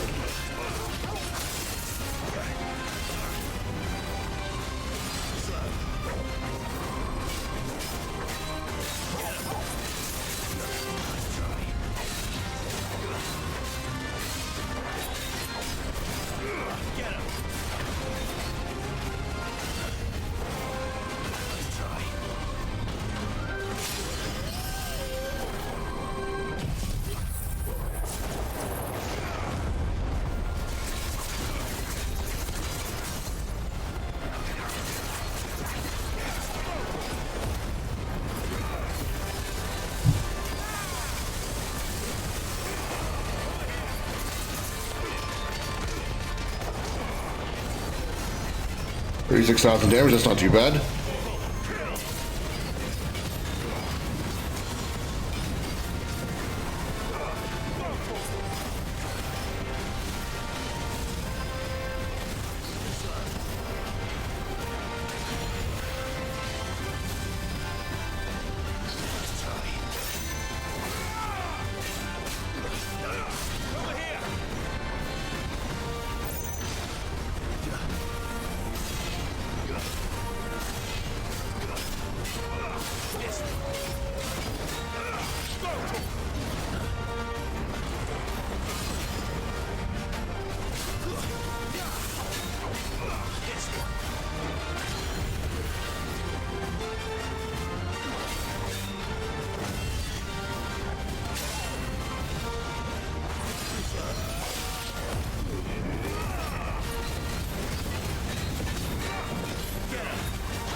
Gotta be real careful now because I am down to nothing for healing. Short of limit breaks.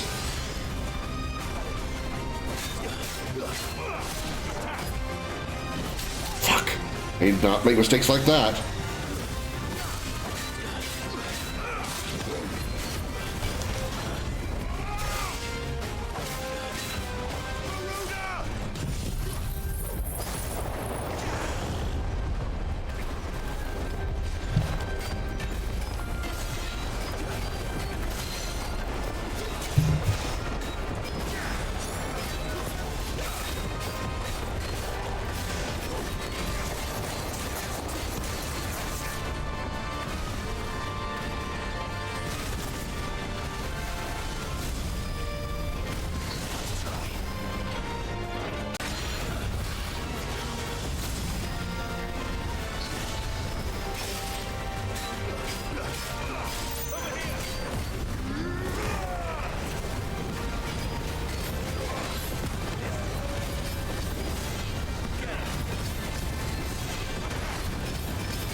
Come on, dude, run out of health, please. Run out of health.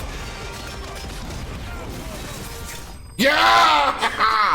Oh, yeah! 15,000 experience.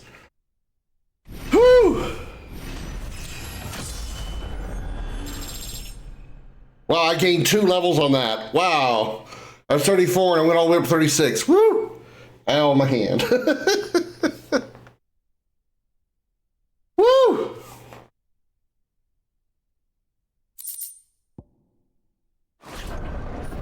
Glad to sleep with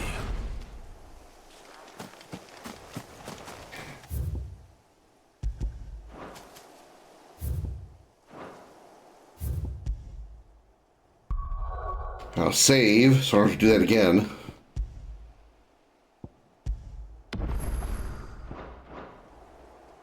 Oh.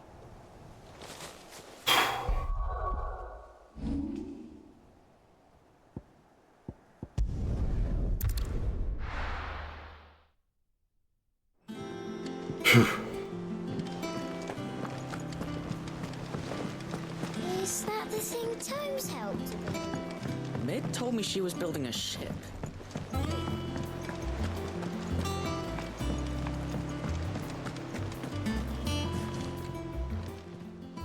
Fancy a look at the list, do you? Anything catch your eye? Nope, nope, and nope, not from you. How about you? Welcome to the Patron's Whisper. All done?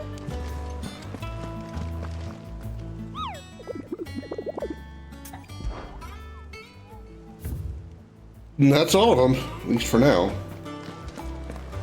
What's the side quest we got over here? Where is that? Back in my chambers, huh? Oh, reading table, okay.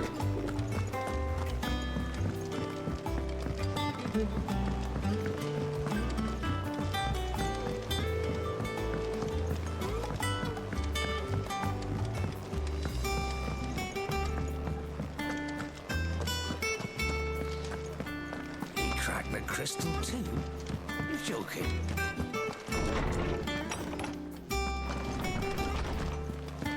Wait. Oh, it's down there. Oh, well, while I'm here, I guess I'll grab this.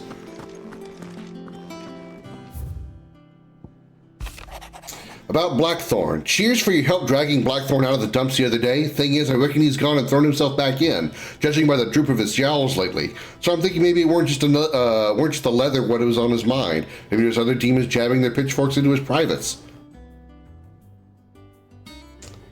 Thanks for that visual.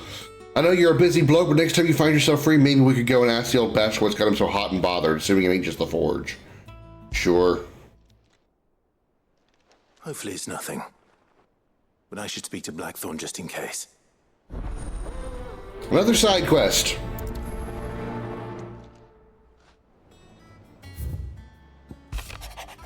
Clive, something ain't right about that hound of yours. When it pleases your lordship, please come pay me a visit at the toll. Alright. What could be wrong with Torgor? He seemed well enough when I last saw him.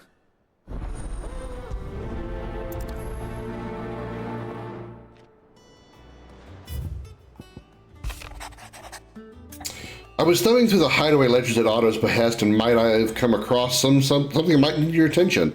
And maybe by that I mean immediately you know where I'll be. Trouble with the ledgers? Shouldn't he be asking Otto for help?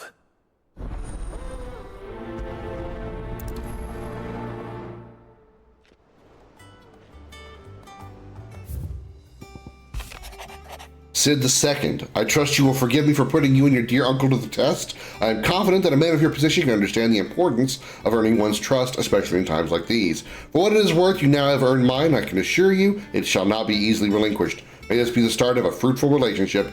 Rosenia.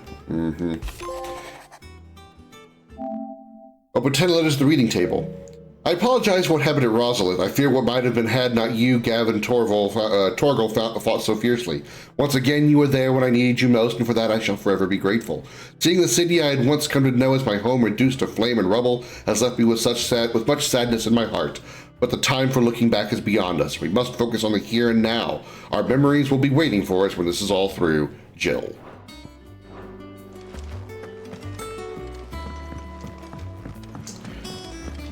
Alrighty.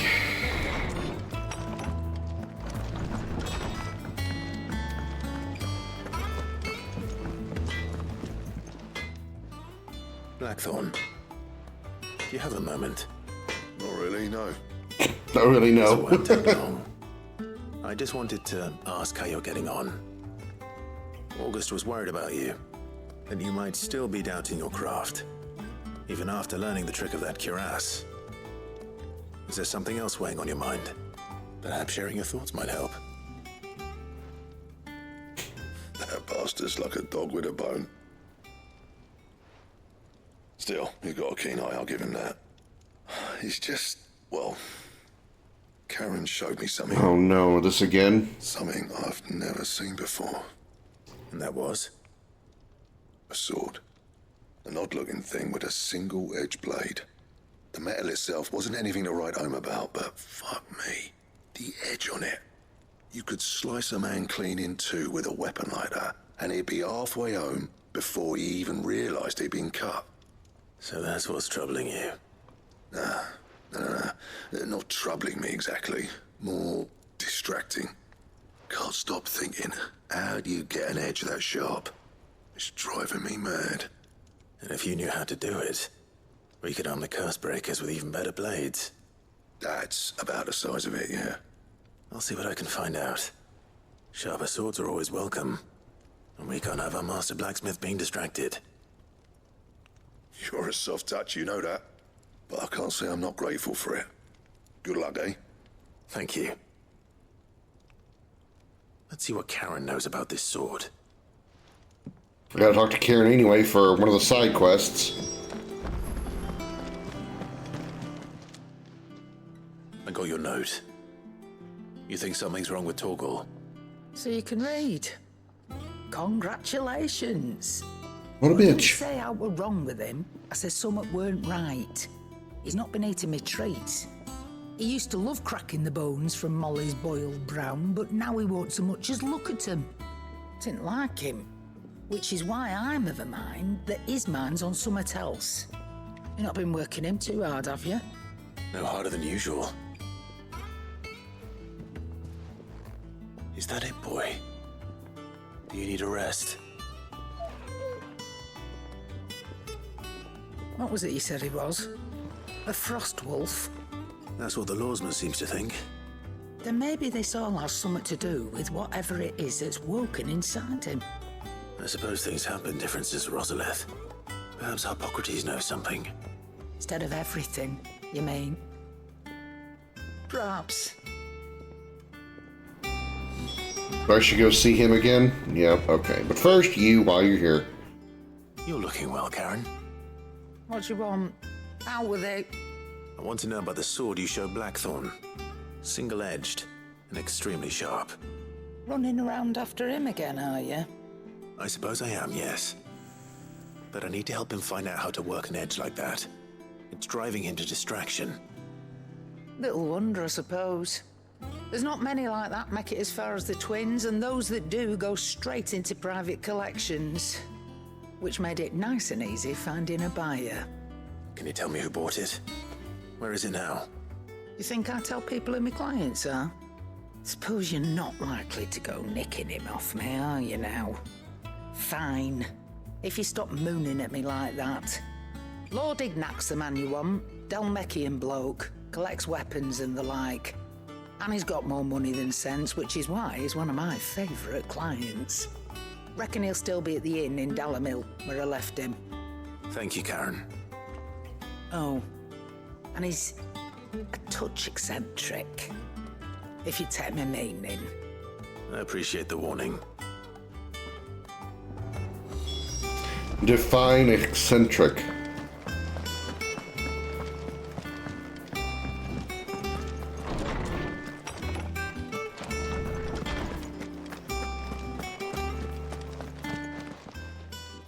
What is her definition? I need to ask you about Torgor. Something's not right with him. He isn't ill, is he? I don't think so. But according to Lady Karen, he seems to have lost his appetite, which is certainly a new development. She says he's hardly been touching his bones of late, and she believes it may have something to do with what happened at Rosalith Castle. I rather think she might be right, though not about his appetite. All canids are instinctively inclined to crack open bones for the rich marrow that resides within, and I see no reason why a frostwolf should be any different. Accordingly, I suspect it is not a lack of appetite that afflicts Torgal, but a surfeit of it. If we assume that his newfound magics require additional nourishment to sustain, it may well be that the bones Lady Karen is accustomed to providing are no longer sufficient. Frostwolves, after all, habitually prey upon far larger animals, whose bones may yield altogether different nutrients. As to where one might find a suitable substitute, some antelopes that graze the meadows of eastern Rosaria... I've killed plenty of those. ...to grow to a size more than double that of their lesser cousins. I don't recall ever seeing any that large. And little wonder. The oldest and largest such creatures rarely leave the safety of the highlands for fear of predators. The last elder antelope sighting I recall hearing about took place near Cressida, and that was long before the village was abandoned. Doggo needs elephants, yeah. It seems like a good place to start. Good hunting, Clive. Now I gotta go find a giant antelope.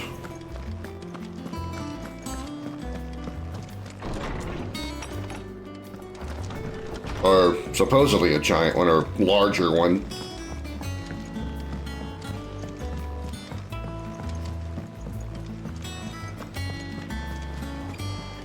Is that the thing Tomes helped with? Ned told me she was building a ship.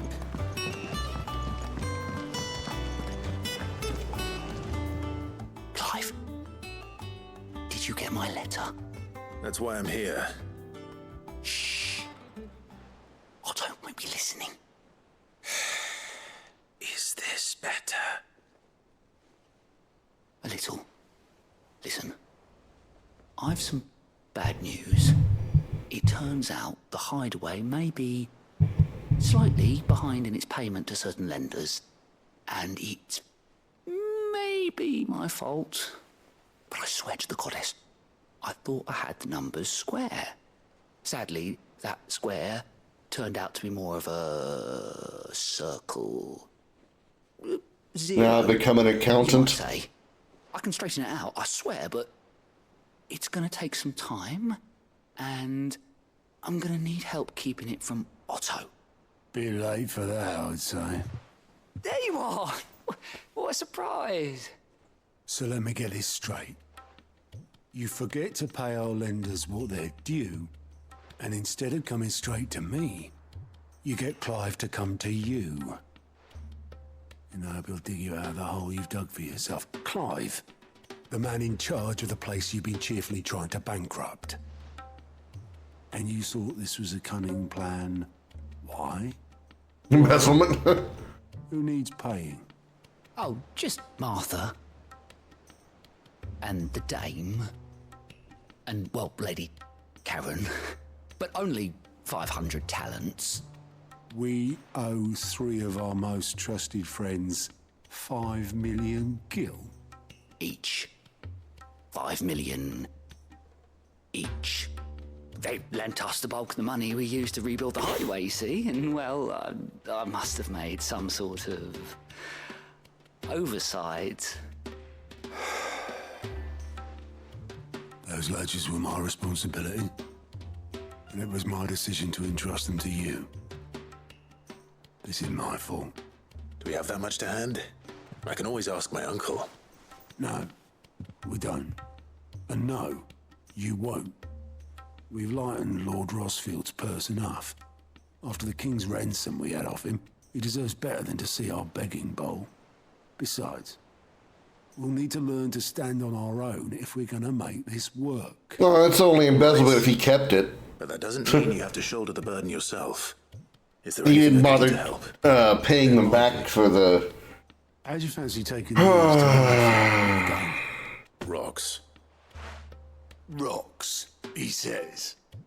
Worth 1,000 talents apiece, these are. A little something Sid and I set aside for when times got lean.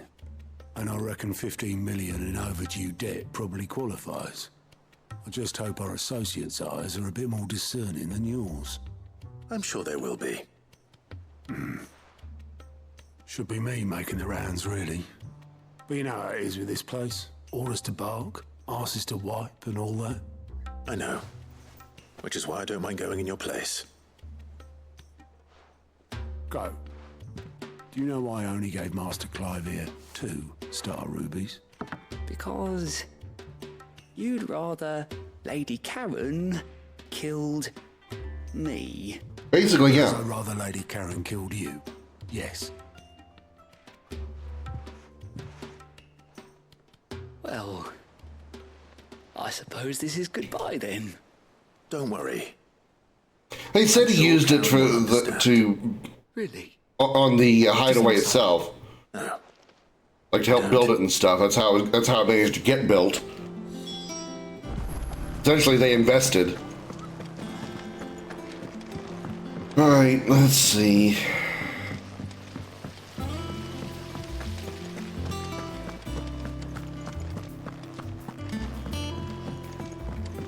What side quest pretell does Mid have?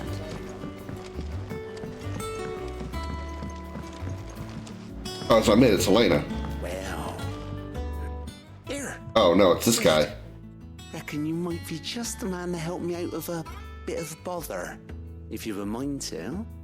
Depends on what it is. Well, it's about this alembic the chief's got me making. Lovely bit of kit it is. Bunging a solution you want splitting, and it will separate it out, just like that. Problem is, it won't always get rid of all the impurities. And with some of the stuff we need it for, that ain't good enough. Which is why I've been looking for something to filter the liquid we'll be cooking off. And that's where I was hoping you could help me out.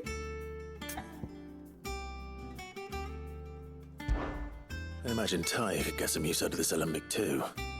Distilling medicines and the like. All right. Why not? Proper job! So what exactly do you need for this filter?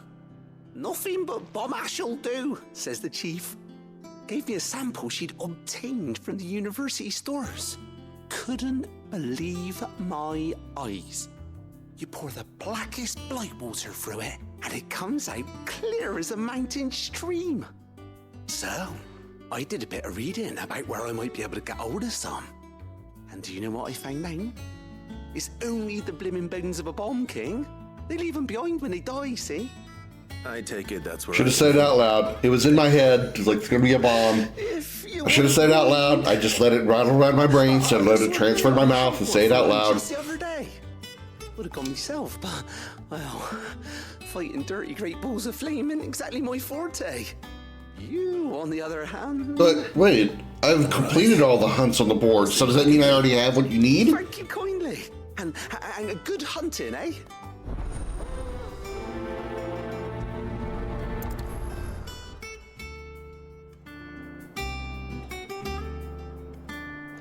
Maybe not. Maybe it's a new one.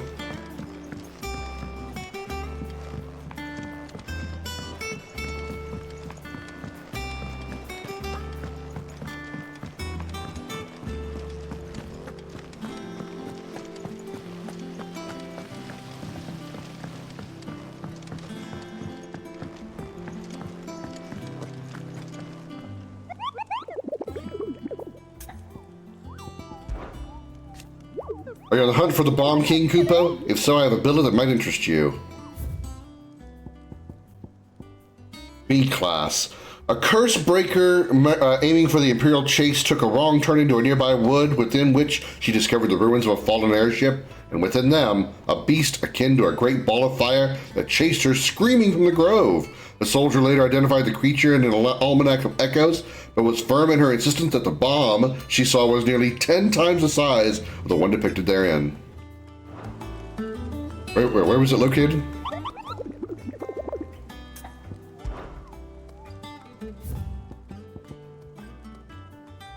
The Croc.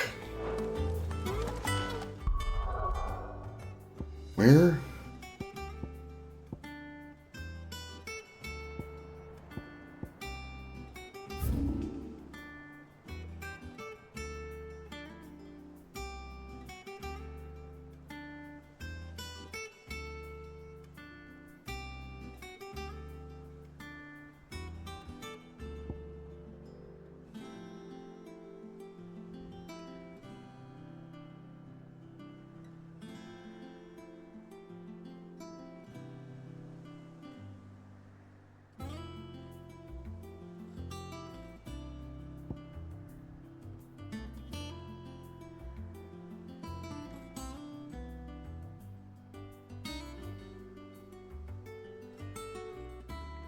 I don't see a place called the Croc.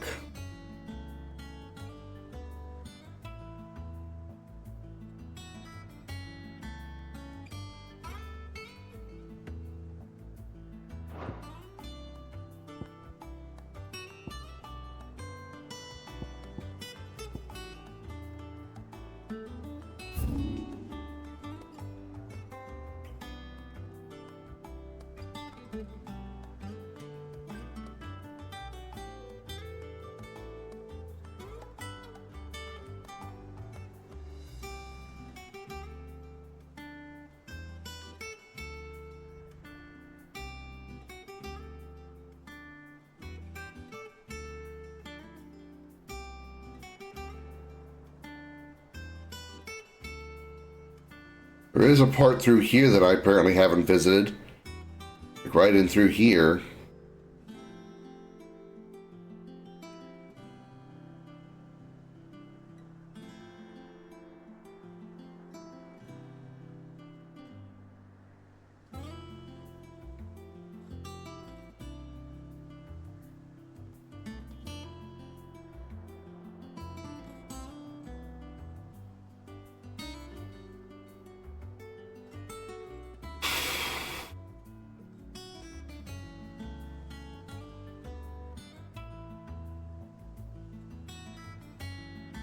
Put a marker here.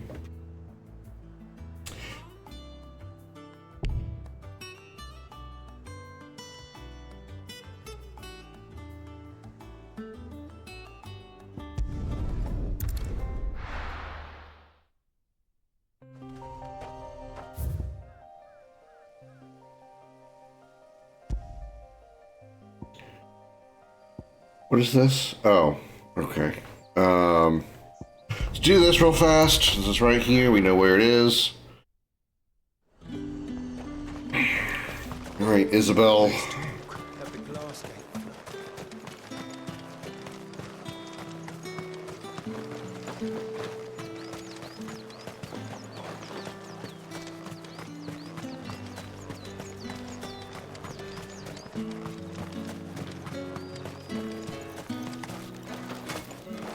Can't even jump over a freaking wall.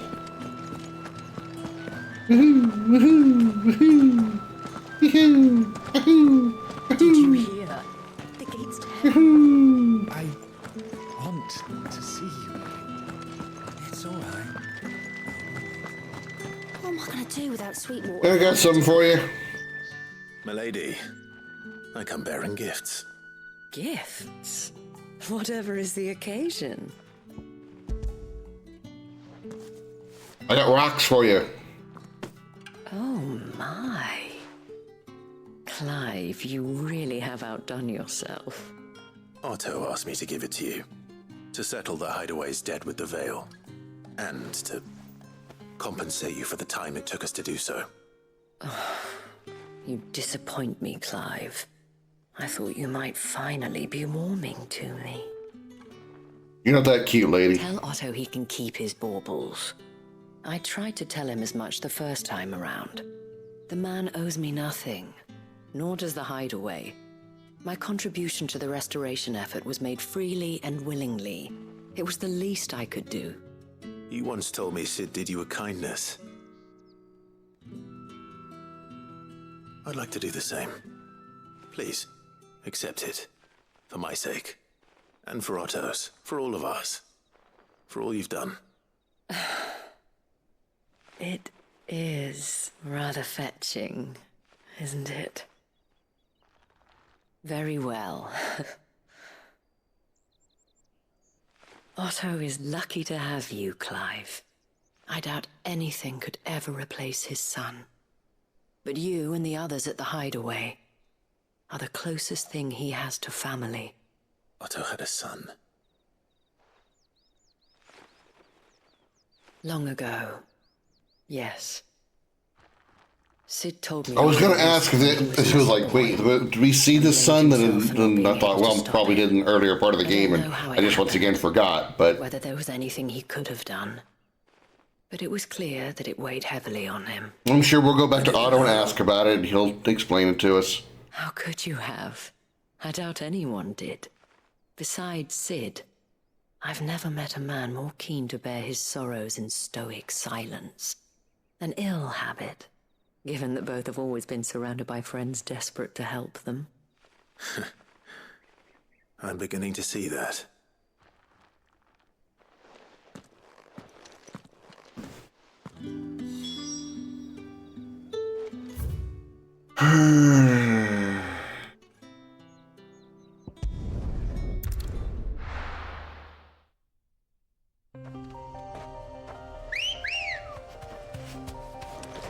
You just wolf whistled the chocobo? Not exactly the whistle sound I expected to summon a chocobo.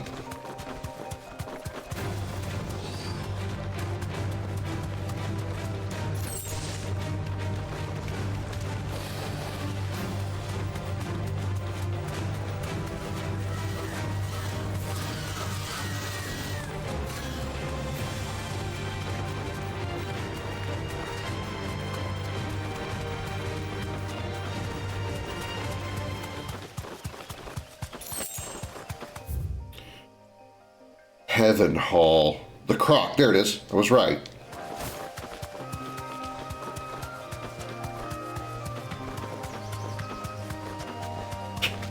This is like I'm heading back into the mansion of I can walk from here. Kingdom Hearts 2. Just a lot more shoddy and run down. That whole forced entry into a stone wall. It looks like I should be almost be heading into a ruined version of the mansion.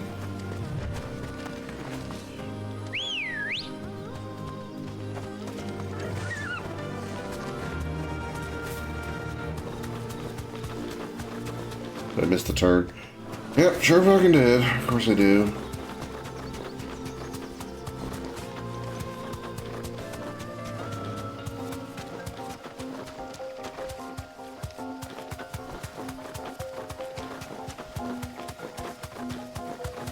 Hello back here.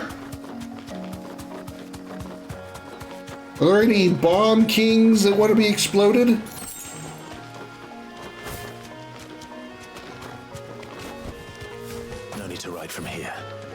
You don't look like a king. You look like very much not a king.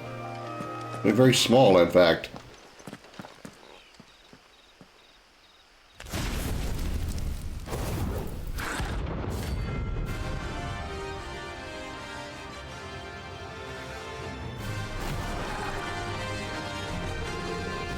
Level 33 here. What we have here. Greetings, Your Majesty. Really? Greetings, Your Majesty.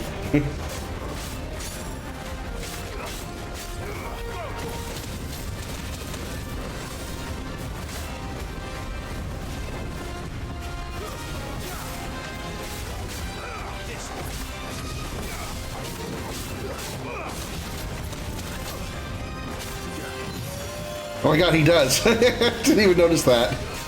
I didn't pay attention to that. I just saw the flames.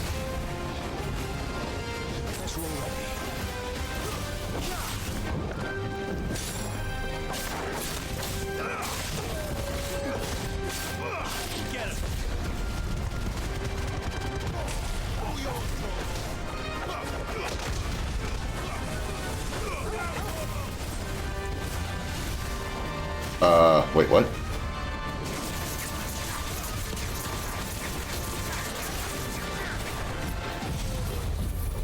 This ought to cool you off?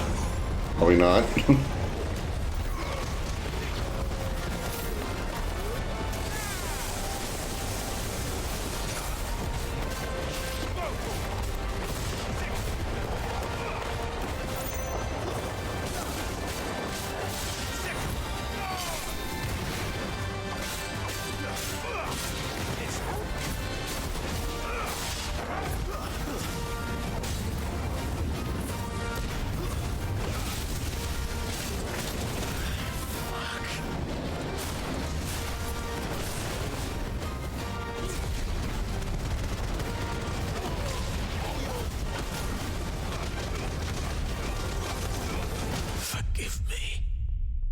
Whoops. Wasn't paying attention to my health. Whoops. Same crown as King Boo from Bowser's Forces.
God damn it!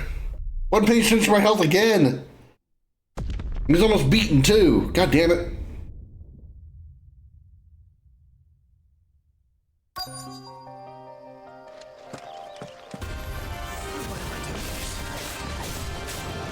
This guy's actually lower health than me, and I'm actually dying to him more than I have anybody else. I only died once, even to the level 45 Atlas earlier.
He's almost dead this time, and I got plenty of health that I won't screw up and lose in 2 seconds. There we go.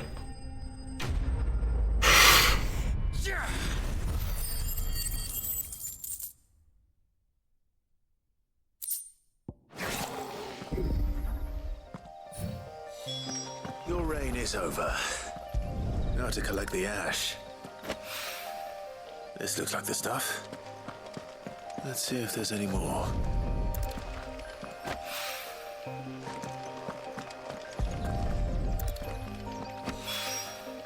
That should do it. If the wine needs more than this, he can fetch it himself. Alright, let's go to Cressidia, which was...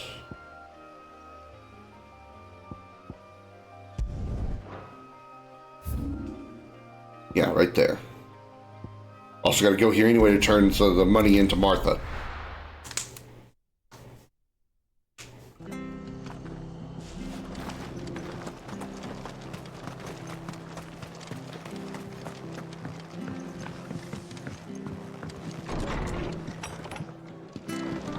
Hi, Martha. When was this?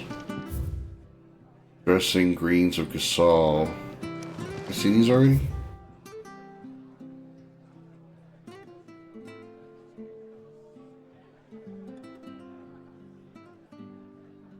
The following cheater will be repaid with a swift boot to the arse. Mucking, stacking, packing, peeking, palming, foisting, fingering.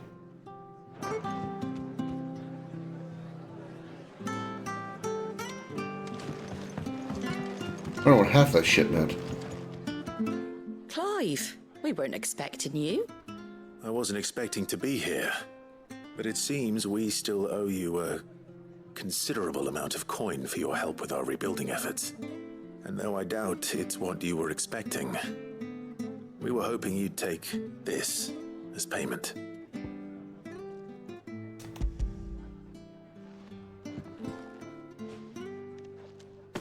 A star ruby? I can't accept this. It's worth at least twice what you owe me. More if you can find yourself the right buyer.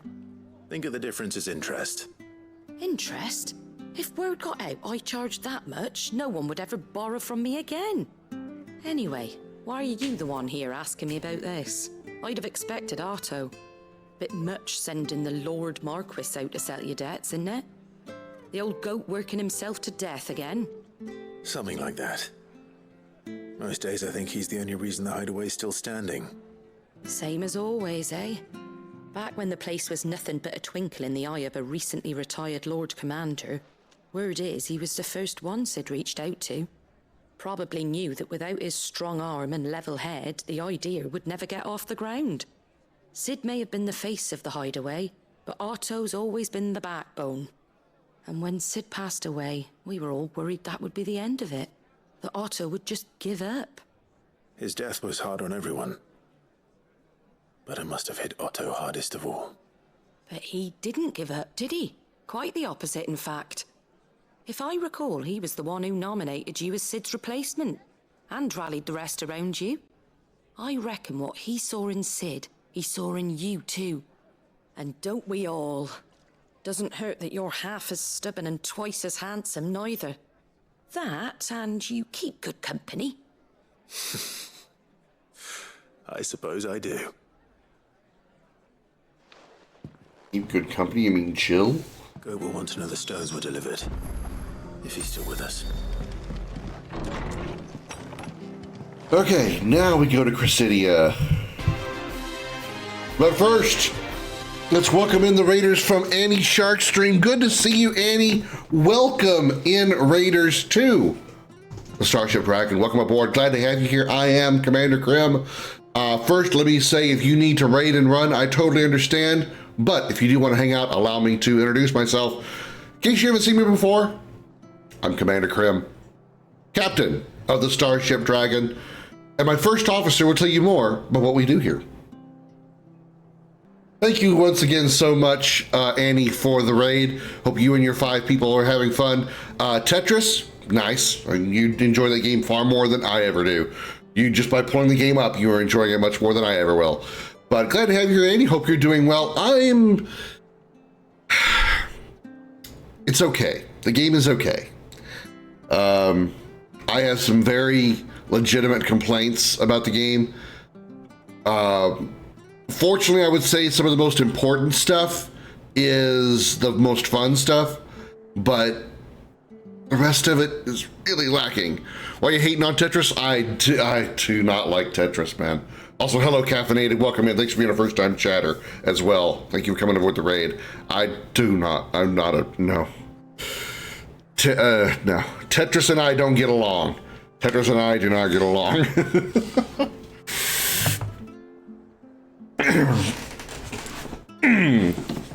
But we are doing level wrap. We need to get over here, so we need to jump on our Choco Bow after we get out of the town. So we gotta go this way.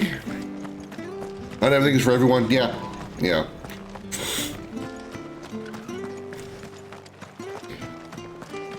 My channel is far too much. Tetris lasts too much. I mean, it's all up to you. It depends on how much you're enjoying the game. If you're enjoying it, there's no such thing as too much. I would say there's never, for the most part, there's never a such thing of too much if you're enjoying it, regardless of what it is. What, something you're gaming, something you're watching, something you're eating, you know.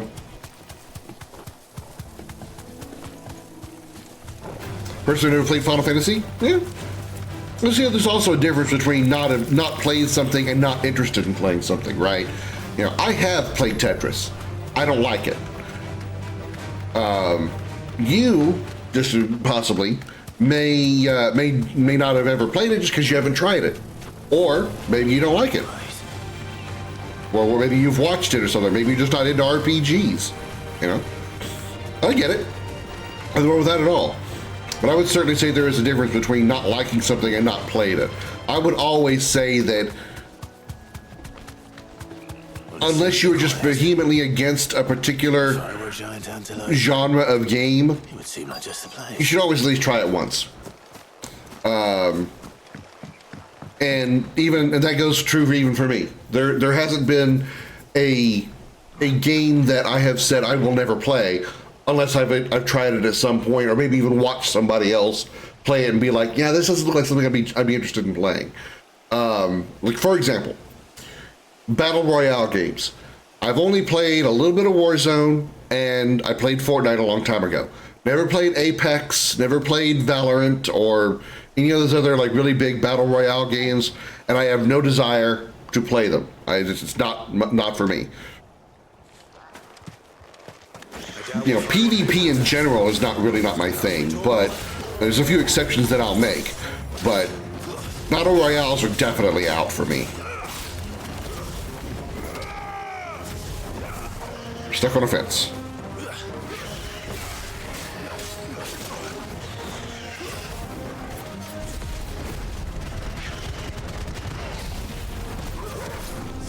If you were ever interested in playing a Final Fantasy caffeinated, I would advise against this one just for your first one. This is not a good example of what a Final Fantasy game could be. If you ever were interested.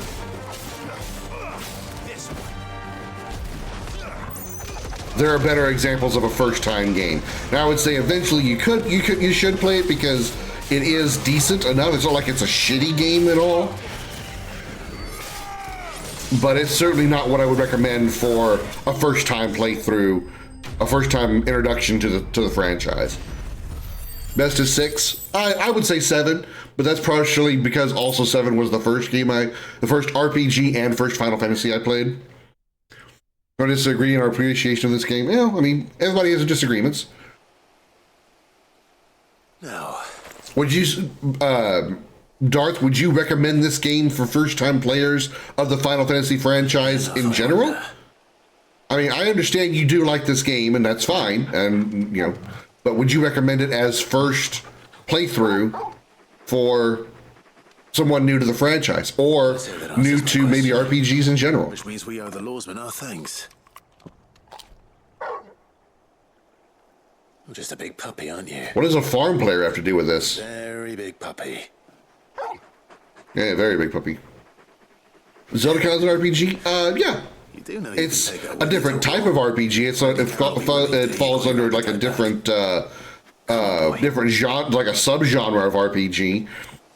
Zelda is more commonly known as ARPG or action RPGs. Most Final Fantasies are considered JRPGs, also known as Japanese RPGs, primarily because of the origin of the original Final Fantasy games were made in Japan, obviously, and that format, that style of game, kind of just grew the subgenre of JRPG. And it's usually, if you've ever seen any of the older Final Fantasies, like 6, 7, or the pre PlayStation era ones will be like 1 through 6, or 7 or 8, something like that, where you have like 3 people on a team and your enemies are in front of you, and it's a turn-based thing where you choose your character's abilities and then they perform it on their turn, those kind of things. That type of setup is called a JRPG, as opposed to Zelda, which is pretty much you go out there, you press the attack button, you swing your sword. That's how that works. There's no turn-based or anything like that, right? There are some action RPGs that do have a leveling system like JRPG to kind of go with Darth's point, but they're not necessarily JRPGs. Elden Ring, for instance, while it's more of a Souls type RPG, it's still RPG type and more action based. It has a leveling system. So JRPGs being specifically level up types are not necessarily the same thing. I noticed you and Torgal had gone off somewhere. Baldur's Gate driving D&D, yeah. Did you? You could say that.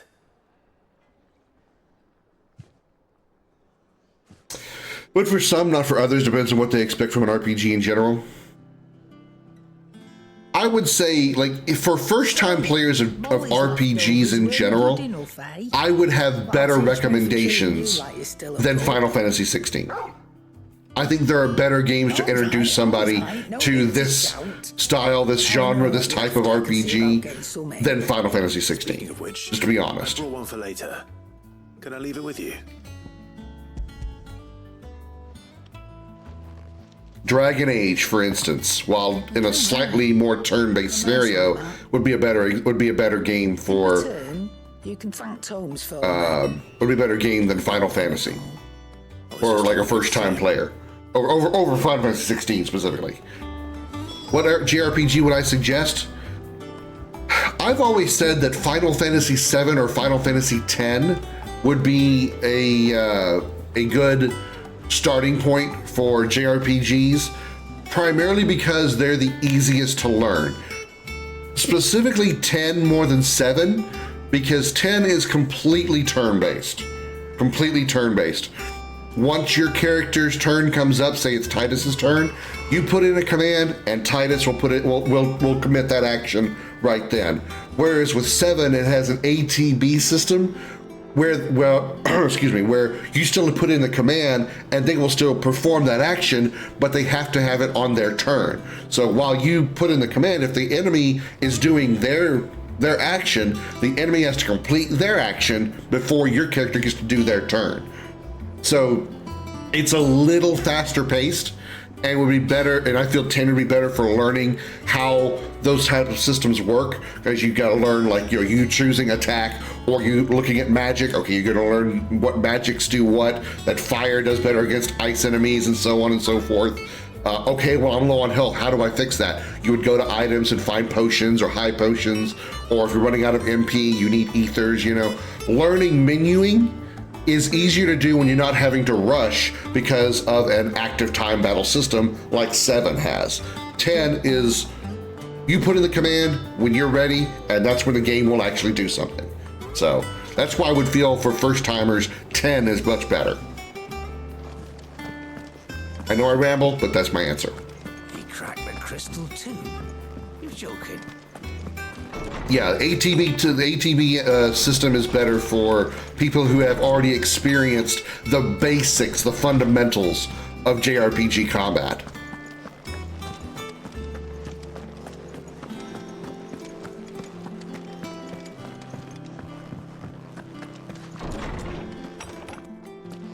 I would even say Chrono Trigger might even be a good starting point, even though it does have an active turn-based battle system, an ATB system. You can set that, you can like turn that off essentially, and while you still have ATB bars, when you get a menu, the game will pause and let you take time to choose your commands before the game continues.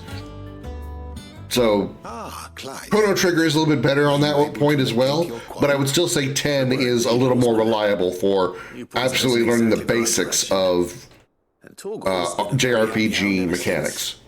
Very good, very good. Lady Karen sends her thanks, by the way, for your part in solving the mystery. But that reminds me. After your last visit, I found myself pondering Torgal's talents. Do you recall our conversation concerning Lady Jill's role in Torgal's transformation? About how she somehow woke the power within him? Precisely that. A reasonable conclusion, I thought, but one which raised certain questions in my mind. You see, the Fenrir of legend served Shiva and Shiva alone. And while the powers attributed to him are certainly impressive, the records imply they are somewhat different in nature to those you described Torgal as having used. What are you suggesting? That Torgal may be the beneficiary of more than one icon's power. Consider that in addition to Lady Jill, he has served as a loyal companion to you, your brother, and even the late Cid. In short, the icons hitherto near at hand, or should I say at paw, have been diverse and plenty. And that number has only grown as the realm's dominance have fallen to your sword. One can but speculate as to how all of this has affected Torgal. He has seemed more fierce of late. And if I'm not mistaken, he will grow fiercer still. We are fortunate indeed to be able to count him amongst our allies and not our adversaries. Oh. He's more than an ally. He's a friend.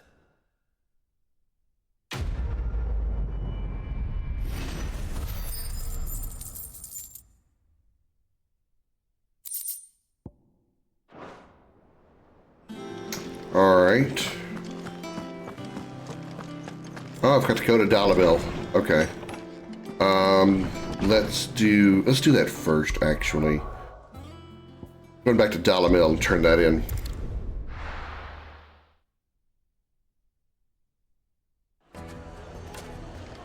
Or find Ignac. Wealthy man. Shouldn't be too hard to track down Kara's collector. Gone. The whole mother crystal gone.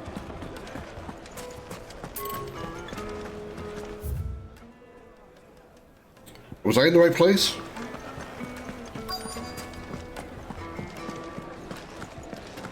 I see they restored the tables.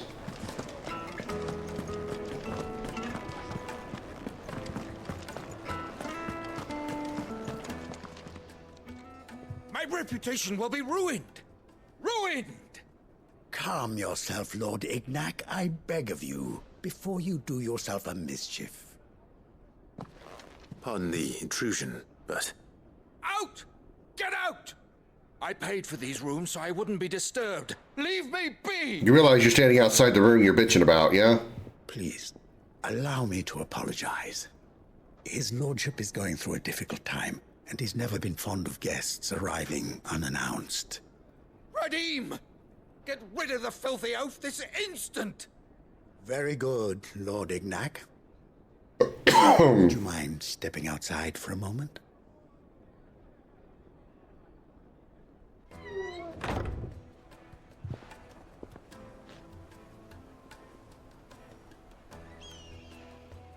I'm sorry if I've caused you any trouble. That? Oh, no. That's just how his lordship is. Though the morning's events have left him somewhat fractious. He has been dispossessed of his luggage, you see. The thieves also made away with a considerable amount of coin. Coin the innkeeper will soon be keen to collect. I don't suppose a certain blade was among the stolen items. A single-edged sword.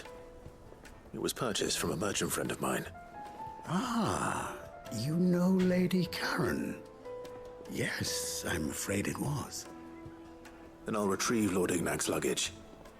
But I have one condition. You have but to state it. You are welcome to anything that is within my power to grant. I want an audience with Lord Ignac. A few minutes should be enough. Then I'll be on my way. A condition I would be a fool to refuse. Of course, you shall have your audience. I don't suppose you saw where the thieves went. I did not, no.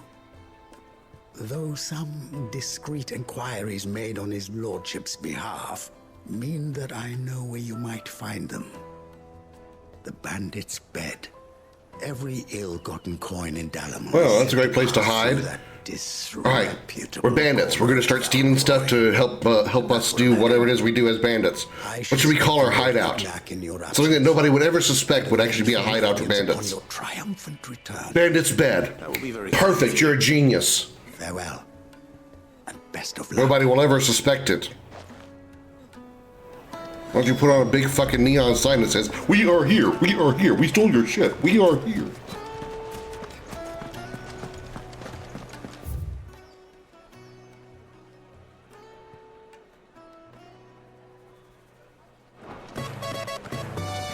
Caffeinated Space Buns, thank you for the follow. I greatly appreciate that.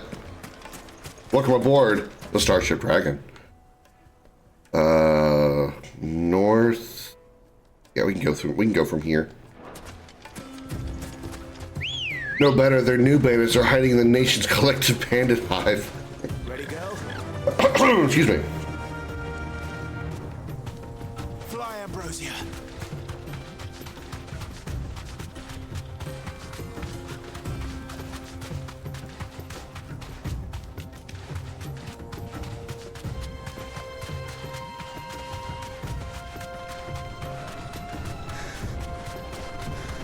Don't judge me for the Tetris, it's for 15 minutes.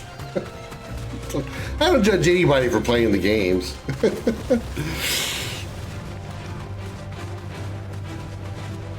All I say is just that if you by starting the game up, you're already enjoying it far more than I ever did. The only game I judge people for playing is Fortnite. That's because that game is literally broken and toxic as hell. Very nostalgic. I certainly can't point fingers for nostalgia. I cannot do that. I play a wide variety of games on my channel, from brand new ones like this one and Monster Hunter Wilds to games as old as the 90s. I do not play the fork knife. Well, before we continue this fight, I'm going to give you a little insight into my feelings about Fortnite per the professor of Video Gaming 101.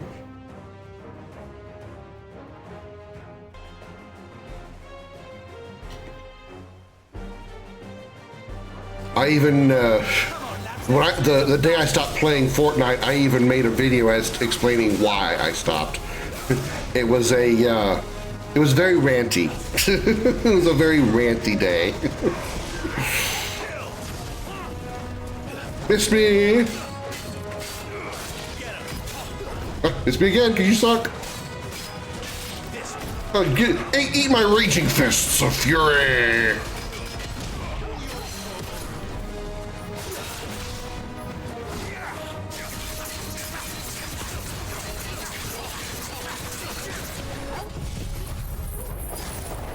Build up 3 whole notebooks during that lesson.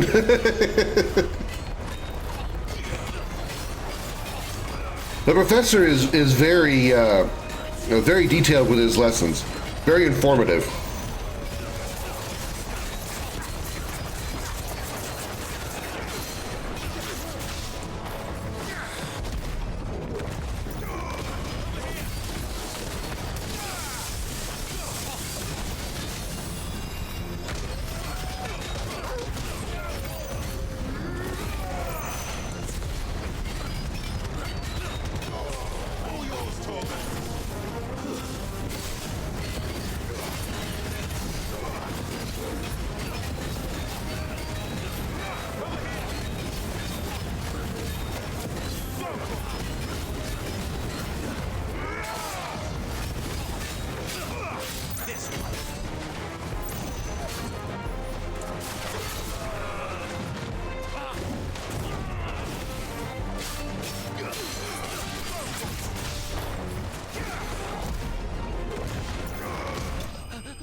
There we go.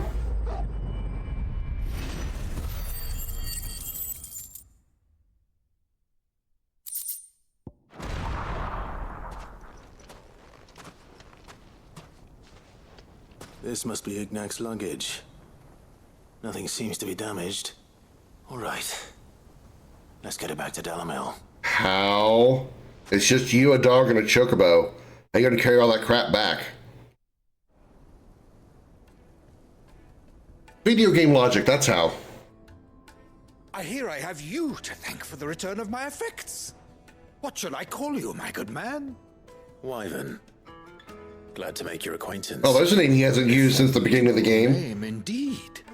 Well, Wyvern, I appear to be in your debt. Big pockets, yeah. Tells me you wished for an audience. Is that all? A few moments of your time should suffice, yes. You're a peculiar fellow, Wyvern. All right, speak. Literally haven't heard him be called by that name since like the first 2 hours of the game. About a certain single-edged sword you recently acquired. Oh, a true work of art, that one. Karen drove me hard on the price, but I would have sold her Radim here to get my hands on that sword. It was made in the Outer Isles. That doesn't seem a very nice thing to say in front of him. And is used exclusively. Of course, he's a nobility, he doesn't care. A unique school of swordsmanship. They believe no combat should ever exceed a single strike, and hone their blades to such perfection that none ever does. Each sword is made for that one perfect stroke, and for that stroke only. They crack upon a second blow. There's a brutal sort of beauty to it, really. But how do they hone such an edge? Fine question. Why, they use a whetstone, of course. Whetstones, rather. A whole array of them, ranging from the coarse to the fine. 10,000 licks with the sharpening stone, then 10,000 more. But it is the final stone which lends the blade its legendary sharpness. A mineral quite foreign to this great realm of ours. And that is the key. The secret ingredient. Wyvern, it occurs to me that my little lecture is hardly equal to services rendered. Take this, together with my regards. The very stone of which I spoke, far rarer among collectors than even the blade itself, and a far more fitting payment. Thank you. Pardon the intrusion, my lordship. However, it is long past time we prepared ourselves to depart. So it is. I am locked in bitter competition with a rival collector of curiosities. I am one step ahead of the unscrupulous scoundrel, but he is hard at my heels. Are there many other collectors out there? Too many to count, but only one do I consider my nemesis. Lord Byron Rosfield, and is a perennial thorn in my side. I can imagine. Farewell, Wyvern, may our paths cross again. Radim, we mustn't dawdle.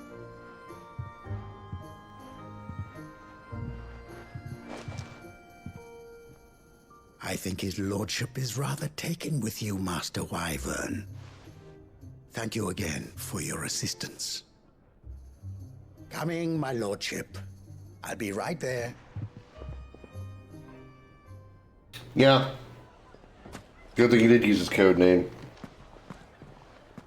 Trust Uncle Byron to find such an interesting rival. Now, let's see what Blackthorn makes of this whetstone, shall we?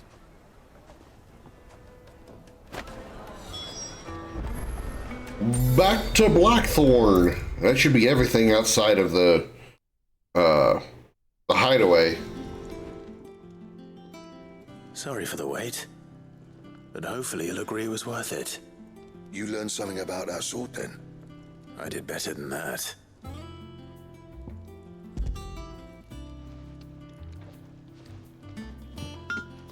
A whetstone? Yes. But not one you'll find anywhere in Valisthea.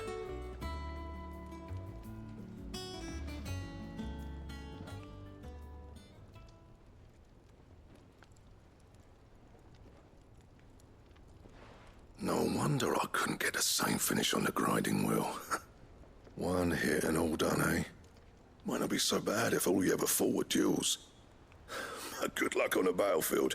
Your second opponent Okay, caffeinated. lost, no matter how good you were. Even so, I don't have an exclamation alert command, but I know what you were going for. used to give the curse breakers an edge. I think so, yeah. With this whetstone and the right kind of steel, I could probably even make a twin of the blade that rattled me. But there'd be no replacing this little rock once I worn it down to a sliver. I reckon we get a dozen swords from it, if that. Swords that the curse breakers wouldn't know how to wield properly, and that would see them through a single fire piece. Nah, no point trying to copy that thing. Be about as much use as a wax anvil. But finishing our blades with a whetstone this fine, now that's something to consider. And what's finer than fallen masonry, eh? Or more hard-wearing, for that matter. Just imagine it. Good Valisthean steel with an edge as sharp as any found in the Outer Isles. I won't make a copy, nah. I'll make something much better. I'm sure the curse breakers will be delighted. Just don't push yourself too hard. Don't you worry about me, sunshine. I've been working day and night since I was half your age, and I'll still be here when you're long gone. Hey, thanks, Clive. I mean it. I owe you one, August too. It's good to know someone's looking out for me. He'll be happy to hear you said that. And I'll see that my debt to you's paid. First new blade I make's got your name on it. You come and find me when you've got the materials. All right. I will. Quest complete.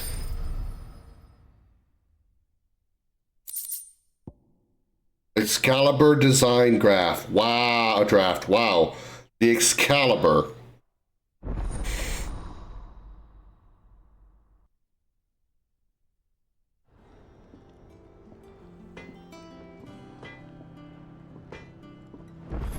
What's it need? What do you need?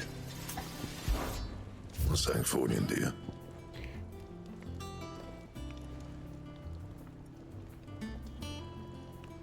Apparently everything I need is right here. No scratches, right? And of course I can't, make it better.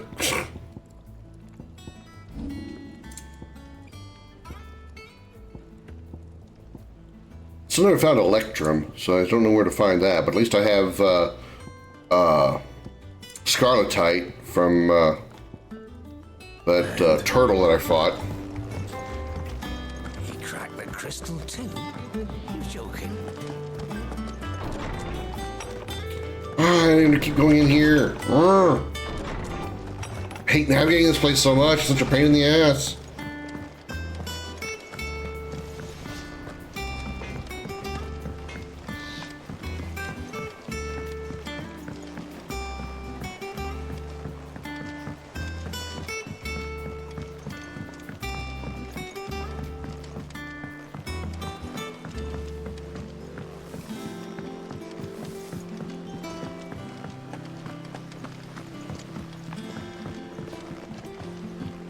See downstairs with Mid?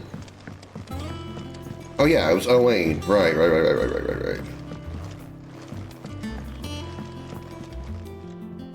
All right there, Sid? How's that hunt for the bomb ash going? I have it here.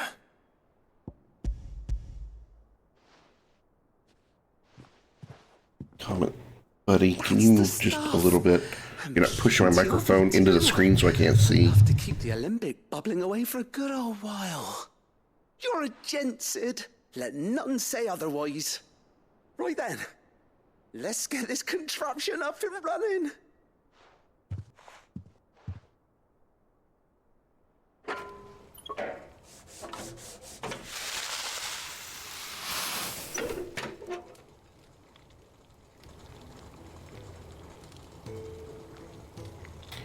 There we have it. The Telemon Alembic. And it works just like the chief said it would. Very impressive. Says the man who cut down a burning boulder. Speaking of which, I still haven't returned the favor. There's no need. The good it will do for the hideaway is reward enough. Don't be silly. Why don't you let me take a look at that bag of yours? The one you keep your potions in.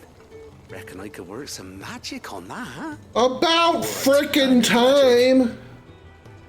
Well, we happen to have isolated a substance in our test run of the Alembic that I reckon will make even the toughest lever supple as any. Tell me this means I'm going to increase my inventory size. Into old boots and the like. Save the hideaway a few gil. But I reckon if we slap a bit on your bag, it'll loosen it up enough for you to squeeze in a bottle or two more.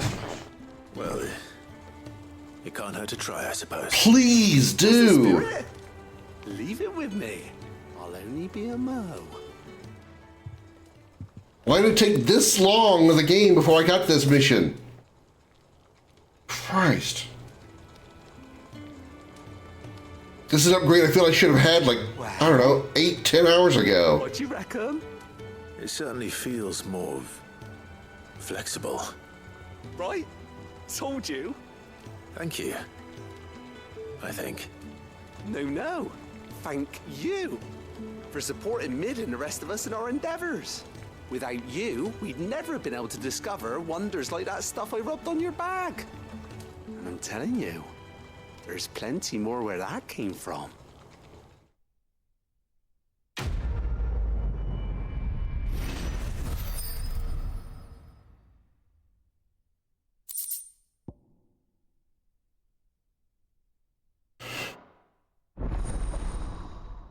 Inventory increased.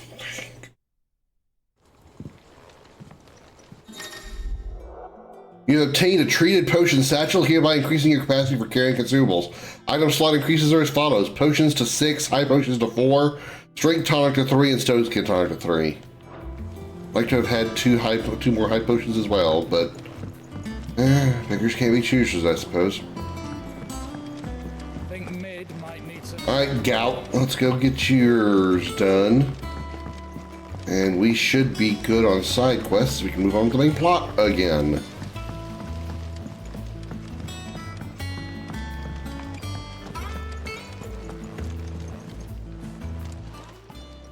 How may I help you today, Clive? Is everything we've received and everything promised? Come again. I may have more for you. Goat. Still alive, I see. So Lady Karen accepted the ruby. Ah, about that.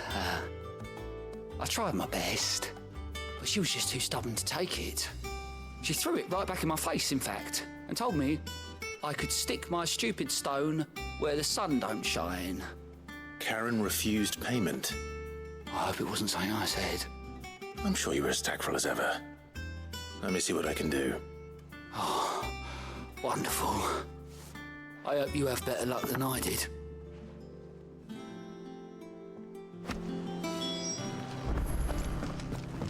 Why? Why do I have to do this? Why do I have to be the one to do this?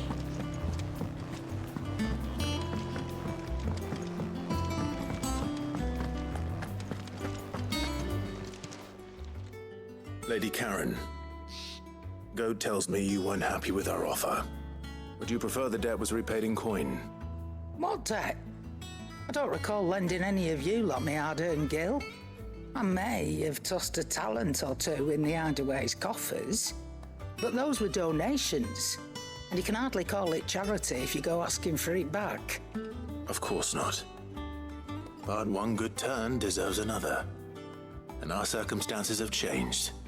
Surely you wouldn't shun the gratitude of a pauper who happened to have become a prince.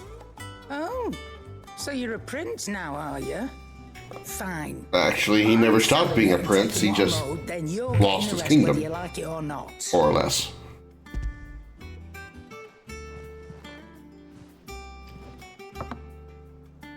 Where'd you even get this? A decent trader might nab 1,000 talents for a star ruby. A canny one, meanwhile, might claim it were nicked from the belt of Sid the Outlaw himself and ask twice as much. Might be I already have a buyer in mind. Might be you even know her. The fine continental maid whose beauty's only eclipsed by a guile in commerce. You wouldn't mind, would you? Not at all. Just be sure to tell her that it's always a pleasure doing business.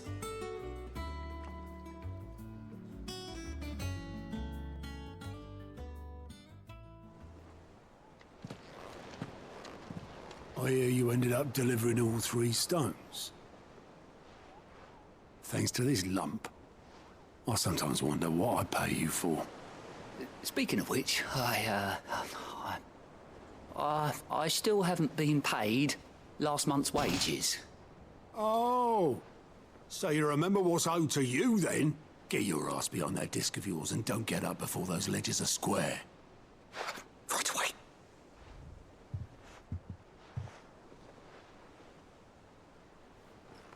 I've seen that before. Yeah. Plenty of times. It was the only goblet Sid ever used. Either out of habit, or because the filthy sod couldn't be bothered to find a clean one. I knew so little about him. Like most people. Martha and the Dame both seem to have fond memories of him. I bet they do. How long did you know Sid before he... Before he died. 20 summers, give or take. Back in the day, I was a purser on a trade ship, which is where I met him. He bought passage to, I forget where. But having nothing better to do on the long nights, we set up drinking island rum till the morning bell dragged me back to my duties. Quit my post not long after that, on account of making a fine maiden's belly fat. Me and Sid stayed close. Well, there's a way I've never heard of a pregnancy being phrased before.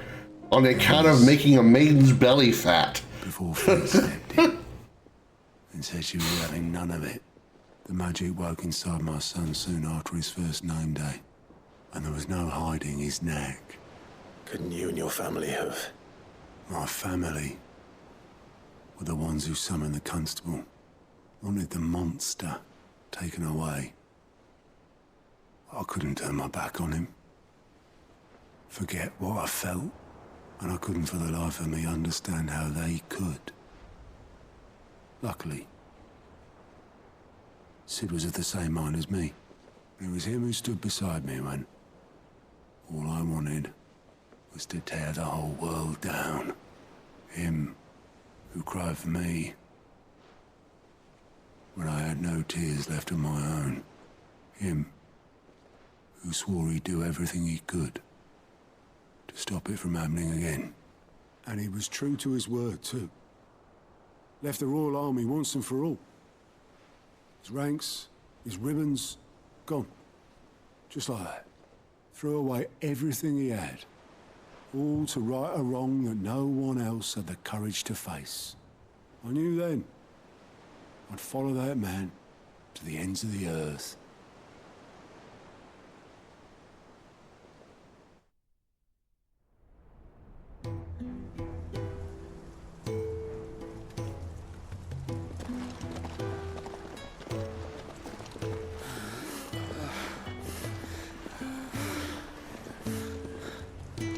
He was always too clever for his own good, was Sid. Saw the world for what it really was, while the rest of us were content to go along with the lie we were shown. And it can't have been easy, bearing that burden alone.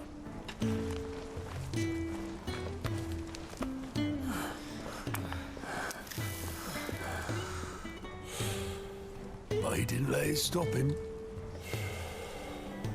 He never lost faith in what he believed was right. And that gave us faith in him. Faith he'd steer us true. So I swore to myself that I'd always be right behind him, ready to catch the stubborn sod, if ever he should fall.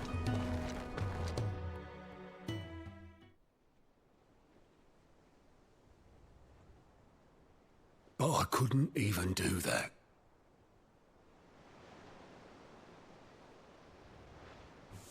Ignore me. Just the ramblings of a tired old man. Leave that lot. I'll tidy it up in a bit.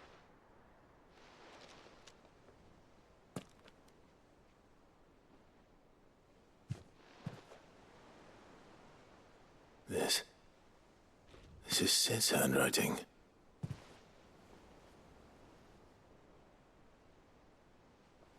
Dear Otto. I may be drunk, but I wanted you to know this place would be fucked without you. Love you, you grumpy old sod.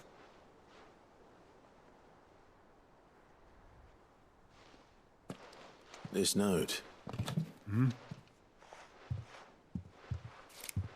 What about it? Sid was right. Without you, we'd all be lost.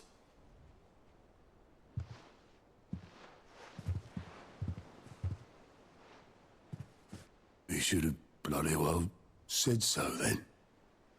Just once. Before he went. But then, why would he? Him, or anyone? I'd only have told him to piss off.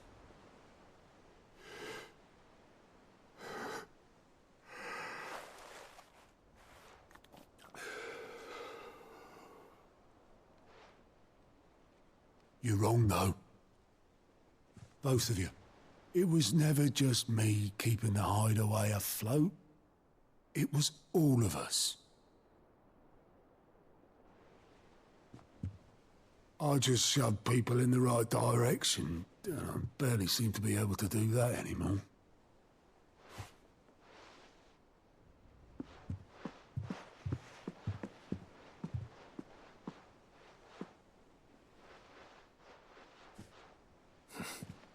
Would you rather go at the helm?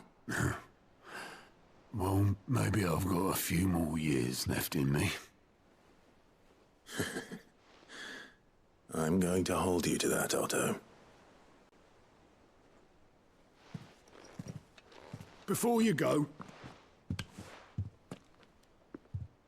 Sid would have wanted you to have this. But that's... This'll do me just fine.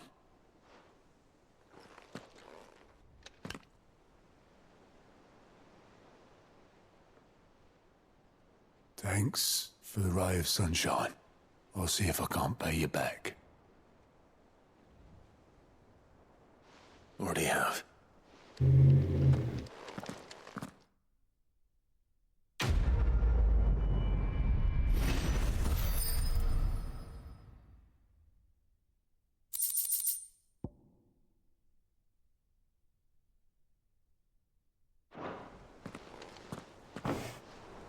That sure took long enough. Lord. All right, Clive. For a side quest, that was a lot of dialogue. Traipsing across the twins, has she? I swear, that girl'd do anything to put off visiting her old dad's grave. No excuses now, though, eh? Not quite. She said there was one final thing she had to take care of. I'm sure she'll be finished soon enough. She said that? In those words? She did, yes. Clive? Were you born yesterday or something? There is no thing. She'll probably be halfway to Canva by now. Mid. I might still be able to catch her.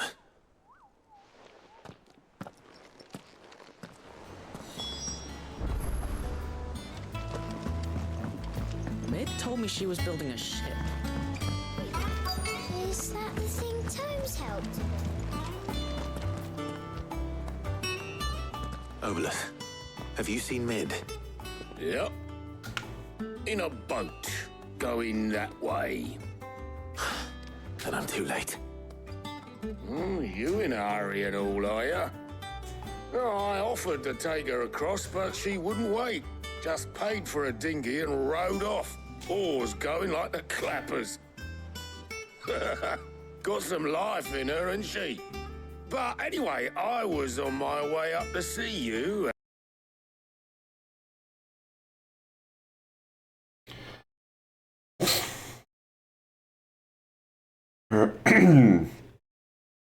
One moment while I fix that issue. My capture just locked up.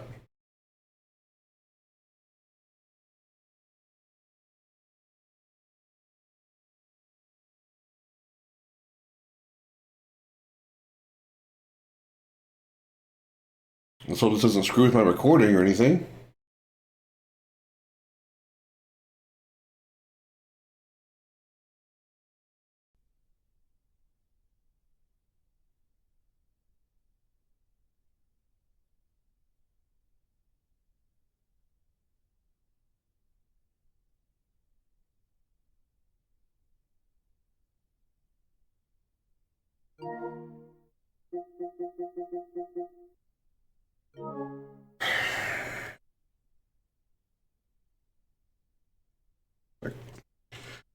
Hang on, hang on.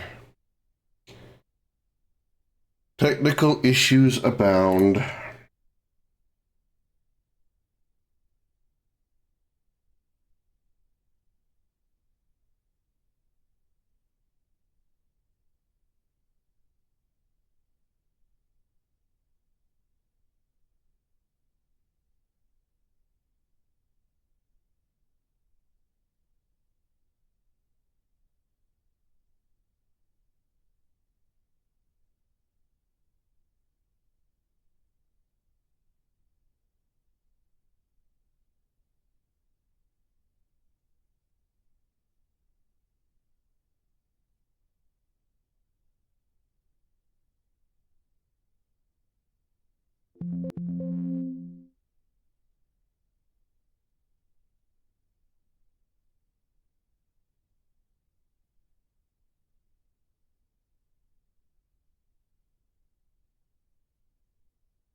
Alright, there we go.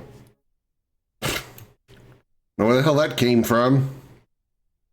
Or, well, I know what happened. For some reason, when the capture locks up, for some reason it screws up everything else.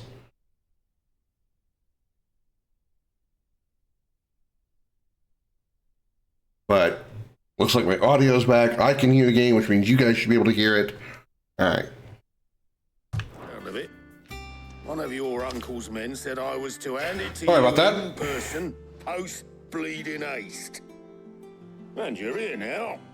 Thank you, Obolus. Don't mention it. What tidings, Uncle? My dear boy, my journey to Canver has been a resounding success. The friend I mentioned not only agreed to share the contents of his strongbox with us, but his considerable knowledge of the goings-on in the free cities, by which I learned of the endeavors of a certain young friend of yours. Though I for one believe Miss Telemon's project to be quite the valiant enterprise, I doubt the Canvarian authorities will take kindly to the unauthorized use of their dockyards, no matter how deserted, and if rumor has already reached my friend, it may not be long before the guildmasters are rapping at our door. Which is why I pen you this note. I would like to borrow your man Gav for a moon or two, that he might keep a watch on those who might mean our little fellowship ill, and warn us of any impending attack. I trust that you will give this proposal your full consideration. Your loving uncle, Byron. Trouble in Canva. Well, I'll need someone to keep an eye on Mid.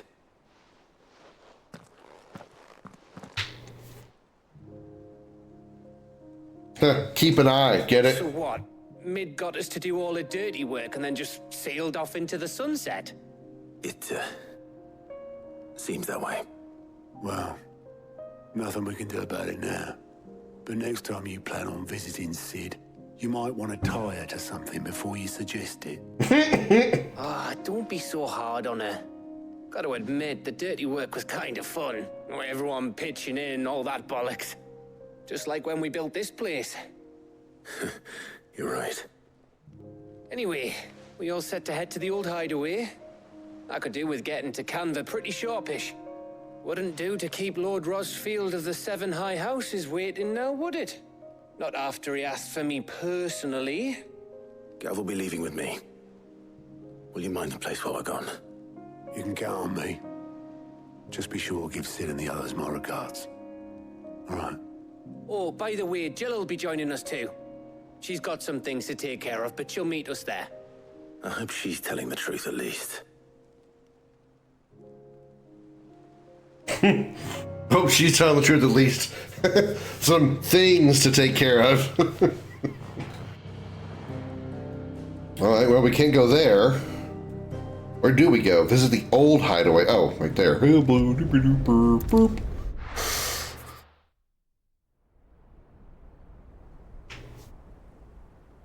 Sid's Legacy, Central Storm.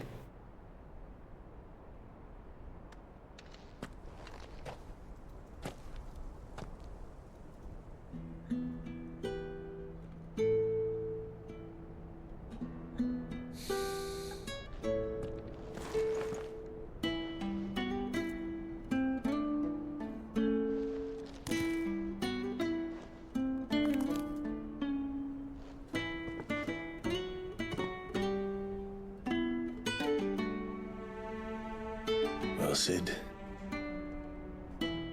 I remember what you told me. But if no one is listening to what you have to say, you may as well not say it.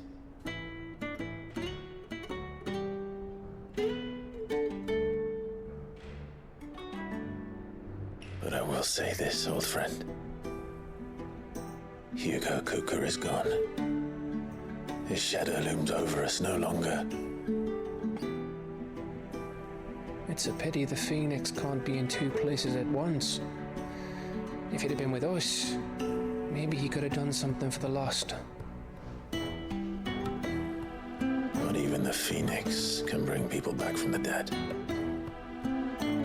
Even though it's actually what he's supposed to be able to do, but we're going to just ignore that little detail right now.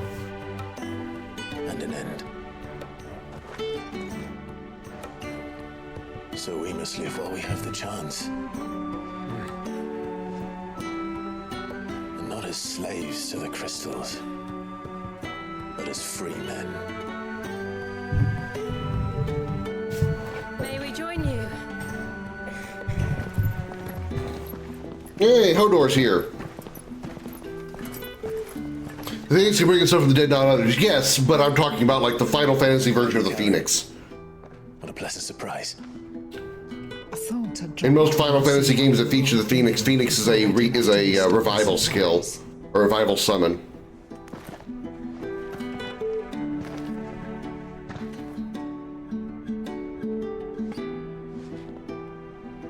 Which at that point, one could argue, you know, you're not really dead when you go to 0 HP in a Final Fantasy game. You're just knocked out. But you know, whatever.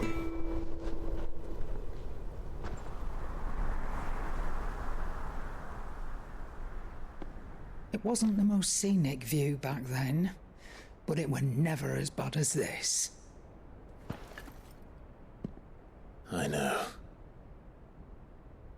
The blight marches on. And soon, there will be no escaping sights like these.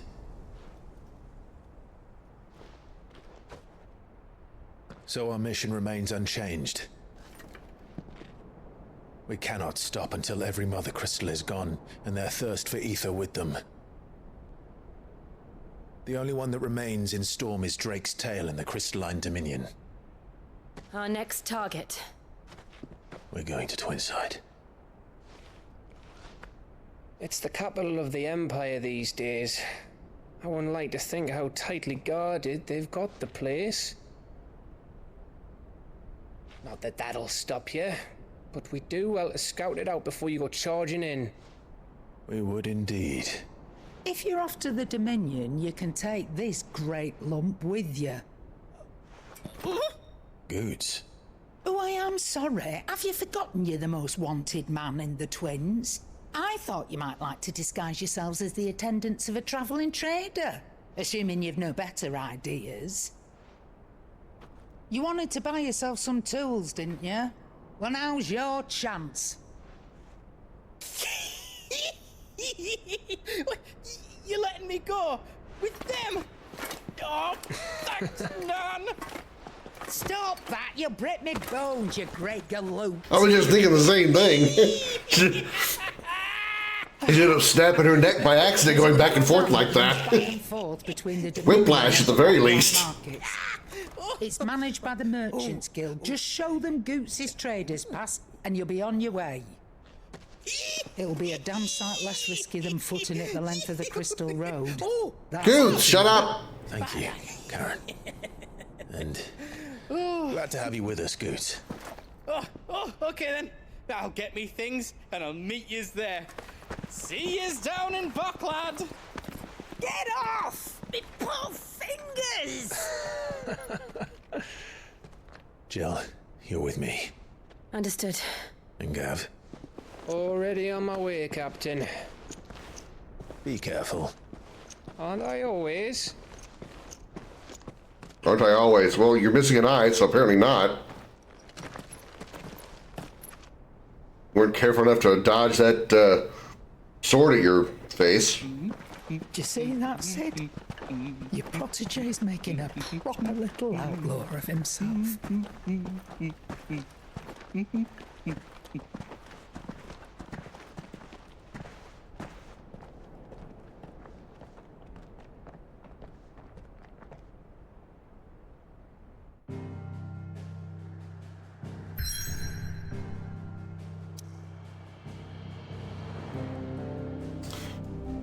Alright, what is this? This is Lactne's Cleft, a narrow pass through otherwise impassable mountains thought to have been torn from rock by the very gods themselves. Excuse me. Alright, we're going to travel here. Once we get through the introduction to the area and whatnot, we're going to call it. So, Darth, if you have a raid target, I'd appreciate it. But I think we're going to do a raid here once we get through this next little section.